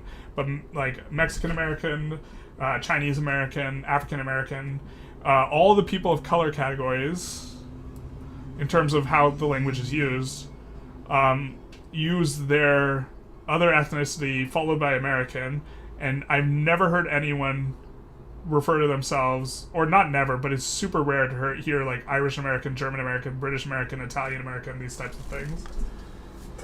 Because we unite against the America tribe. True. Rebel against the head upon which the hat is perched. You like sci-fi because it changes your preconception on race relations? 100%. If we had a bunch of aliens, suddenly the tribe would become human, I imagine. Star Trek's Deep Space Nine and Stargate probably most interesting race relations. Also, you get to do a lot of metaphors about race. Like in Scandinavia, there are so few black people that the Swedes have to discriminate against the Finns instead. Exactly. Oh, you're joking about, yeah, the being offended? Yeah. Indo-Canadian, French-Canadian, Asian-Canadian, etc. Only we're allowed to tell ourselves that we are right wing. People, you know what's really funny is that no matter where you are on the political spectrum, if you call someone who's right wing, they generally get offended. And if you call someone left wing, they generally get offended, which is so wild to me. No matter what it is, it's always seen as a slur. I guess often it is going to be someone on the right calling someone on the left wing, because lefties don't call the other lefties left wing, right? And so it's going to be seen as a slur. But it's interesting that no matter what, this is always just like where it's like it's bad. Really, the wings are the problem. Culture will replace race, and culture always evolves despite conservatives trying to revert it. So if people want to discriminate against others, they'll find another way. Yeah, 100%. The problem is like, so the question is like, how do you resolve tribalism? I don't really know. If aliens were here, the tribe would become human, except Victoria 3 players who will always be their own tribe. Easy, basically. Seriously, it's interesting how we got here from Wittgenstein. Yeah, Wittgenstein would not... Wittgenstein would call this a language game. The truth is, as expressed earlier, you guys find this more interesting in terms of talking about than talking about the Tractatus, or my book, The Truth Hurts. We're almost like at the end here, though. We kind of goof off a little bit towards the end. Oh, I'm about to rip on James Clear. Yeah, there's like 3 pages left, so like we can come back to it. If you guys want to chat about other stuff, this is kind of the place to talk about ideas. You just call them radical leftists? Ah, yes. The insertion of radical in front of everything. You know what's really funny is like radical used to refer to like an ideology that was just entirely progressive. And there's an interview where a thinker that I like, although I disagree with him in a lot of spots, Christopher Hitchens, someone calls him a liberal, and he's like, please, I prefer radical. Maybe the guy was onto something. I think Wittgenstein was onto something with the second thing, not the Tractatus. The Tractatus is just a demonstration of how like brilliant he is, even though it's like philosophically, in my opinion, kind of worthless. You have to be so... You have to just be... You have to be there to like really like be able to do this, what he did. Like, if you read through Tractatus... Also, I was intoxicated through a big portion of my reading of the Tractatus, so maybe that's coloring my my thing. Right-wingers calling themselves right because it means they're right about everything. Yeah, they like saying, instead of... They like... I hate the way they conjugate Democrat. The Democrat Party. I think it's technically not incorrect, but it's just annoying. Rather than the Democratic Party. The Democrat Party.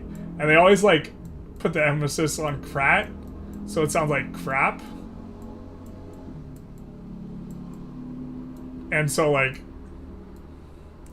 the Democrat Party. Yeah, radical wants universal suffrage and a republic, basically. But the meaning of the word is what people use it for, so that's not what it means anymore. And so I hate when people like are just like, well, actually, that's not what it... No, it's the meaning of the word radical has changed. It doesn't mean what it used to mean. We all know that COVID aliens come. At least 30% of humans would side with the aliens and say the flu kills more people than the aliens eat every year. Well, no. I think you underestimate the tribalism of people. I think the aliens would bring everyone together.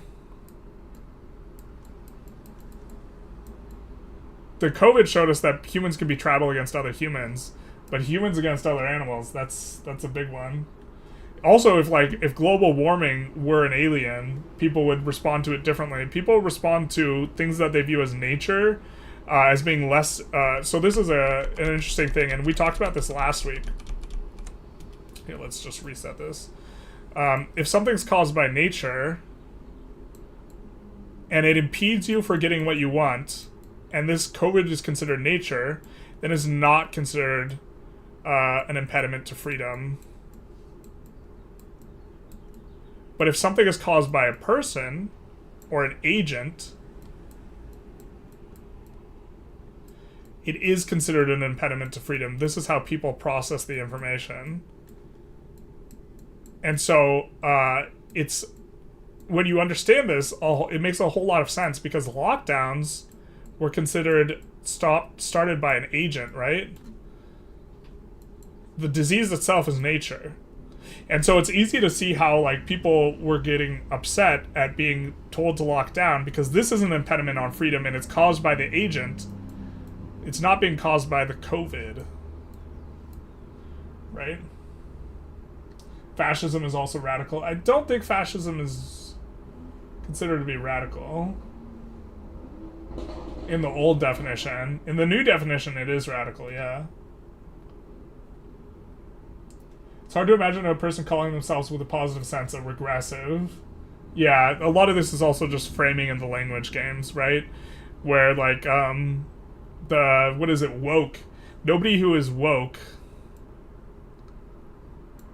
self-describes as woke anymore. It was, like, very, very initially, but now it's only used negatively. Radical liberals will eat the rich. No, stop. The radical liberals will eat themselves. You don't know too much about purely formal philosophy stuff? Yeah, nobody... This isn't very common to, like, be aware of, like, this Tractatus type stuff, and it's just, like, yeah. You stand firm that fascists are leftists? That's... I think that if that's going to be your position, which I think you're just capping, but if that's going to be your position, you have to simultaneously recognize that an enormous amount of people are just going to disagree with your position. Excuse me, Mr. Gaming, right-wingers call them demon-crats. Demon-craps? The demon-crap party. There we go. We finally captured them. The demon-crap party. Delicious. Who's the alien lover? Big me, big nice. Except I'm not. I'm actually, like, I'm a humanist, but I draw the line at human. If I cared about the animals, I wouldn't eat them. Would I consider aliens agents? Yes. So this is the point I'm trying to make, is we would consider the aliens an agent. And then, so we would view what the aliens were doing as an imposition on freedom. The aliens we would view as having a sense of agency, yeah. Unless they were, like, clouds. If the aliens arrived and they were clouds that were sentient, but was hard for us to understand as sentient, then we might understand them as being nature or something like that. Anything deviating from the status quo could be termed as radical, progressive, or regressive. That's how it is understood now, yeah. But the original understanding of the word was not like that. It was like, it determined a clear position. Now that's what radical means, though. But yeah. What about people versus toasters? What's your tribalism now? I'm pro-toaster. And siding with the toasters? Big nice. I thought radical was just a nicer word for extreme. That's the way it is now. That's what it means now, kind of. The word has changed. And words change in meaning. Just like the word chair can change in meaning over time. That's why it's impossible to make a perfect definition of the word chair. Can't be done.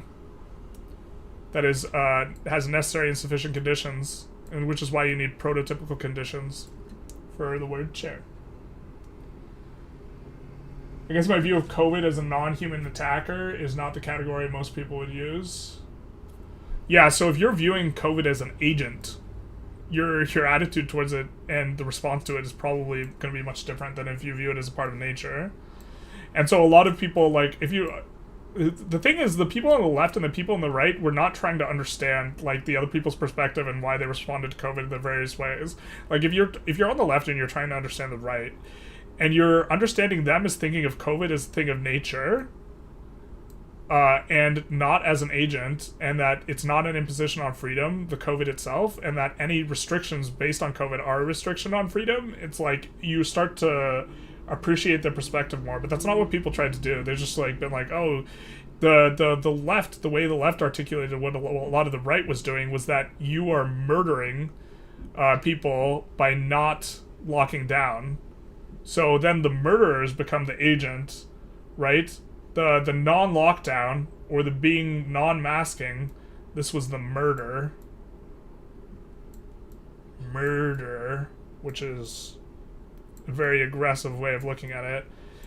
And then, but, like, the the framing of the entire issue was just like wildly different on each side. Democrat Party. My mom calls them Democrats. We're a Canadian family, by the way. Yeah, but as demonstrated in your stream earlier where you talked about how Canadians use Canadian measurements, which is just wild as hell. They use Americans sometimes, American stuff sometimes, and international stuff sometimes, and it's just this wild thing. Tarkus showed this on stream the other day. Oh no, not that one. It's like, what are you measuring? Speed, you use metric. Distance, is it your height? If it's yes, then you use imperial. No, you use, you ask another question. And it's just this wild ass thing where like, you just use the American version sometimes and others not. So like, you're just using the American definition sometimes and the other one other times.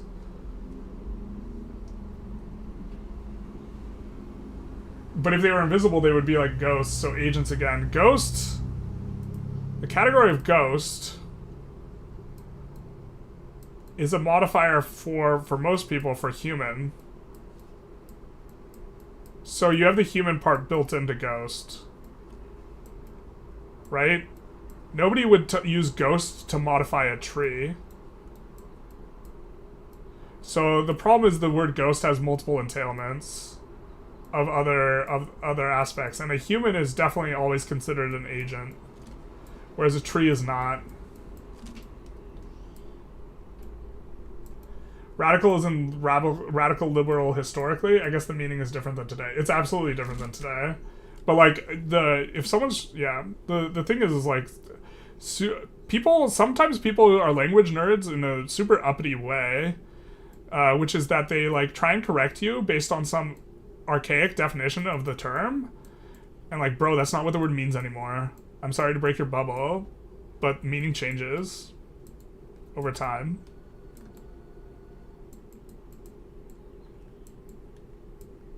And like, liberal doesn't mean what it used to mean either, right? Freedom doesn't mean what it used to be either, you know what I'm saying? But on a more serious note, what if subservience to machines AI is good for people, at least in the general term? Good is subjective. This is a big problem. And a lot of people view being free as being good. And they would view being subservient to AI. Ooh, can't spell. I just tried to put 2 R's in free. And they would be under AI as not being free. And so you would have to include this in your utility consideration.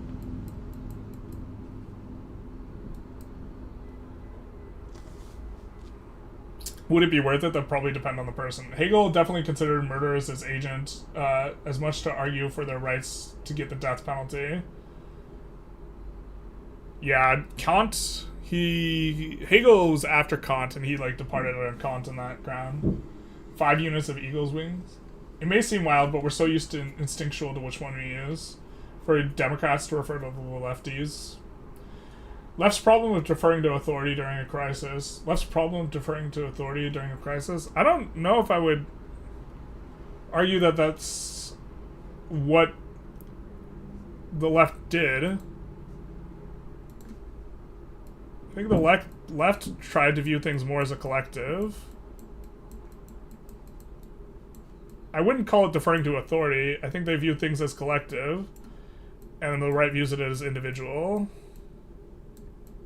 And this is a common, like, framing difference between the two.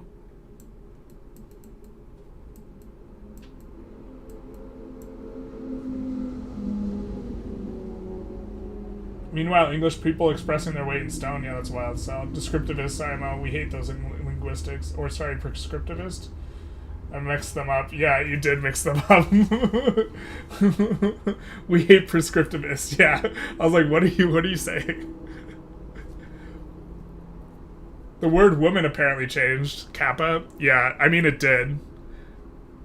Gender changed in like the 50s or 60s. It started changing in meaning. But also, whatever the word, like, however people use it is what the word means. Like, and some people, yeah, well, like, gender's like, bro, people get super pressed if you talk about gender. But like gender is like, I don't know if I want to talk about it. It became more inclusive, yeah. It sure did. Yeah. But also like, bro, if everyone wants to model and think of gender to mean a particular thing, like that's what it means now, man. Like, I don't know. Back in my day, a woman was just anyone who had cooties. Yeah, exactly, Tarkus. Tarkus identifying the real problem. But now even the boys can have cooties. Shake my head. Liberals gotta live. Yeah, basically. So, like, the words just change meanings, man. The problem is like that entire discussion's complicated because there's actually like 4 things you talk about when you talk about like the changing of the mean gender. You're talking about linguistics, which is, oh my god, I don't even know how to spell linguistics. The truth hurts. You're having a linguistics discussion. You're having a biology discussion. You're having a social discussion.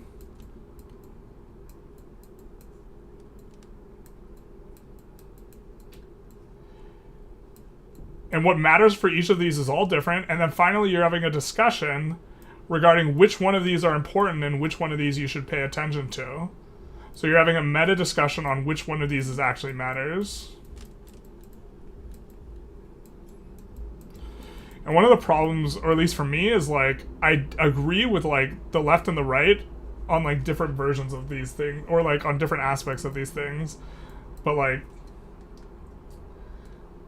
yeah, we don't have the word gender, thank God. Linguistics, shake my head. Yeah, so the linguistics truth is that the word gender means something different than it used to mean 60 years ago. And the word man and woman have changed. So like, the meaning has changed of these words. But just because it's changed doesn't mean, like, words don't have a meaning etched in stone that is informed by some sort of a priori consideration of what reality is. That's not how it works. Radical historist, guys? Semantics. We gotta bust out some formal linguistics right now. I don't know if what I would be doing would be considered formal. God, I heckin' love formal linguistics so much. Big nice. Social utility always. But, like, one argument I hate from the left is that the argument that, look, it's just a social construct. Gender is a social construct. As if that eliminates the rest of the conversation.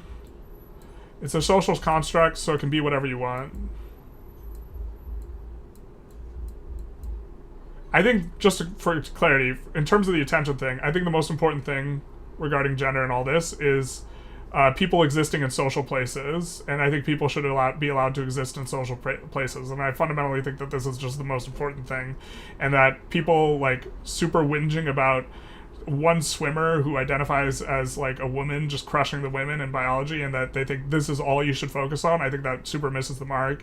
And the people who are focused on what the words, like, used to mean and what they do mean now, and that this is, like, what's important, and I think this misses the mark. I think the important thing is that people should be allowed to exist in social places that they're not harming other people, and that, like, anything that's preventing them from doing that is just disgusting. But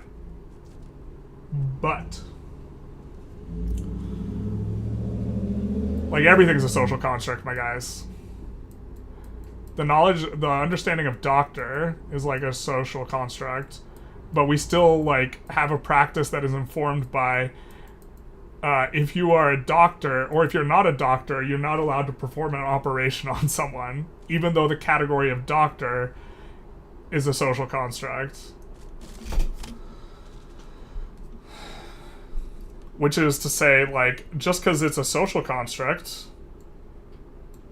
that doesn't mean you should be allowed to talk about biology for a brief moment. Doesn't mean you should be allowed to compete against people who are not your who are not born with the same sex, if we're going to divorce sex and gender.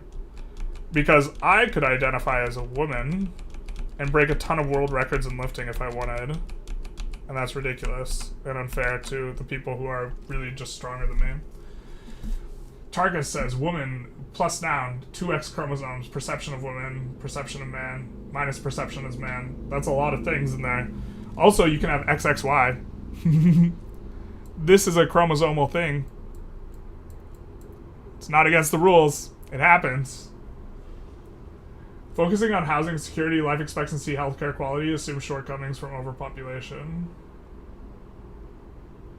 I feel like if you only use the word gender, you lose the biological antagonism we have between sexes. If we only use the word gender, but like you can introduce new words and start using words differently. Now people use gender and sex to mean different things when they used to be used to refer to the same thing. But like the thing is like almost everyone can understand each other if they want to make the effort. But people seem determined to not like understand the other person's position in a lot of these things. That's a barred argument. I agree. Can I be an Apache helicopter or not? Probably not. But I think if you thought of yourself as an Apache helicopter, you should still be allowed to exist in a social setting. Like there's people in the US who want to pass laws that make it so that you can be arrested for wearing the wrong gender clothing. I think that's the most insane thing. Like also, I think you should be allowed to think of yourself as a man and wear women's clothing. Like I just realized that to do actual formal linguistics breakdown of the word woman, it could go on for like forever because of how complex gender identity is. Yeah. Being a social construct doesn't make anything less real. Texas is a social construct and it's very real. But is it though? No, but like, this is what I'm getting at, is like, what I don't like isn't the identification that gender is a social construct. It's to use the identifying it as a social construct as a means to dismiss the entire, like, any other point from the other side. It's like used dismissively. It's not that it's wrong. Yeah. It's like the question, what is a woman, which is a troll question in most cases. Oh yeah, you're talking about the Matt Walsh thing? Well, so like, also, like, the prototype of woman is actually, I think what is a woman changes somewhat based on context. If your context is you're talking about a sport and competition in a sport, the question, what is a woman? What you're asking about in regards to relevance, in terms of relevancy, is you're asking about the state of affairs on the XY chromosomes and the presence of testosterone and this type of thing. If you're asking about what is a woman in terms of social presentation, the context is different and what's important is fundamentally different. Like, in a social context, I don't usually, like, fight people, right? And so, like, if we're thinking of, like, MMA,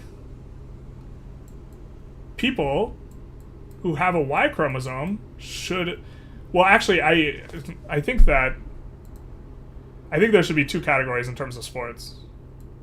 This is also not what's important. What's important is people should be allowed to exist in social places. But in terms of the sport, there should be an open category, and then a category for women, and then if you want, or for biological women. Oh my god, I shouldn't be having this conversation.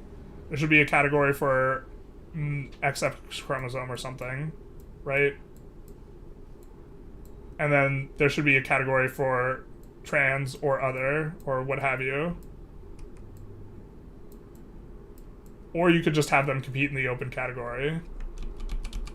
Because the entire reason that women's sports was created was because women can't compete against the men. So, like, the intent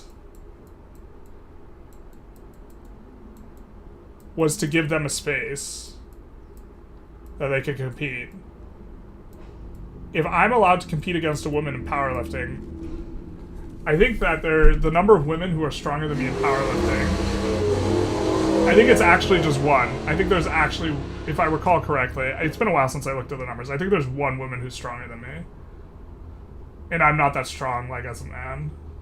Chromosomes are a red herring. No one tests chromosomes before deciding what someone's gender is.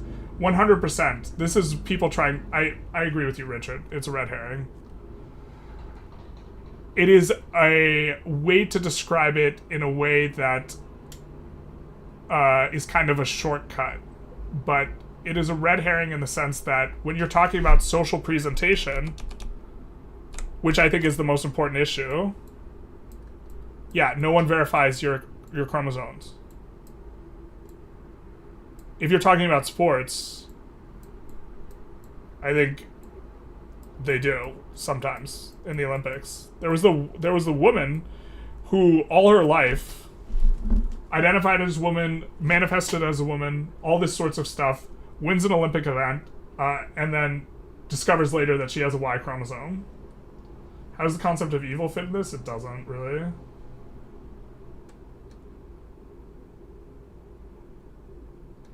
Also, yeah, there's also people who have, like, XXY chromosomes. There's also people with Y chromosomes who have given birth that's non-zero. And I don't mean, like, people that were, like... I mean people who became pregnant and gave birth and this type of stuff. But this is, like... people should be allowed to exist in social places.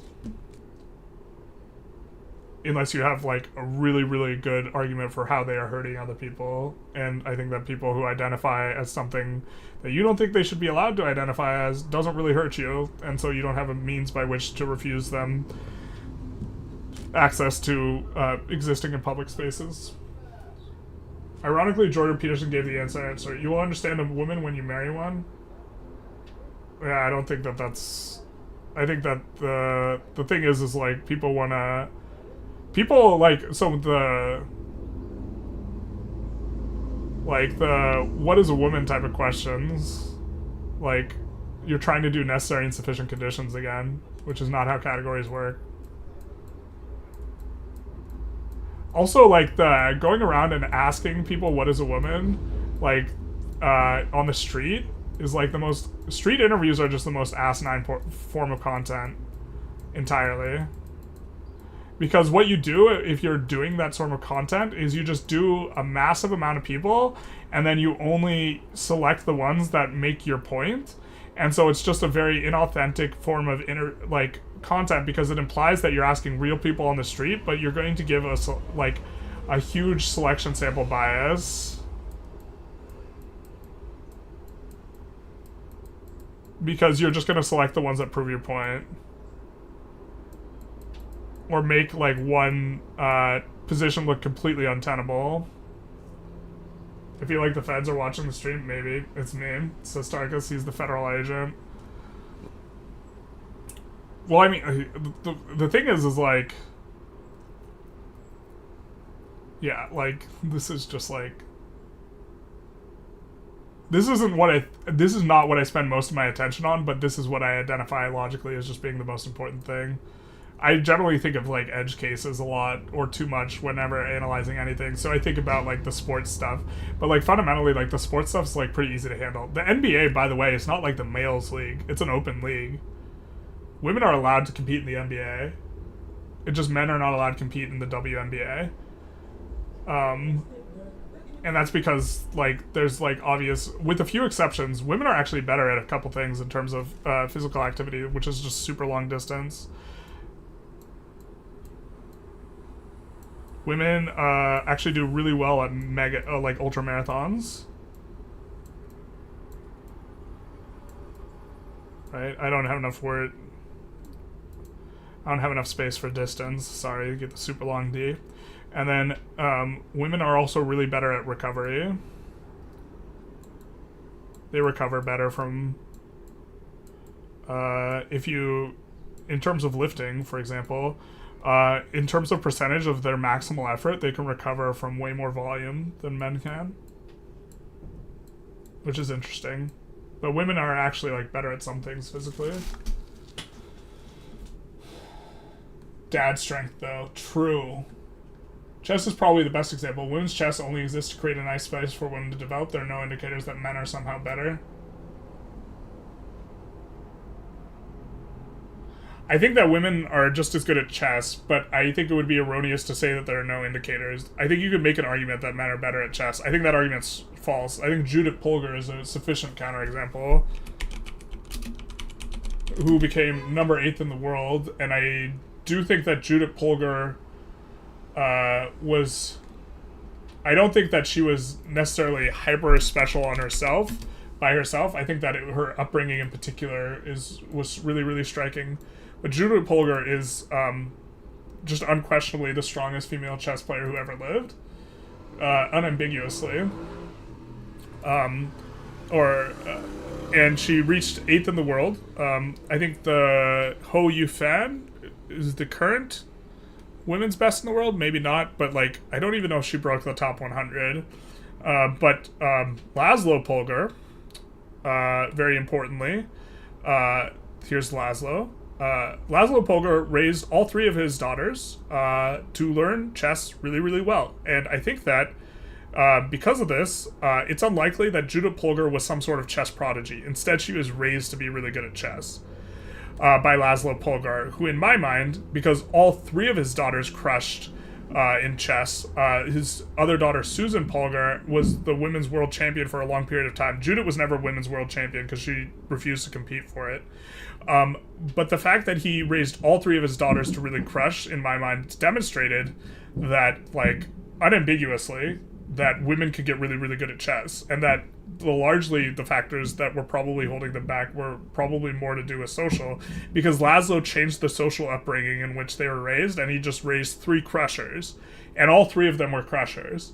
And so the fact that Judith gets to number 8 in the world, when this is the only instance of a dad just like completely just being like, we're doing chess all day, every day, this is what we're doing, like is like a strong indication that like women can be just as good at chess as men. However, empirically speaking, if you look at all the top players, they're not men. So the to say that you can't make an argument or that there are no indicators that men are somehow better is crazy, because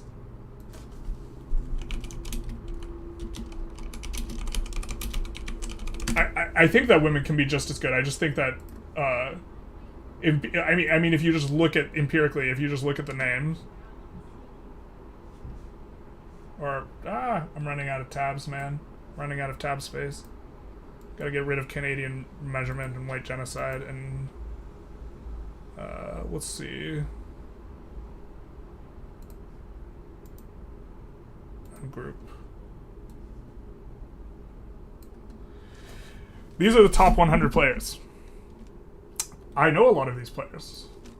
Magnus, man. Fabiano, man. Hikaru, man. Nordebek, man. Ding, Liren, man. Eli Reza, man. Jan Nepomniachtchi, man. Wesley So, man. Arjun. Not familiar with Arjun. I think he's he's a younger player. Wei Yi, man. Anand's not top 10 anymore? Rip the dream. Anand's like the oldest player in the top 10 for like the longest time.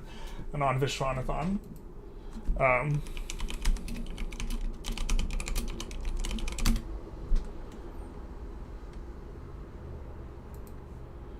But these are the top 100 women, right? Ho Yufan has a rating of 2632.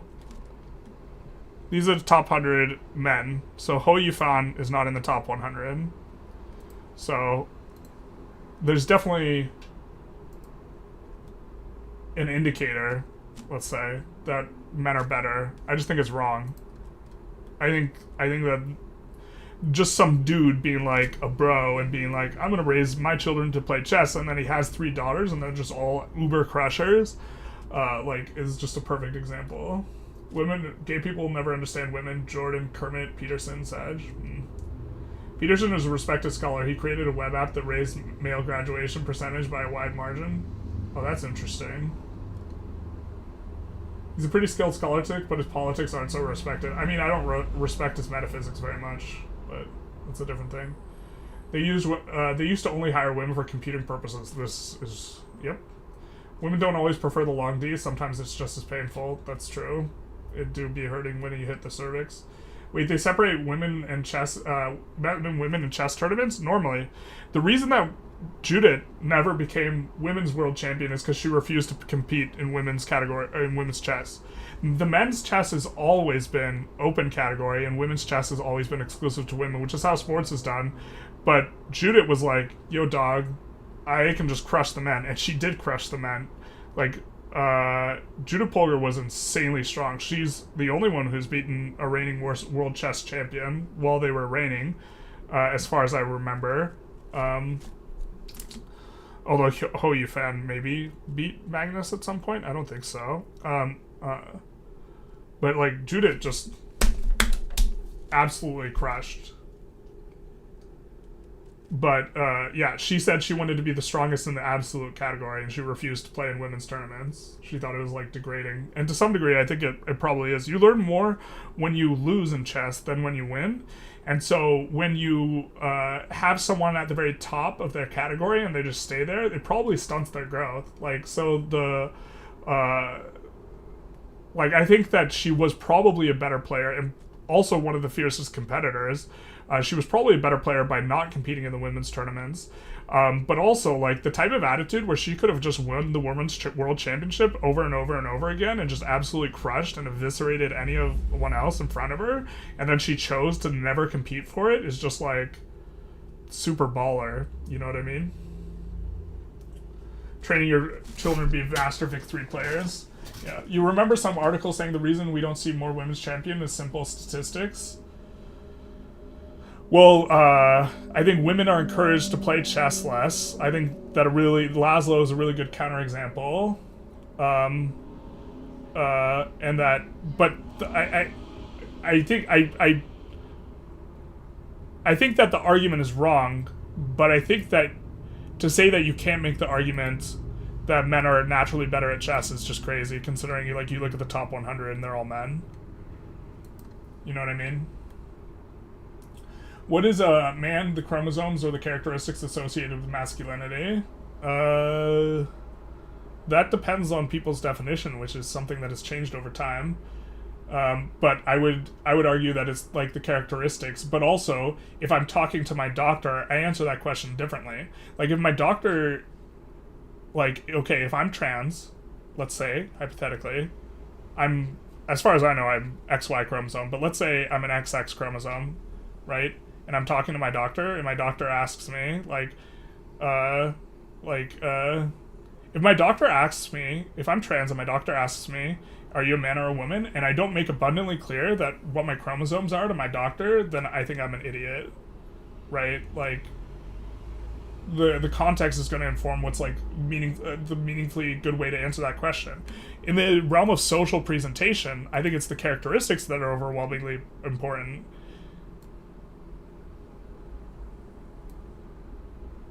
Yeah. That should be the question, but it's still not enough because they're our femboys female. Well, like, some people want to be like a masculine woman and a feminine man. Yeah, I think it depends on the person in question. I personally believe in total gender abolition in case of, except in the case of medical reasons. Yeah.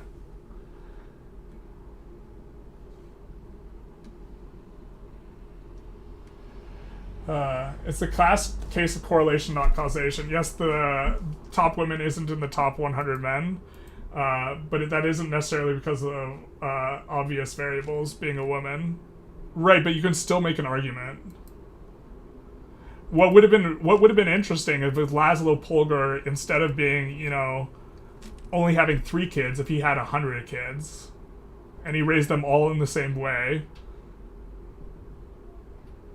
And he had a ton of daughters and sons, right?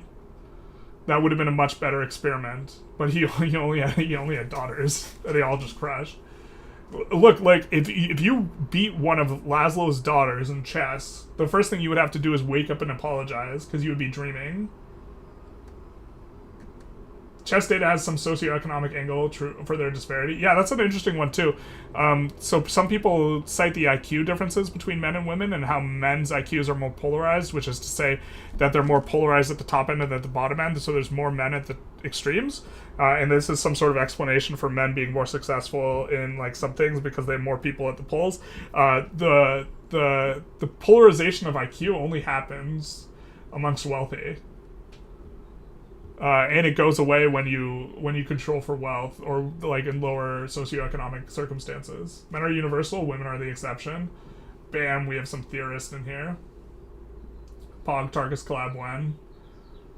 At least we're part of the not social streamers. Our collab is to never collab. Me and Generalist already in a collab group with, yeah, exactly, we're the anti-social streamers. Just some bros being guys. A man is obviously a featherless biped. True. Flawless definition. If only Laszlo had 100 kids. I mean, I would love to have seen, like, the Laszlo factory, just, like, could you imagine if you had 100 kids and they were all, like, 80 of them were in the top 100 players of chess? And you're just like, this is how we do it. Hey, if you're going to be top 10 in chess, you started playing at age 5?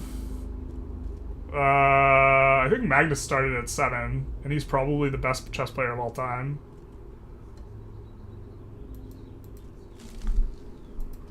But, I mean, you start young. 7's still young. I get your point.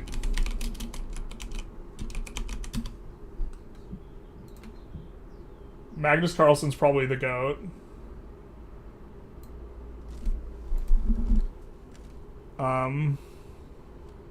Carlsen showed an aptitude for intellectual challenges at a young age. At 2 years, he could solve 500-piece jigsaw puzzles. At 4, he enjoyed assembling Lego sets with instructions. Bro, I also did puzzles when I was young. I think it tells... Does it not tell us how old he is? He participated in his first tournament, the youngest division of the 1990 Norwegian Chess Championship, at 8 years. But I think he started at 7. Carlsen's insane, though. He's probably GOAT. I think Kasparov's still ahead of him, because Kasparov has, like, the longevity factor.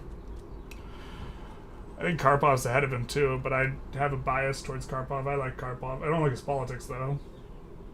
Arabian harems, chess stratocracy based, yeah. Full send. Bro, Judah was, like, so good, though.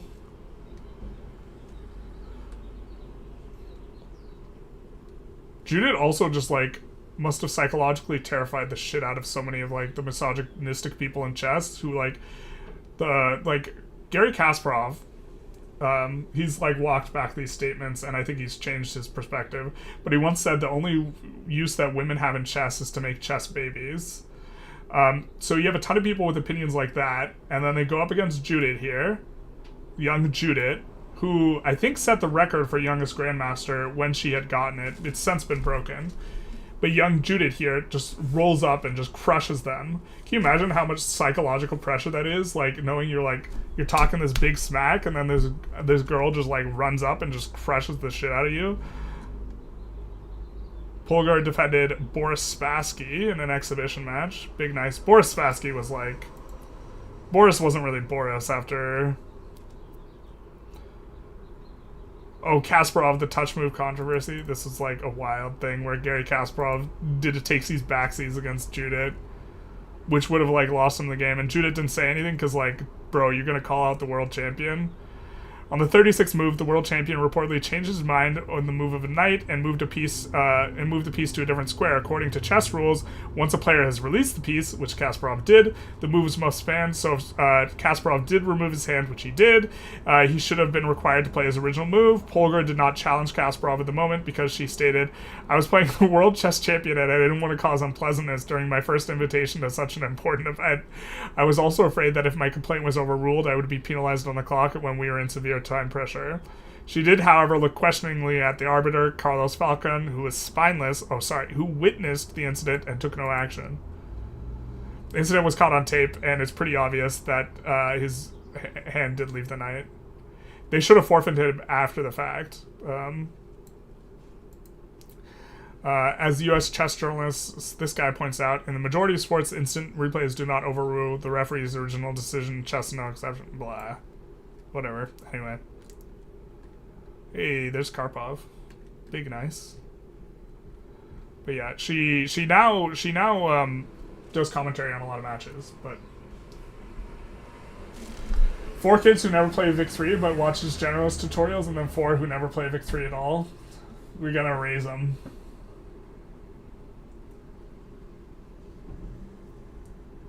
They look like Amazonians straight from Greek legends. Homer-esque type shit. Spineless, yeah. Literally caught in 4K. Yeah, basically. But yeah, she also had a chess style that was like spooky. Playing style. While having a strong understanding of positional play, Polgar excels in tactics and is known for aggressive playing style, striving to maximize initiative and actively pursuing complications. The former world champion Garry Kasparov wrote that, based on her games, if to play like a girl meant anything in chess, it would mean relentless aggression. And in fact, a lot of girls following Judith being so strong styled their play after her. So like, in the period of like following Julia Polgar being huge, like there was so many really strong attacking female players just crushing people. Because like, bro, like we're talking like the top 100 people or whatever. If anyone here plays against Ho Yufan, she beats them in 1,000 out of 1,000 games. Like, it's not close. In her youth, she was especially popular with or even Judith still, like, even though she like doesn't play competitively anymore. Especially popular with chess fans due to her willingness to employ wild gambits and attacks. As a teenager, she's been credited with contributing to the popularity of the opening variation on the King's Bishop Gambit. That's King's Bishop Gambit. I think that's another name for the King's Gambit, but the Bishop version, not the Knight version. So instead of Knight F3 or Bishop C4. Polgar prefers aggressive playing style with e4 as the white, and the Sicilian or King's Indian defense with black, but as also said, her opening choices would also depend upon her trainer. Jennifer Shahadi, writer who's a chess commentator, also a strong player, also really good at poker, if I recall correctly, plays a lot of poker. Writer, two-time U.S. women's chess champion, there we go, suggested that her influence of Polgar, exactly what I'm talking about, as a role model may be one of the reasons women play more aggressively than men. Describing an individual's encounter with Polgar, former U.S. champion Joel Benjamin said, "It was an all-out war for 5 hours, I was totally exhausted. She is a tiger at the chessboard. She's an absolute killer instinct. You make one mistake and she goes for the throat." Yep. But that's just Polgar, dog. That's just Polgar. What was her opening? So the King's Bishop Gambit. You can see where this links. But I'm pretty sure this is the Bishop C4 variation of the King's Gambit. And the more common variation is Knight F3 here instead of Bishop C4, because you allow this check on H4 by the queen, and so you have to move the king. Whereas the knight move protects H4. But this variation is fine. Well, it's fine for the King's Gambit. The King's Gambit's just bad, but like, she played it. She did not play this at like the top level though. But yeah, you get this position. Queen H4 and then King F1 is like a common continuation. Although this is the modern defense, I guess. Maybe this is the more common defense, the D5 first.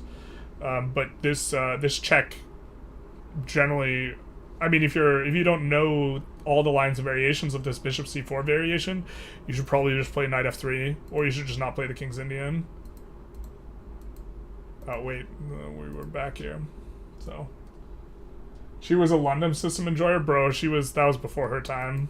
I was a London system enjoyer like back in like 2010, 2011, and then it got popular. As a peak 13 or so 100 Blitz player, who is now in 800s after years of inactivity, I'm sure I could have easily handled any supposed Grandmaster, yeah, basically. The wake up and apologize is strong with this one. Roleplay enjoyer IRL. Yeah, alright, let's finish this book, or this chapter. One can compare these two models that now we have no reference to. This is the Chip and Dan Heath process for change, where you're talking about using the metaphor of an elephant and the rider, where you direct the rider, which is you're the rider, the elephant is your emotions. You motivate the elephant and you shape the path. And then the very, very overly simplistic model for Anthony Robbins, which is you have to have 3 beliefs. I can change this. This can change. I can change this. I must be the one to change this. Okay, just quick review of where we were. One can compare these two models to each other as well. The injunction to direct the rider corresponds nicely with "this can be done." The directing the rider framework is about formulating possibility. In fact, it's a rather nice map for how to achieve that belief. Find the feeling corresponds well to "I must do this." Anthony Robbins talks about getting leverage. Feeling that is that leverage he's talking about. Finally, shrink the change corresponds nicely to I can do this. One has to be able to make as small steps as necessary to make the stepping on them as approachable as prospect. After all, after that, it's on to the next step. And chunking your goals is so important. Like, you have to, if you can't figure out how to make them seem achievable, you have to try and figure out what would make them achievable, and keep asking yourself questions until you find an achievable one. Back to the book, Tarkus falls asleep. No, not like this. But actually like this. The chat picked up when I started talking about race, and then now it's gonna die. The truth hurts. Motivate the elephant. Bro's telling his ranger's fat. Shake my head, basically. One final brain teaser for this chapter. In his book Atomic Habits, James Clear presents a model for progressive change that draws our attention to the consequences of improving 1% every day compounded over a year. Using the role models of Socrates and Da Vinci, what they might think of this model. Anyone want to chime in? I guess by the time, there's like a 30-second delay, so I'd have to just like wait for 30 seconds. I suppose I could look at Polgar for 30 seconds. But the idea is that if you improve 1% a day, this is what type of curve and improvement you get. 1% better every day, you get 37.78 times better. And if you get 1% worse every day, you would be reduced to 3% of where you were after a year's time. And this is the power of tiny gains as articulated by James Clear. Now, I have been critical of this publicly in a few spots. You stopped reading immediately when I downloaded EU4 Vic 3. Oof. Big oof. You know what's crazy is that after like 20%, or so it's like a double-digit percentage of people, when they finish their final level of schooling, they stop reading, like, entirely, or they don't finish a single another book after that. And like reading on the internet, it's like a completely different thing. It's because 1% increasing a number is more than 1% decreasing a number. True. In the book Getting Things Done, the emphasis is finding the next action for every project. 100%, yeah. The next concrete step that will move the project along. Yep. You have to, if you can't figure it out, then you have to brainstorm to try and figure it out. Which, like, earlier in the discussion, we were talking about social change. The thing about social change is, like, often it's so grand and huge. And so the question is, you have to reduce it into, yeah, exactly, finding the next action for getting it done. Okay. I gave you guys a moment. A huge... We have the parenthetical asides, which is an indication that I haven't actually written this yet. A huge portion of the mental exercises of this book lead on the idea of priming. Unfortunate that it's concealed. How we control attention to that end. Ask questions, recall questions. Blah.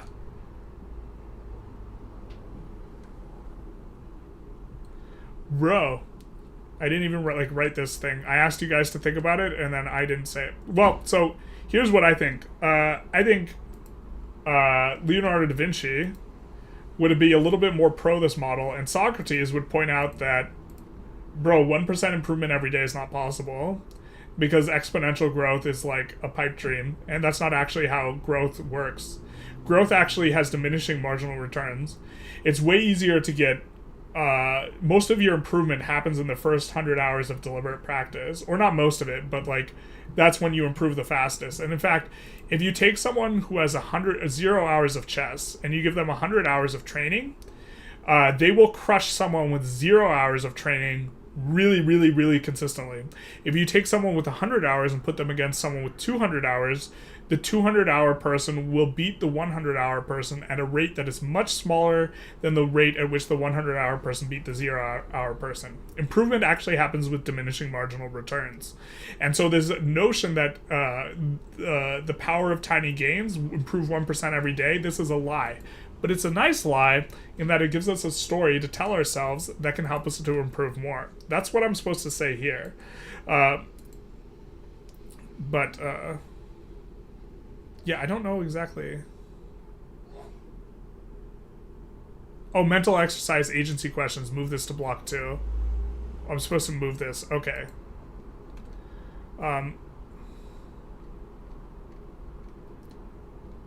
Bro. Okay, well...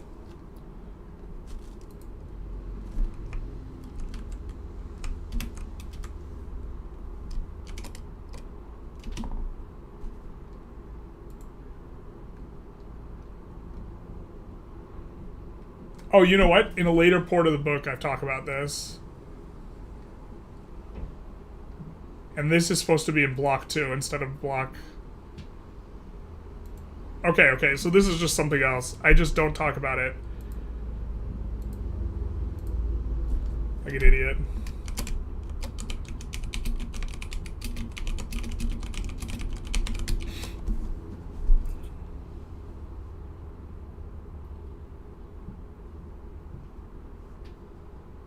It's because 1% increasing when I'm... worse every day feels like a depression loop. It is a depression loop. I think, though, getting 1% worse every day is, like, kind of how things work a little bit. Bro, when I was a kid, you read fiction books for fun. Then in high school, I read books to do essays, and I enjoyed doing them. That's crazy. So I like formulating arguments and stuff. I read a ton in high school, but I didn't read anything that was assigned. And then I've actually gone back and I've read a lot of the high school books that I was assigned in high school. I hated being told what to do. Then in uni, you skim books because there's too many, and now I only read books when I need knowledge on the topic. Oof. Thoroughly recommend John Foles and Magnus, the Magus.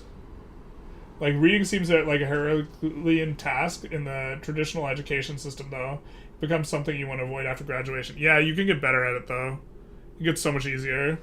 They give you read a lot, it's just a skill. What about the 10,000 hours concept? Yeah, I think it takes roughly 10,000 hours to be a master, but someone with 5,000 hours will crush someone with 10,000 hours way more consistently than 10,000 hours versus 5,000. But this is what's often given as... And where this comes from is actually chess. It takes roughly 10,000 hours to become a master level in chess. I have maybe, like... I think it's between 3,000 and 5,000 hours of chess, like deliberate chess study and practice. So if I wanted to become a chess master... I could probably study every hour, every waking hour for the day for, if I did this for like a year, I would get about 5,000 hours. So that is to say, study 10 to 12 hours a day. If I studied like significantly less, which obviously you'd have to, it takes several years.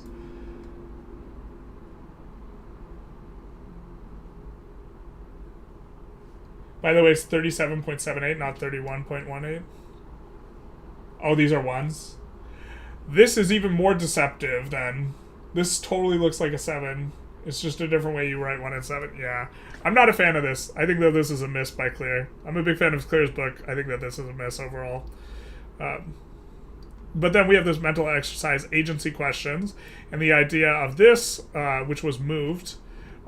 was we asked questions earlier. We did the 100 questions exercise, and earlier, so I got to come back and rewrite this. But earlier with the 100 questions exercise, we said at the very end, when you're done, highlight or underline your 10 favorite questions. We're gonna do more on this later. This is that later. So the thing is and then recall the questions we asked. And so you come back to the questions, and questions you think are particularly striking or important or wee-wooing outside. These questions, you can ask yourself them repeatedly. So this is why we talk about priming, though. Because we're reminding ourselves of the important questions. Priming is an effect in psychology. I don't know if we've discussed it yet, so that would be a bit of unpacking. I don't really know if that unpacking is appropriate, but I do offer up 10 questions that I think are important, that are both meant to prime and related to the task at hand of this attentional thing. So these are 10 questions you could ask yourself. And what the idea of this exercise is like you ask yourself in the morning and the evening these exact same questions, and the purpose is to answer them so that you prime yourself to think about these things in a certain particular way. One time I had a friend of mine who played various hours of various games I have, and he knows I play guitar, and he's like, bro, imagine if you put all those hours in guitar. Basically, you could be like a genius master guitarist, and then that was kind of sobering for me, so I went and played more CK3. Yeah, I definitely... takes about 10 hours to read a book. Okay? When I hit like 1,000 hours of Victoria 3, I did an AMA on Reddit. And I hit 1,000 hours like 1 year into the game, which means I've been playing like 4 hours a day, every day. And there's AFK time too and this sort of thing, but whatever. But like when I hit 1,000 hours, one of the things that was like kind of haunting to me is like I literally could have read 100 books instead of doing this. It still haunts me. I'm not sure 10,000 hours works if you don't actually enjoy the topic and are just forcing yourself to study it. I mean, if you brute force 10,000 hours, you'll crush anyone with 1,000 hours. The hours might not be maximally effective, but boy oh boy does the like churning of time like really do stuff. Does creativity work this way too? I'm not sure what this is referring to. Yeah, you felt the same feeling? Yeah, it's just like, holy shit, dude. I'm still thinking about next month just producing 0 content and just reading 30 books instead. I've done this like 2 or 3 times now where I just read 30 books in a month and just don't do anything but like read the entire time. Knowledge. Talking about Ty Lopez talking about reading a book a day when he just like reads like a chapter of a book every day. I'm talking about reading an actual entire cover to cover whole book. It takes 10 hours to read your schizo chat messages.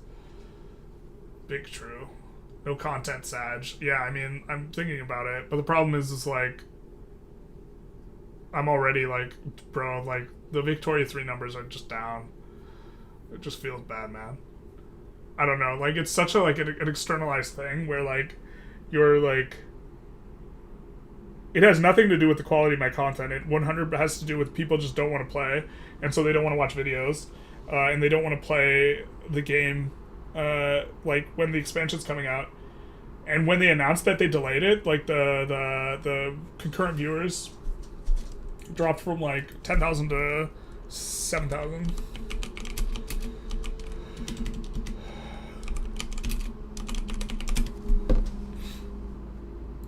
Oh, this isn't normally the website I use.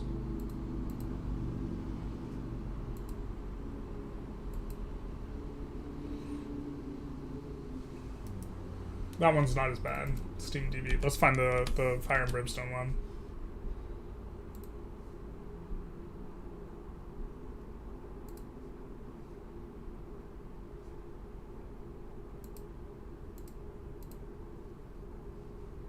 Oh, it's not that bad, but it looks like it had dropped to like 7,000 from 10,000. It's not that bad, but like, here's what happens just like, and this is just like, in terms of reinforcement, this psychologically is like not really good for conducive to reinforcing like the behavior. But what the way that it works in terms of like how I experience like stuff is the amount of views I get really tightly correlates with actually the number of people who are playing.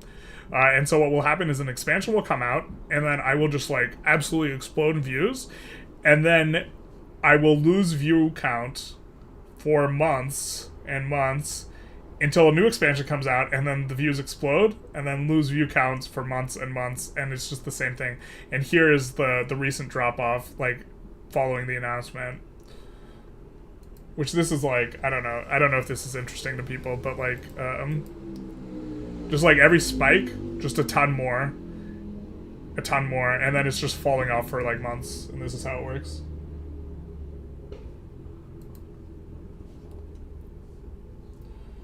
What makes some things painful to go through and some things very enjoyable, and how to blur the line.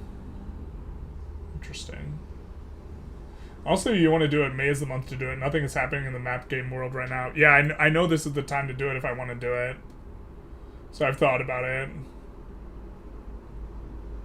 Your answer is, to the Draught is 30 books. Your answer is Mega Campaign. We're built different. We are not the same. Dot beam.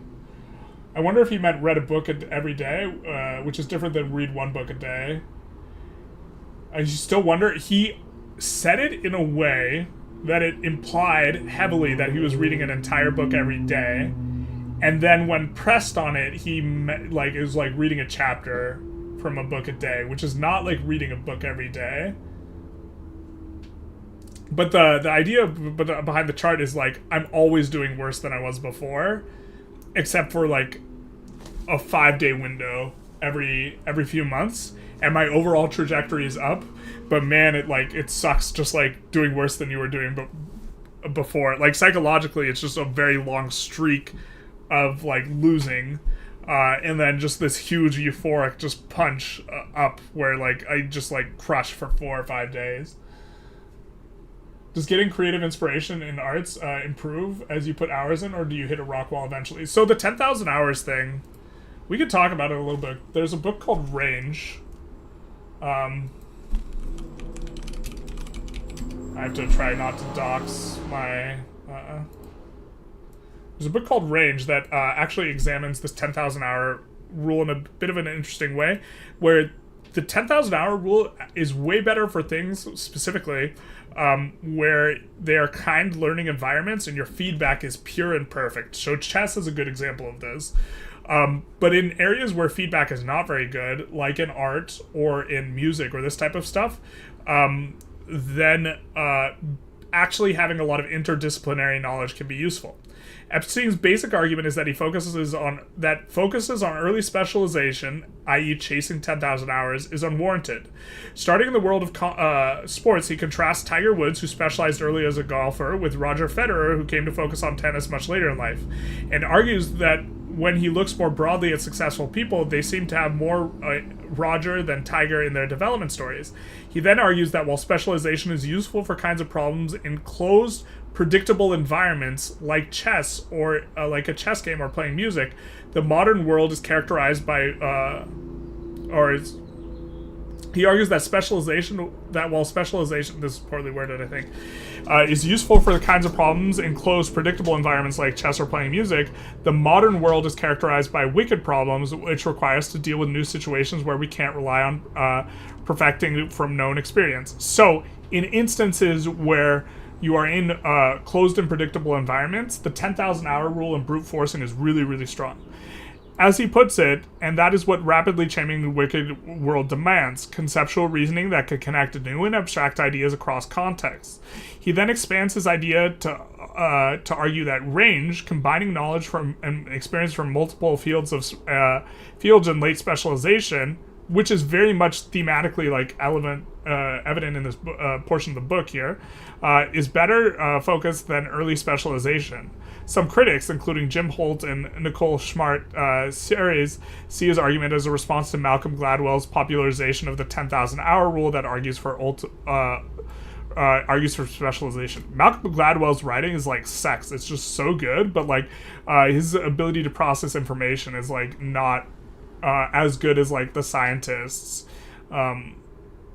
There's kind of like two types of authors of like the science and information type books. There's people who are specialized authors, like Malcolm Gladwell, and there's people who specialize scientists. And the unfortunate situation is that the people who are like Malcolm Gladwell's primary thrust is creating a narrative more so than perfectly explaining information. And so like that kind of shows up. I still love his books though. Would generally recommend. Yeah. There's only a limited context that can keep people interested in other, while other Paradox games are the same, to be fair. Just getting creative inspirations and, okay. How is Imperator doing? They're trying to resuscitate it. Got updated very recently. Vic 3 is, it didn't really get updated. It got like a bug fix.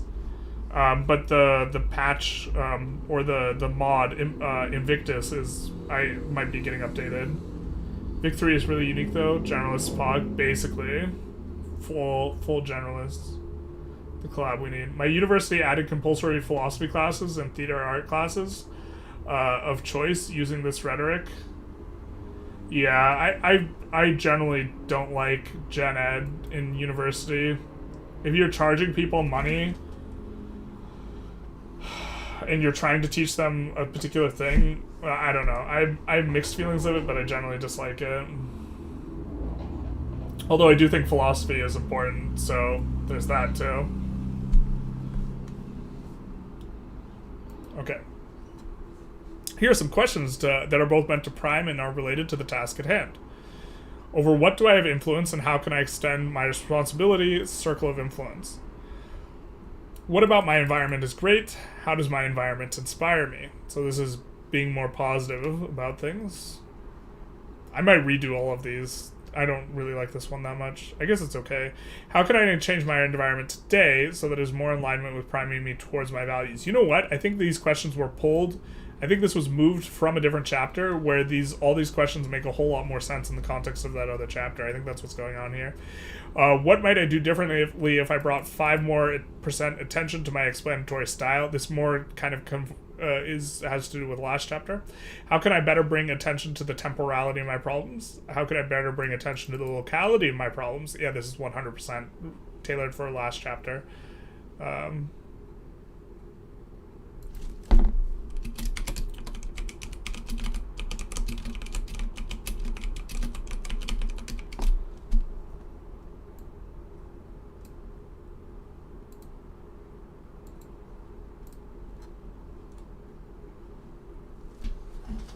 How have I grown as an individual? What skills and knowledge have I acquired that have been more useful in this area?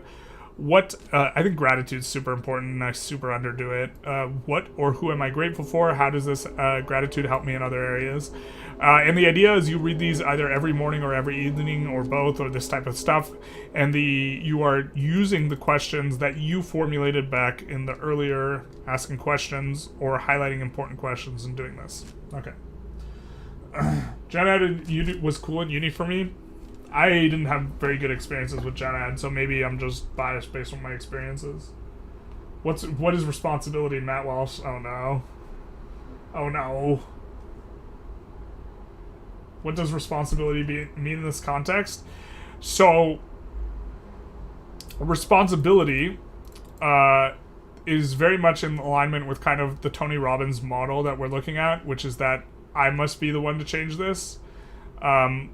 Right, where Anthony Robbins argues that there's 3 beliefs that are necessary for change. This can change, I can change this, I must be the one to change this. So taking responsibility is to bring it back to the bootstraps, it means saying that you must be the one who's responsible for creating change, which I think is a belief that is important for creating change. I think that it doesn't necessarily always describe reality correctly, but that even if it describes reality incorrectly, for example, sometimes that you are responsible for things, that is a useful thing for agency. STEM lords should appreciate it more. That's fair. I was a philosophy major, so I got a ton of humanities. Yes, I poured oil down my drain, and that's pretty meditations filled with the gratitude and stuff. I think it's important. I think I'm really bad at it. I think I'm can often be a negative Nancy, and that gratitude is important to focus on. And that's the entire idea behind this book, is that you have engaging in structured mental exercise, which you proactively choose to engage in and you make time for, can help you to change and develop a sense of agency. And so, for example, this is not something I'm naturally good at, but if I make a questions list that I go to every morning and I ask myself these questions and I force myself to go through the process of priming myself to be more grateful, then it can help me to develop to be more grateful as a person, which can help to expand my feeling of agency. Creating responsibility with influence is idealistic. Often people are responsible for things they can barely affect. Yeah, that's why I tried to qualify that statement when talking about responsibility in the context. I think it's important to be able to oscillate between looking things at as a social issue and also an individualistic issue, and that it's the second corollary to this is you should just also not care as much about the stuff you can't change. When it comes to viewing yourself as an agent, if you have no control over something, you should maybe focus on something else. What about collective responsibility? That is beyond the scope of this book, but it is an important issue. what you would have to do for collective responsibility, because this book is just getting to how do you, as an individual agent, demonstrate agency. If you don't have control, God, it's going to sound like you got to clean your room before you clean up society, but if you don't have control over your own actions, how can you institute some sort of societal change? Structural collective change is much harder. And so, but what you would do is you would say, I want to make this change in society, and then you would have to small chunk it to get to the point where how can you be looking at and focusing on things within your control that are going to help to contribute to that societal change. So, for example, a lot of people die of organ failure, right? And something you could do is you could sign up to be an organ donor. It's free. And some people have religious views that are inconsistent with this. If you have a religious view, I'm not suggesting changing your religion, but if you want to help other people, for example, you can come down and you could ask yourself, okay, I want to help other people. What can I do that's within my control to help other people? And ask yourself these types of questions and to brainstorm, because often it feels like you don't have much control and there's so much wrong with what's going on in the world. So you might not be able to help the Uyghurs in China who are being genocided, but you could help someone who's in renal failure by signing up to be an organ donor, right? And so you can look for areas where you do have control and try and make societal change there, rather than focusing on the big picture and how the fact that you can't really help the Uyghurs or something like this. For example, so you change what you're focused on to things that you can take action towards. By the way, it takes about 5 minutes to sign up as an organ donor, at least in California. You can look at it for whatever state, province, or what have you that you're in, but the amount of value that it creates and lives you potentially save is enormous. So very often your body is just too decomposed and they can't use your organs anyways, but if you're a freshie when you die and they know when you die and you have healthy organs, then this can save like several lives, and it's free. So you can give a father another half dozen years with his kids if you sign up to be an organ donor, and it's probably going to be really hit or miss. Your organs might just decomp before they get to you when you die, but if they don't, you might give several people an opportunity to be with their kids longer, and this is something you can control. And so, but whinging about things you can't control, obviously, is not going to. You're not going to be an agent in that regard. As a computer science major, the social science electives I got were the breath of fresh air. Yeah, I guess my perspective is warped by the fact that I was a humanities major. What if you're in North Korea, eh? Got him. You got me there. Then you, I don't know, focus on smiling broader to the people around you. It's like Peterson never left. Not like this. No. Where does the impact of impact of society on an individual end? That's a question that's looking for this kind of answer. Where precisely do we determine where the impact of society ends and individualistic things begins? Unfortunately, we're gonna have a prototypical social problem in terms of categories, and we're going to have other problems that are less good examples of social problems, right, but are still social problems, and then we're going to have a prototypical example of something that is an individualistic problem, and that we're going to have worse and worse examples that are going to be more and more social.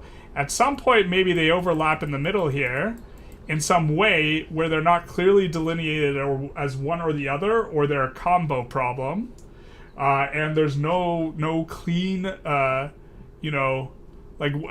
what's a really good example of a social problem that we have like no control over? Let's think. Well, I think as a U.S. citizen, I have very little control over what's happening in happening with the Uyghurs in China. So this might be a social thing of which I have very little personal agency. we might do a fundraiser for people disaffected by this. So like this is actually like not actually my position. I'm just trying to give an example. We might do a fundraiser for these people, which sucks. Now something that's entirely like within my control and not the responsibility of society might be whether or not I have a dirty butthole, right? This is my problem, right? I can wipe. Society has taught me to wipe. If I have a dirty butthole, that's an individualistic thing. I have the resources with which to clean my butt. There are public bathrooms. I have no excuse for having a dirty butthole. And, like, radiating, like, also, okay, let's maybe not do the dirty butthole. Let's try and be a little less crude. Cleaning your room is often seen as a prototypical example of something that is a individualistic issue. Yeah. Back to the radial categories, Pog, basically. Your country borders East Turkestan, so there might be more you could do than I could do. So like, that's fair enough. I feel that it's very difficult for me to personally do anything about this. If it was something that my government was doing, I could write my representative. And I have written my representatives on things. I wrote my representatives. So I give you an example. After the George Floyd thing,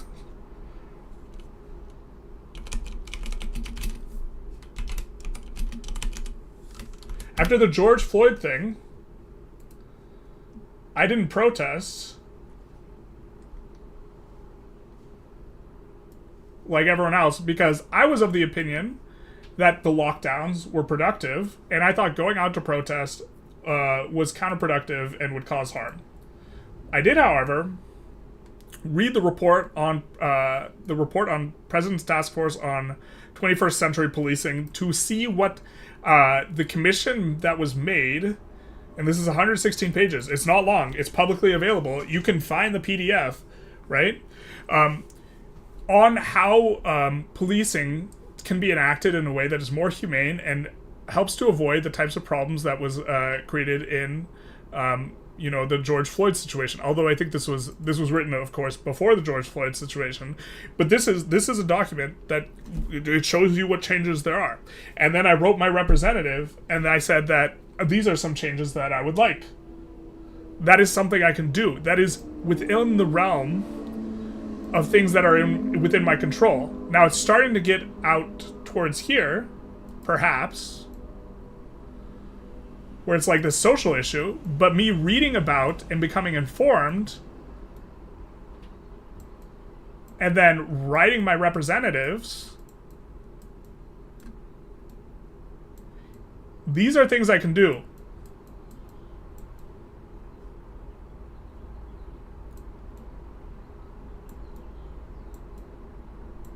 Right?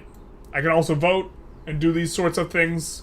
And the point is that I'm trying to make is that the focus, if your attention is, a pie, your focus should be on this stuff in your intentional pie.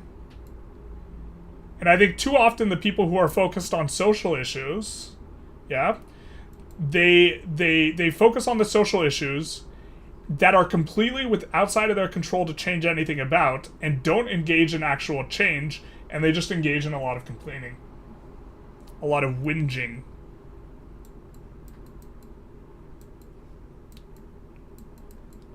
Also, the people who say that everything is individualistic, and are not empathetic towards any of this stuff, I think are completely missing with the mark in terms of evaluating reality. I think you have to be able to swap back and forth between these two. Right? You have to oscillate.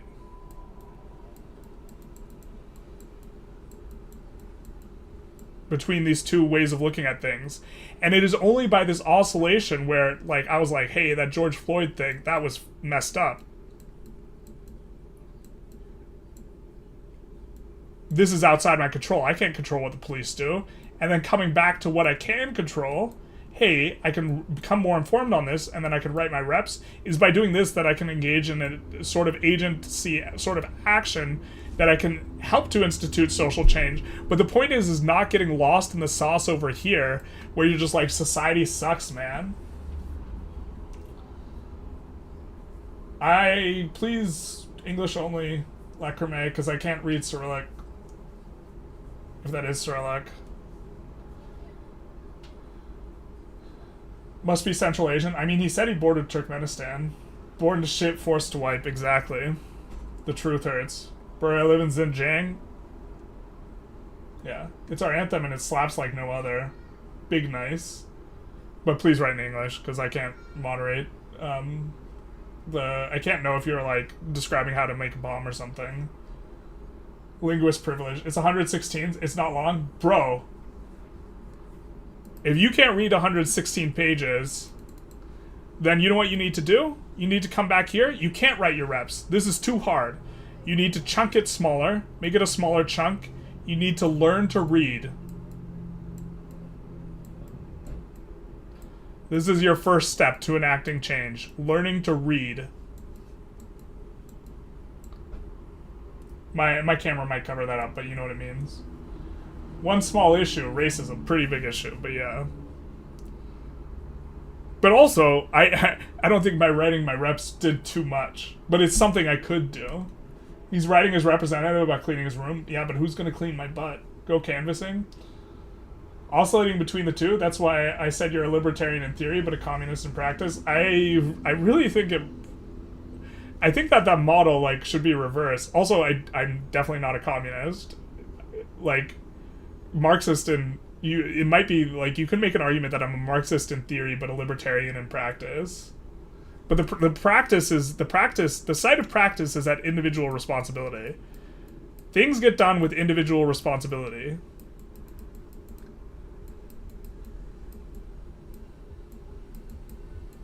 Right? But if you never look at societal problems, you'll never take responsibility for those. So you need to look over here and then take individual responsibility. I will instead tweet about it and then tweet back about it. No! We're making grad school with this one. We're making it out of grad school. We're trying. Libertarian in theory, communist in practice, Keck W. Yeah, it's like he's intentionally trying to, like, trigger me by, like, reversing it. Except he's not. Libertarian socialist. No, not like this. Not the S word. Right, but, like, we can have an ideal example of an individual thing and an ideal example of a social thing. And we have to, like... You also, like, aren't morally obligated to fix everything that's out here as well. But life's complicated. Alright, let's get to the chapter summary. Socrates is a model for destructive creativity, and Da Vinci is a model for constructive creativity. Both offer us injunction to be curious and ask questions, as well as an attempt to see the world from different perspectives when constructing our worldview. Like, for example, by the way, this dichotomy of, like, individualistic versus social, this is also entirely artificial, and you don't have to necessarily view it in dualistic way. Like, okay, let's here's how most people view masculinity and femininity. Whereas one side we have masculinity, and it's actually informed by like this notion of I forget what this is called. What's it called? Where this is neutral, and if you view a spectrum, if you view masculine and femininity like this, for example, anything you do that's feminine, right, will necessarily make you less masculine. And if you're structuring your model of this like this, then this is going to be how you interpret reality. Bro, this is not how it works. You could instead look at masculinity. If you instead had a model where masculinity, where it was a double pie chart, right? Where you have masculine characteristics and feminine characteristics. If you view it like this, suddenly an increase in masculinity or an increase in femininity does not make you less masculine, right? So the structuring you get, and what a lot of things, I've seen models for masculinity that are about exhibiting agency and having freedom and this sort of stuff. And so to be constrained is to be not masculine. And so then they use like imagery from like football, American football, where like breaking through from the tackle and blah, blah, blah, and like this type of thing. And this is masculine in essence. And that to be restricted is to be feminine. And I've always thought that this one was a little funny and ironic when you're thinking of things in terms of a spectrum, because most guys, or so many guys, go so far out of their way to do anything feminine because they think it will make them less masculine. They're just terrified of it because they don't want to be less masculine. And this, in fact, is an inhibition on their own freedom, which, in fact, in my estimation, on a lot of models of masculinity, is going to make you less masculine. Not every model of masculinity is like this, but a lot of it is just about being able to be, like, competent as, like, a subject or as an agent, and the fact that you're restricting your own action and you're making yourself less free in this type of thing by looking at things in this way and looking at it not to in a way that makes it so you are not allowed to be feminine is just silly, I think. I actually don't even think this double pie chart is the best example. I just think that this double bar chart, I think that like a pie chart is better. Like a pie chart that, so like this, maybe? Where this is how often we will tend to be masculine in terms of the proportion, and then how far out the chart is, so the radius of this section of the chart. So the angle of the chart is how predisposed you are to behave masculinely. And the radius of the chart is the intensity of it. And so this would be an example of someone who is more masculine more often and occasionally a little bit feminine or something like this. But like, this will just structure the way you look at things. And if you look at things like this, then doing something feminine doesn't decrease your masculinity. Which I like, that's like, to me, that's like the weirdest thing. Or not the weirdest thing, but it's like the stupidest like way of looking at things, where doing something feminine makes you like less masculine. Optimal human maxes out both bars. Exactly, that's what I'm saying. You should, like, when you're being feminine, you should blast. You know what I mean? And when you're being masculine, you should blast. You should just be competent at both. There's an ancient play showing a woman being toxically masculine, Antigone. I'm not as familiar with Antigone. Nietzsche, I like was combining Nietzsche and Antigone. Nietzsche wrote his stuff right. Dionysian and Apollonic logos. Haven't managed to finish Hegel, by the way. Nietzsche like walked that model back quite a bit. If you've only read The Birth of Tragedy, like he like started disagreeing with his perspective. Based. Napoleon apparently used to massage his breasts and remark about their feminine beauty. That's what I'm saying. That's what I'm saying. Let's go. But like this is how most people view it. This is a spectrum. Where to be feminine is to be less masculine. You get emasculated when you're feminine or something. The Socratic method involves being generous in interpreting the mental view of others. This practice of making sure we understand a position of another before being critical of it can be helpful. Can help us both find useful matters as well as be critical with integrity. Can help us to both find useful models. I don't know why. I guess this auto-corrected to matters. We want iconoclastic attributes, that is, seeing things differently and having different strategies for managing fear. Conformity is a major factor in human psychology and something we should be wary of yielding to. It is so wild. Like, this is probably just underemphasizing. Like,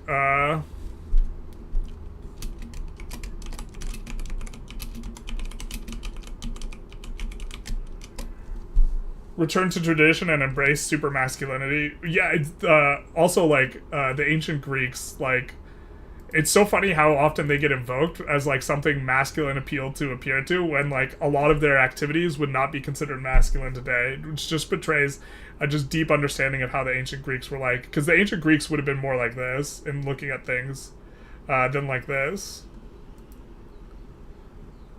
Fear can inhibit action. Unfortunately, it also distort perception. That's why cognitive reappraisal that is proactive is also important. We also process through the world through analogical thinking. This means we ought to reflect on the metaphors we use. In the process of creating our worldview, we need to keep in mind the types of errors we as humans are prone to make, both in judgment and in action. This can be done. I must do this. This is the Tony Robbins model.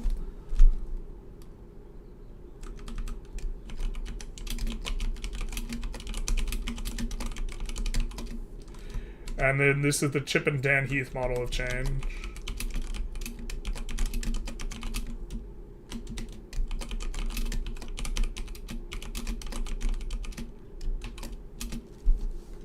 And some of that was like poorly written. And then we have a summary for the entire blog. Not the dreaded Socratic method. You'll sit down and you'll ask questions and you'll like it. I always make sure to intentionally interpret my opponent during the Socratic method so as to soundly reinforce your own beliefs. Easy. Nope, that's not steel manning. That's straw manning. Bro said analogical when the word illogical exists. Wait, what? But those are different words. I'm saying analogical thinking, not through illogical thinking. I want to say analogical thinking. We think through analogy. We think analogically. Greeks invented trios. The Romans discovered that you can add women to them. Basically. Sorry, anyone named Chip will never be taken seriously in your worldview. That's why you're wrong. It's Chip and Dan, not Chip and Dale. Bro, that's their names. It's two brothers. It's Chip Heath and Dan Heath. What do you want from them? The unknown creates two problems for agency: lack of direction, as well as fear that can cause errors in judgment. Did I just... Is this an English versus... This is an English... Okay. I spell judgment wrong every single spot, but that's because it's English versus British spelling. The first problem can be solved by having good mental models of reality, which can be best sculpted by looking at things from multiple perspectives and asking questions. By both creative construction and critical destruction of a worldview, one can engage in an iterative process of improving their worldview. We should also be aware of cognitive biases. In this chapter, we learned about confirmation bias, which makes us more prone to seek information we already agree with. This has potential to push us in an echo chamber, making us even more susceptible to pressures to conform, thus distorting our perception. The second problem of fear can be addressed by cognitive reappraisal. By framing stressful situations as opportunities to learn, as well as other reframes, one doesn't remove the fear, but does a lot to manage it. Because the errors we make in judgment affect our very perception, we need to act proactively to manage those errors, because they will be invisible to us in real time.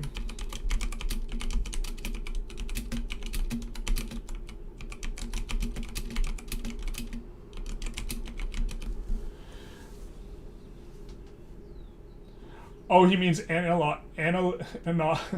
analogy logical. I thought you were using Anna as an anathema. No, I mean analogical, as in,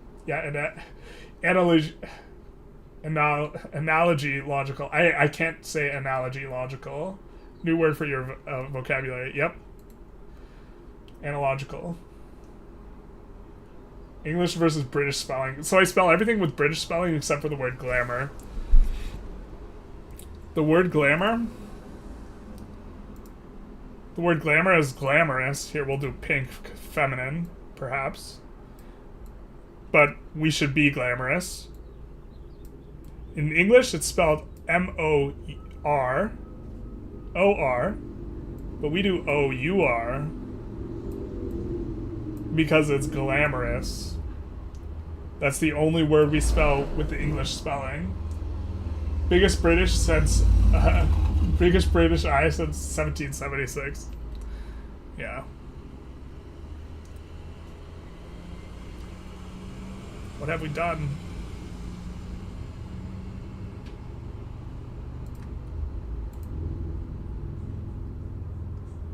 What have we done? We can't get a properly centered page anymore. No. Using not visible instead of invisible to increase word count. Hey, he caught us. He caught us. When we were writing this, we were like, oh, we have to write 1,000 words a day. He caught us. I think... But this is not be visible. In terms of meaning, I think they're distinct. But yeah. Classic undergrad technique, basically.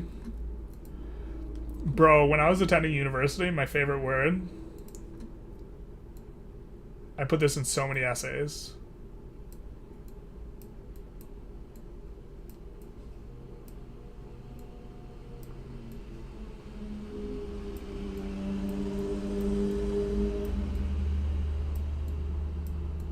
Obfuscatory. Close, Tarkus. You got the wrong conjugation, but the right word. Obfuscatory. You talk about the obfuscatory elements of a way of presenting information. Big nice. Big close, though. Almost got there. Obfuscatory is the better... I reworded so many sentences that obfuscate would be the word I would use, but I reworded the sentence so I could use obfuscatory. This is the most aesthetic word of all time. Why? Because it hides meaning while talking about hiding meaning, because no one knows what the fuck you're saying when you say obfuscatory. Do Americans even believe in God? Their building's floors start from the first, not the ground floor, basically. Lord of the Rings dialogue, essays based. I actually had a professor who, like, wrote... I think he actually published a piece on why Tolkien's work was just a shitty version of the Ring of Gyges. The Myth of the Ring of Gyges. I think he actually has a public piece of work. But the idea is the ring very clearly in Lord of the Rings makes you ugly. Gollum is an ugly creature. And the distinction between good and evil in Lord of the Rings in the entire universe is very obvious. Everyone who's evil is ugly. Everyone who's good is not. And the most beautiful are the most good. And, like, humans are mid because they can be good or evil. And that this is just kind of the point of the Myth of the Ring of Gyges, which makes you invisible and you put it on. And in the myth, the guy puts on the ring and he kills the king and he marries the queen. The entire point is that you get to avoid responsibility. But you don't get to avoid responsibility in Lord of the Rings. You don't get to avoid responsibility in Lord of the Rings. And this is why I didn't like this professor. I actually didn't like this professor at the time. Not because of this. But in retrospect, I actually like him a lot. The obfuscatory variables obfuscate the meaning of this passage, Giga Chad, basically. Harry Potter logic, 100%. Just very clear good and evil, and the world's actually really more complicated. And a lot of people, if they could be completely not responsible for stuff, would be way less moral. Because it's the appearance of appearing immoral. The Ring of Gyges was interesting because you can marry the queen while still being invisible or something. It's very clearly, it's just a thought experiment where you avoid any sort of responsibility. Apparently orcs were inspired by the Ottoman Empire a lot. Oof. I think, yeah, I think there's maybe some problems with the Tolkien universe. But, that professor did another thing that I thought was, like, super wild, and I actually think this was super out of line. But he showed us a paper,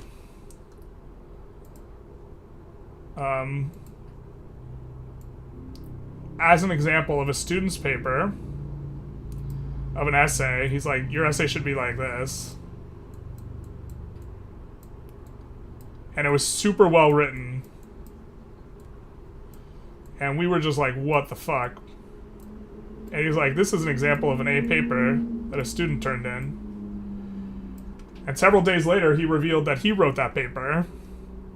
So, yeah, there's a big difference between an undergrad student writing a paper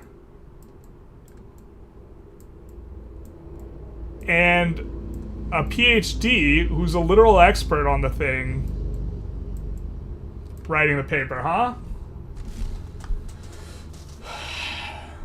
But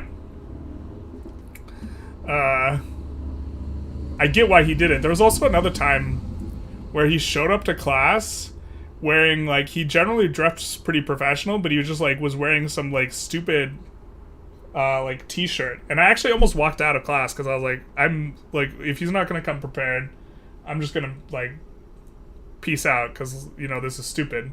And at the end of class, he later revealed that he was, like, doing a little experiment to see how his classes would treat him differently if he, like, dressed like a bum or whatever. And it was just a very interesting little experiment.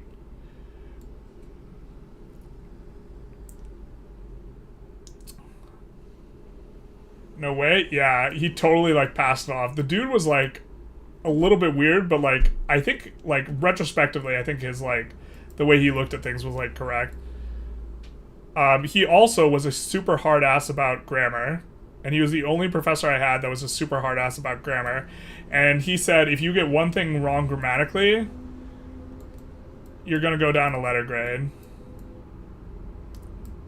And the reason for this is that is the price of entry. Writing something that has 0 grammar mistakes, that's how you get in. When I write something and I put it up for publishing, if it has a single grammatical error, it will be refused. This isn't the point. It's just the price of entry. Everything has to be grammatically perfect, my guys. And if you miscapitalize, you do anything wrong, like that sort of thing, you 1 full letter grade. Because in your professional life, you will get eviscerated in terms of respect if you do anything wrong. You misspell stuff. Right, a professor would always wear Hawaiian shirts, shorts, flip-flops, and I swear he was messing with us. Yeah, that's wild. This guy was especially wild because he would show up in, like, suits normally, and then he just wore a t-shirt one day. Or, like, not the suit without the jacket is, like, what he did. I do the dress like a bum experiment every day. But yeah, I like at the time I thought, bro, this guy's a dick. Like, it doesn't, like, if we understand the ideas perfectly and we, like, miscapitalize something, you're just gonna give us a B? Is that what you're saying? And, like, in retrospect, this is the absolute truth. Like, in an environment that's, like, not in academics, if you present something that's perfectly correct and you present it like a moron, people will think you're an idiot, regardless of how correct you are. From what I gather, the siege of Minas Tirith was inspired by the siege of Vienna. When deciding cavalry charge, the towers Aragorn lit were an actual defensive measure of the Greek Empire. The siege artillery of the orcs was an obvious similarity. Of course, Sauron was always hidden from the sight as the main cast, the characteristic of the Ottoman sultans. I think if you want to draw, like, the metaphors, like, if you want to find metaphors, you're definitely going to find them. And ascribing them to Tolkien is maybe, like, a little bit... I would be reluctant to do that type of thing, but also I do think he was inspired by World War I, because he fought in it.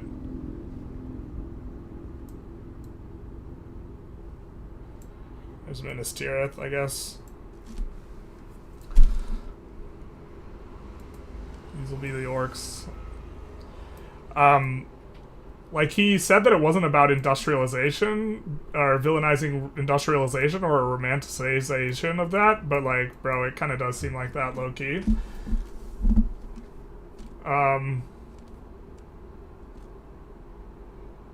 But who would have thought that optics mattered? Yeah, basically. Like, okay, so, like, I I could present an idea perfectly. If my thumbnail sucks, no one's gonna click on it, my guys. That and also Mortar just looks like Anatolia on the map. Okay, that might be true.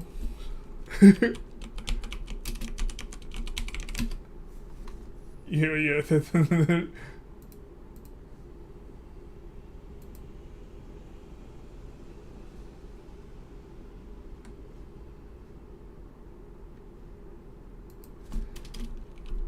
Let's see if we can find something that just shows Mordor and Anatolia.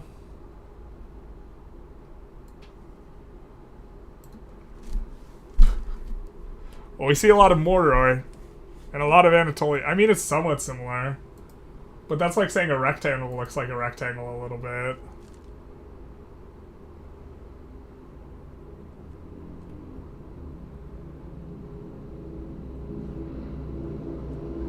And like this is Constantinople or Barad-dûr. I mean, my understanding was like Tolkien was also problematic in some regards.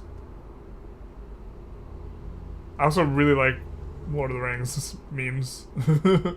Big fan. Big nice. With its gate is the location where Constantinople would be.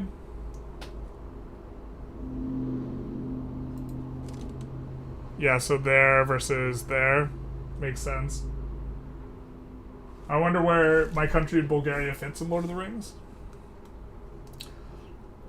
Honestly, if you don't think capitalization matters, just like guys like Ty Lopez who spout nonsense, but follow through good presentation, end up seeming very intelligent, it logically follows that the inverse would be true.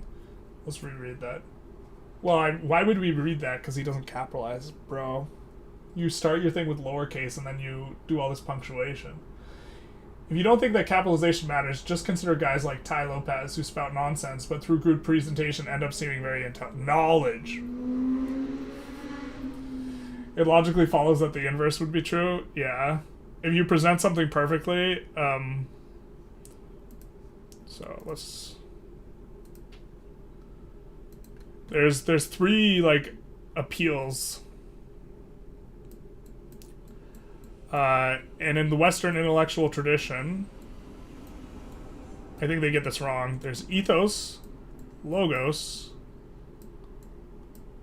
and this is ancient Greek, and this is how they capture it, and this is just a model of reality. I'm not saying that everything fits in these categories. I would say that these are radial categories. There's ethos, or let's start with logos.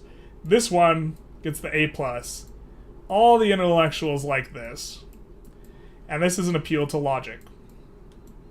Logos. There's pathos, which is an appeal to emotion.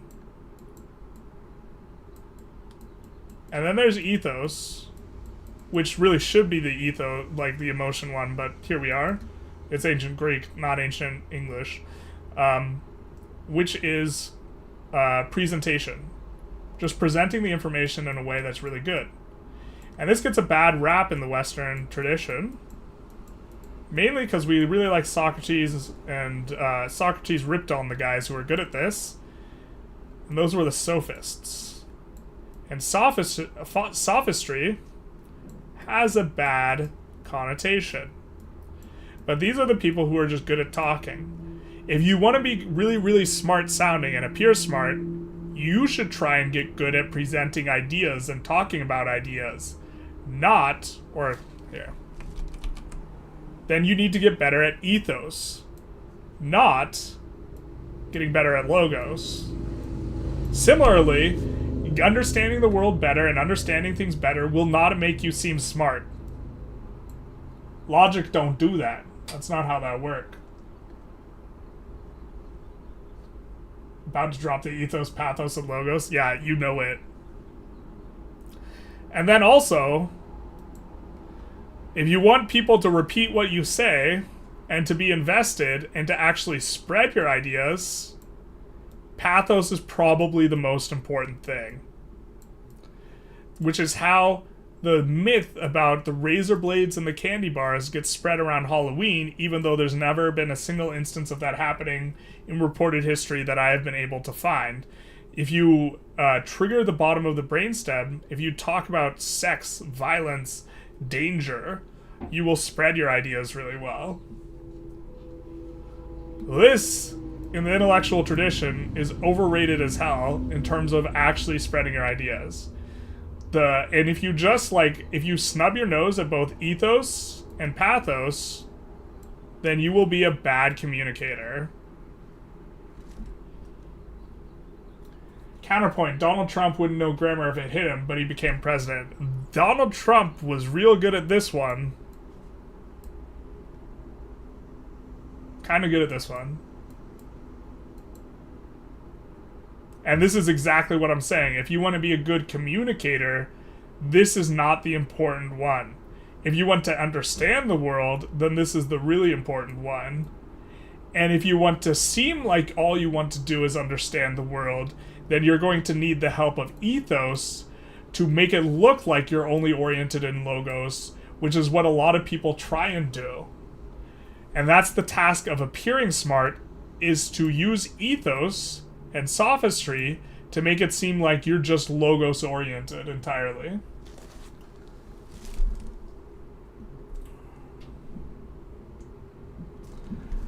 I love being a total sophist with your essays in high school. Yeah, the way you write essays in college is to find out what the professor thinks, argue that that's the position, and then disagree about some small portion of, or this is what you do in philosophy. This is what you do. You find out what the professor thinks of the philosopher. Usually they agree with them if they're making you read them.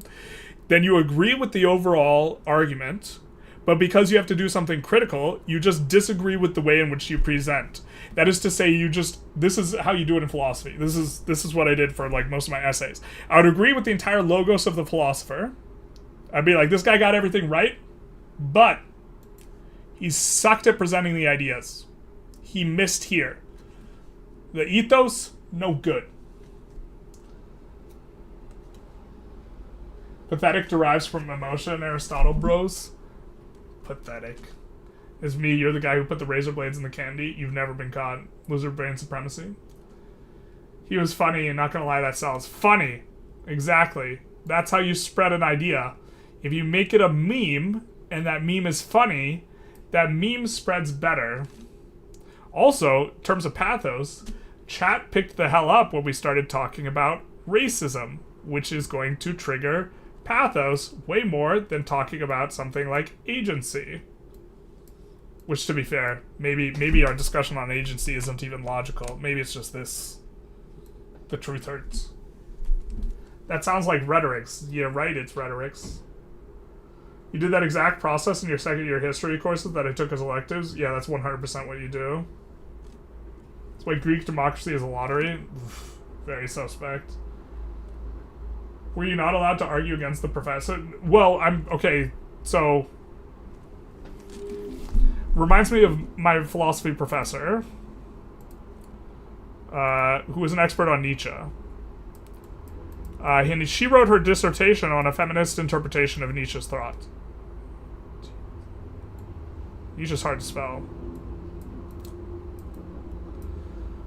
Okay.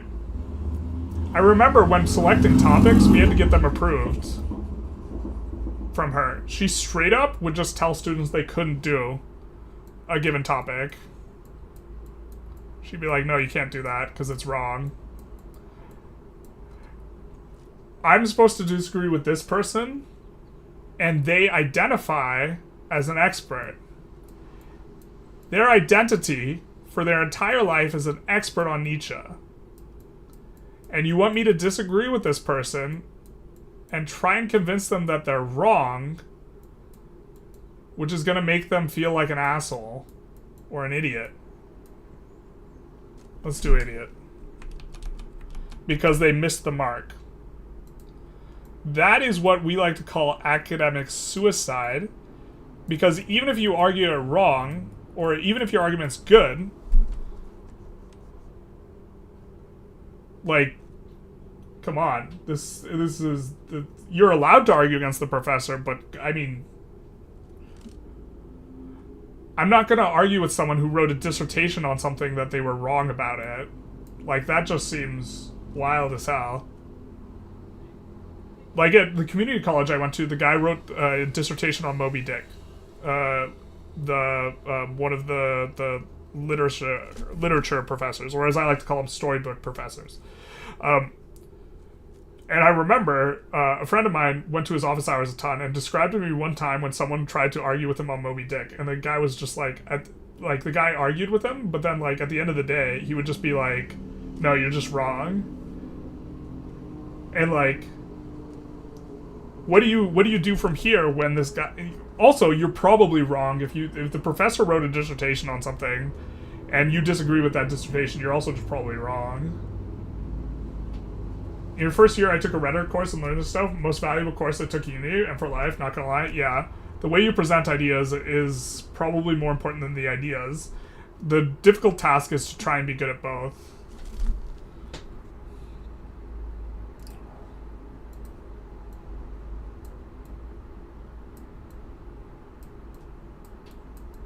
So we have substance. The error is to think that substance and style are like diametrically opposed, when in fact style has a substance of its own, right?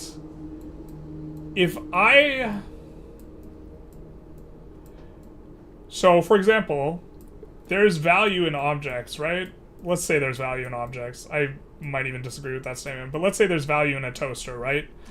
And you could have only a stainless steel toaster. You can only have a steel toaster.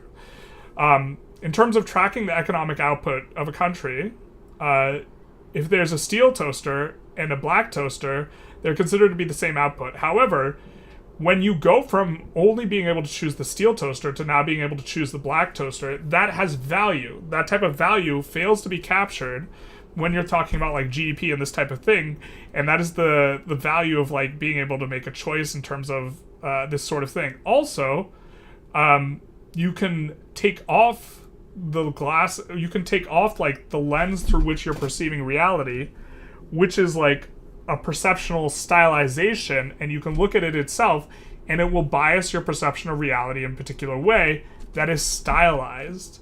And so stylized, or style, has substance. At the same token, it doesn't matter how substantive an idea is, it also rides across its presentation. And so you cannot separate any sort of substance from style. All information is inseparable from how it is presented. And how it's presented becomes fundamentally important. Your philosophy professor was a huge John Locke guy, and I started to suspect he knew jack shit about philosophy. I mix up Locke and Rousseau sometimes.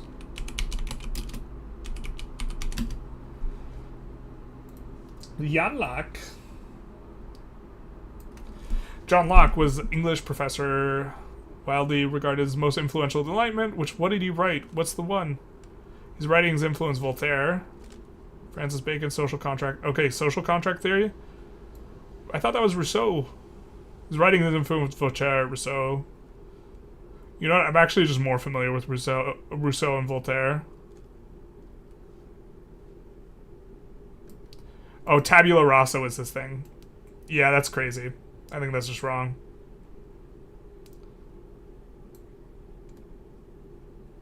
I also think the Cartesian philosophy is, like, wrong as well, but that's, like, a whole lot to unpack here.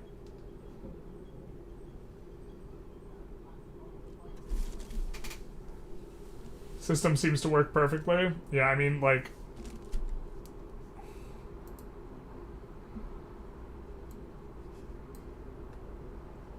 And also, sometimes the style becomes the substance. Sometimes you oscillate. This is kind of what we were saying. Where the style becomes the substance, and the substance goes into the background. But if you're just, like, logos pilled, right? If you think logos is the only thing that matters, then all you do is try and develop your ideas, and then you just complain about how smart you are and how no one gets it. And that's not the game, my guy. You have to be able to express your ideas. You can't just know them. Kierkegaard was right. You do something, you regret it. You don't, you regret it. This is true. Most valuable, yeah. The thing is just regretting is just an activity, and you either have a bias towards it or you don't. Your most valuable course was philosophy. It was argumentation theory. I kind of think that philosophy is like a critical or a degree in critical thinking. That's how I've come to think about it and describe it to others. Was Wittgenstein logos pilled? This was logos pilled. This is logos pilled Wittgenstein. Language game Wittgenstein was not logos pilled like this. This is what you get. You get the world is the totality of facts, not of things. The world divides into facts. We make to ourselves pictures of the facts. The picture of the logical form of representation is common with what it pictures. If in the proposition of the thought is expressed perceptibly through the senses, in propositions, thoughts can be expressed so that the objects of the thoughts correspond to the elements of the propositional sign. Only the propositional has a sense. Only in the context of proposition has name meaning. The proposition, yeah, etc. Mostly etc. Wittgenstein was logos pilled. If you have 100% substance and no style and get 10 views, it's worse than someone who has 10% substance and rest styles with 100 views. That's how video essays work. Yeah. Gets thousands of views. Yes, that is 100% how it works. But I think you're thinking of it in terms of this. Right? Where we have some substance and some style. And I would posit that we should not look at it like this, in terms of a pie graph, and we should instead look at it like this, a double bar graph, which is that you can be competent in both style as well as with substance. And you should try and make both lines go up.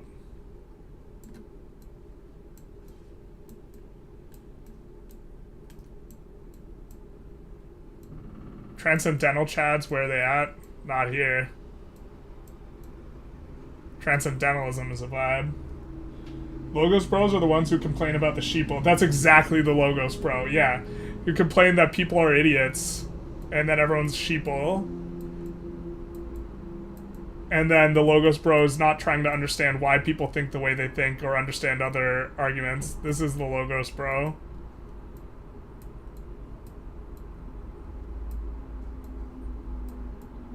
Which, by the way, people are sheeple, but like, if this is what you have to say, is just calling people sheeple, you're missing the mark. It's not that it's false, right? It's that this is poor communication, and also like not trying to understand where other people are coming from, because we're all sheeple in different ways is the thing. You appreciate the effort, to be honest. Yeah. Vic 3 streamer and line go up aren't separable. That's right. I'm processing everything through the perspective of the line, the almighty line. I do think you look to acquire competence in both things, and you don't look at it as one or the other. Because you can present. You can present really good ideas very, very well.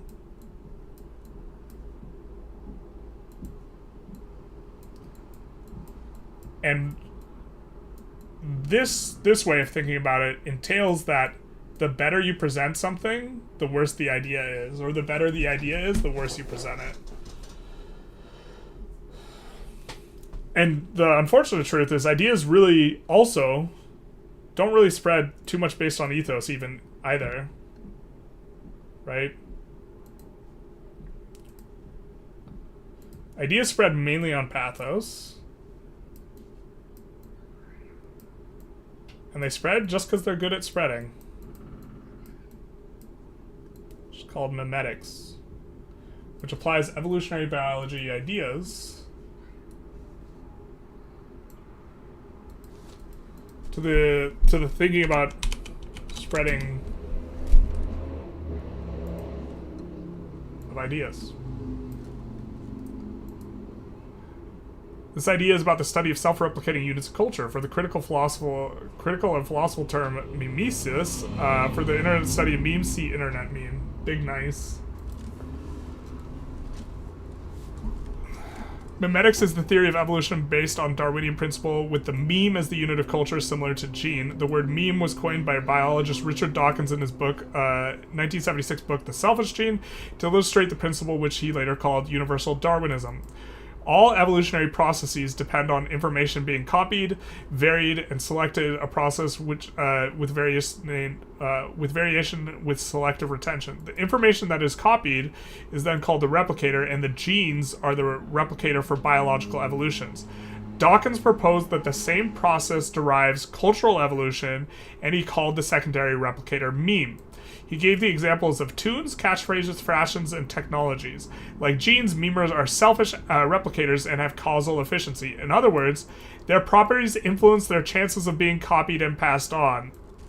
So, we talked about this, I think, 2 weeks ago, but ideas spread because they are good at spreading, not because they're good ideas. Which this is different than the ethos, pathos, logos thing, to be honest.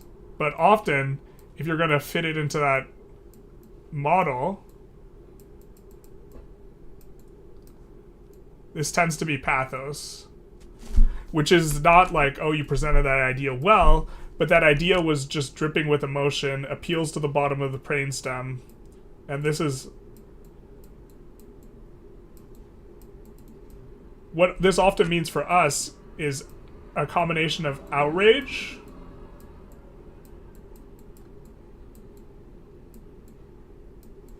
and tribalism.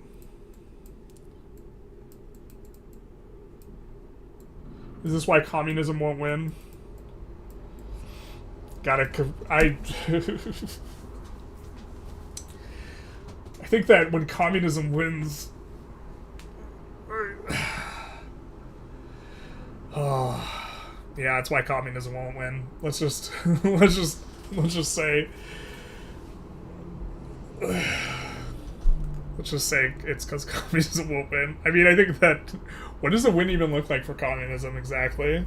And then, like, what is communism even precisely?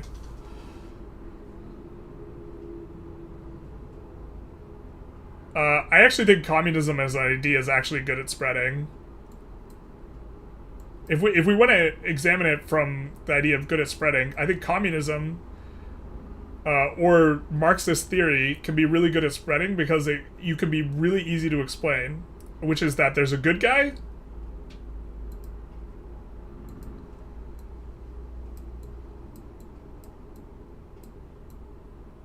and that good guy is the proletariat, and then there's a bad guy, and that bad guy is the bourgeoisie. And everything can be understood in these terms.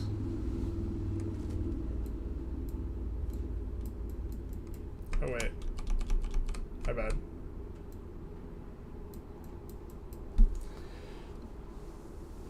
You know what's really good for spreading ideas? If they are simple. They are easy to replicate if they are really simple.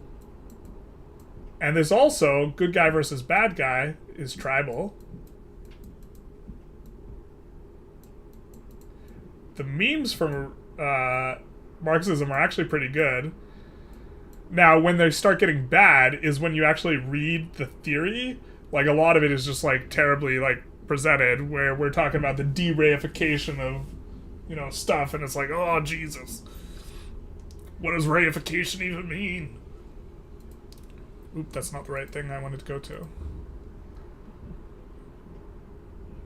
Just as genes can work together to be co-adapted to gene complexes, so groups of memes acting together can become co-adapted to form memeplexes or memeplexes. So we're just a walking vehicle for memes.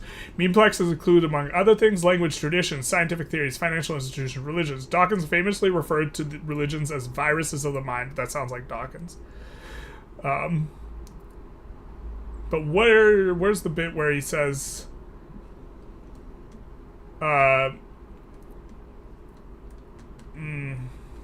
internet memes, criticisms. But I forget all the words. But fidelity. How easily can the idea be replicated? This is going to affect how it can spread. So this, you're going to want simple ideas. Fecundity. I think I'm getting these right. And then there's one more. And fecundity is how likely is it to be spread? Outrage spreads way faster. Or better. Because people are more likely to share something they're outraged about. Fidelity, fecundity, and I think the other one is like long-term permanence, which again biases you towards simplicity. Is tribalism by definition in bad connotation? I don't think I see it ever used with a good connotation. Oh, never mind. That's why communism will win. Yeah, basically. Are Redditors pathos pilled? Redditors are like... No. It depends which subreddit. Redditors are just pilled. Redditors, I think, are just like, they just... If you want to talk about Redditors and you're trying to be memeing about the Redditors, Redditors are just pilled in general.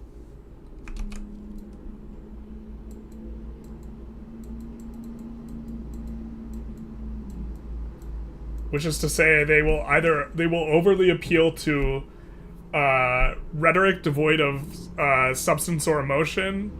They will appeal to substance independent of communication or emotion, or they will appeal to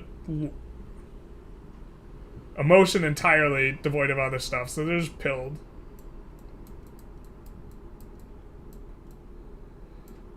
Any one of the pills, but they're just one of them.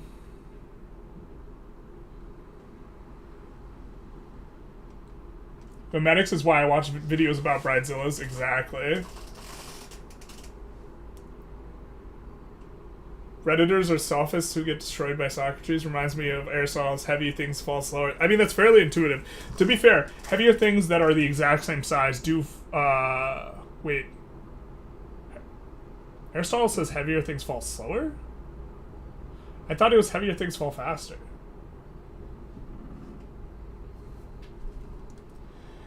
Isn't it dialectics? Dialectics is hard to understand. And I think that a lot of Marxists don't understand the full Hegelian dialectics. But I think the us good, them bad is like really easy to understand for the Marxism. Can I put myself in a position of a mimetic Darwinist? My idea is the best at spreading, so it should win.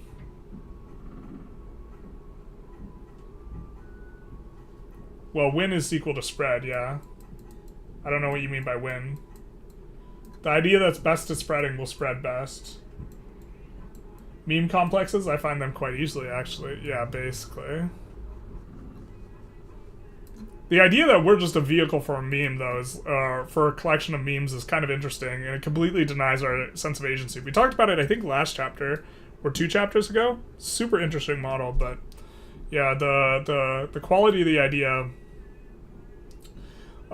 does not correlate, I think, that strongly with how good the idea is. Otherwise, everyone would take multivitamins. But multivitamins aren't sexy. And they often do nothing. If you have a good diet, a multivitamin won't do anything. But if you're deficient in something and you become not deficient into something, that makes a huge difference. And a multivitamin basically has 0 cost. So everyone should take a multivitamin. But anyways, digression. We are done with reading through the chapter of the book. So I think we are going to conclude the stream here, boys. It was fun. We did a lot of chatting. We did a lot of non-reading chatting. But I think we will now bid everyone adieu. Farewell. Starting with the YouTubers, because there's only a couple of you guys. Godspeed. If you like the video, feel free to like, comment, subscribe, do the YouTube algorithm, and share. Make the memes spread. It's the memeplex. Or something. And then for the Twitch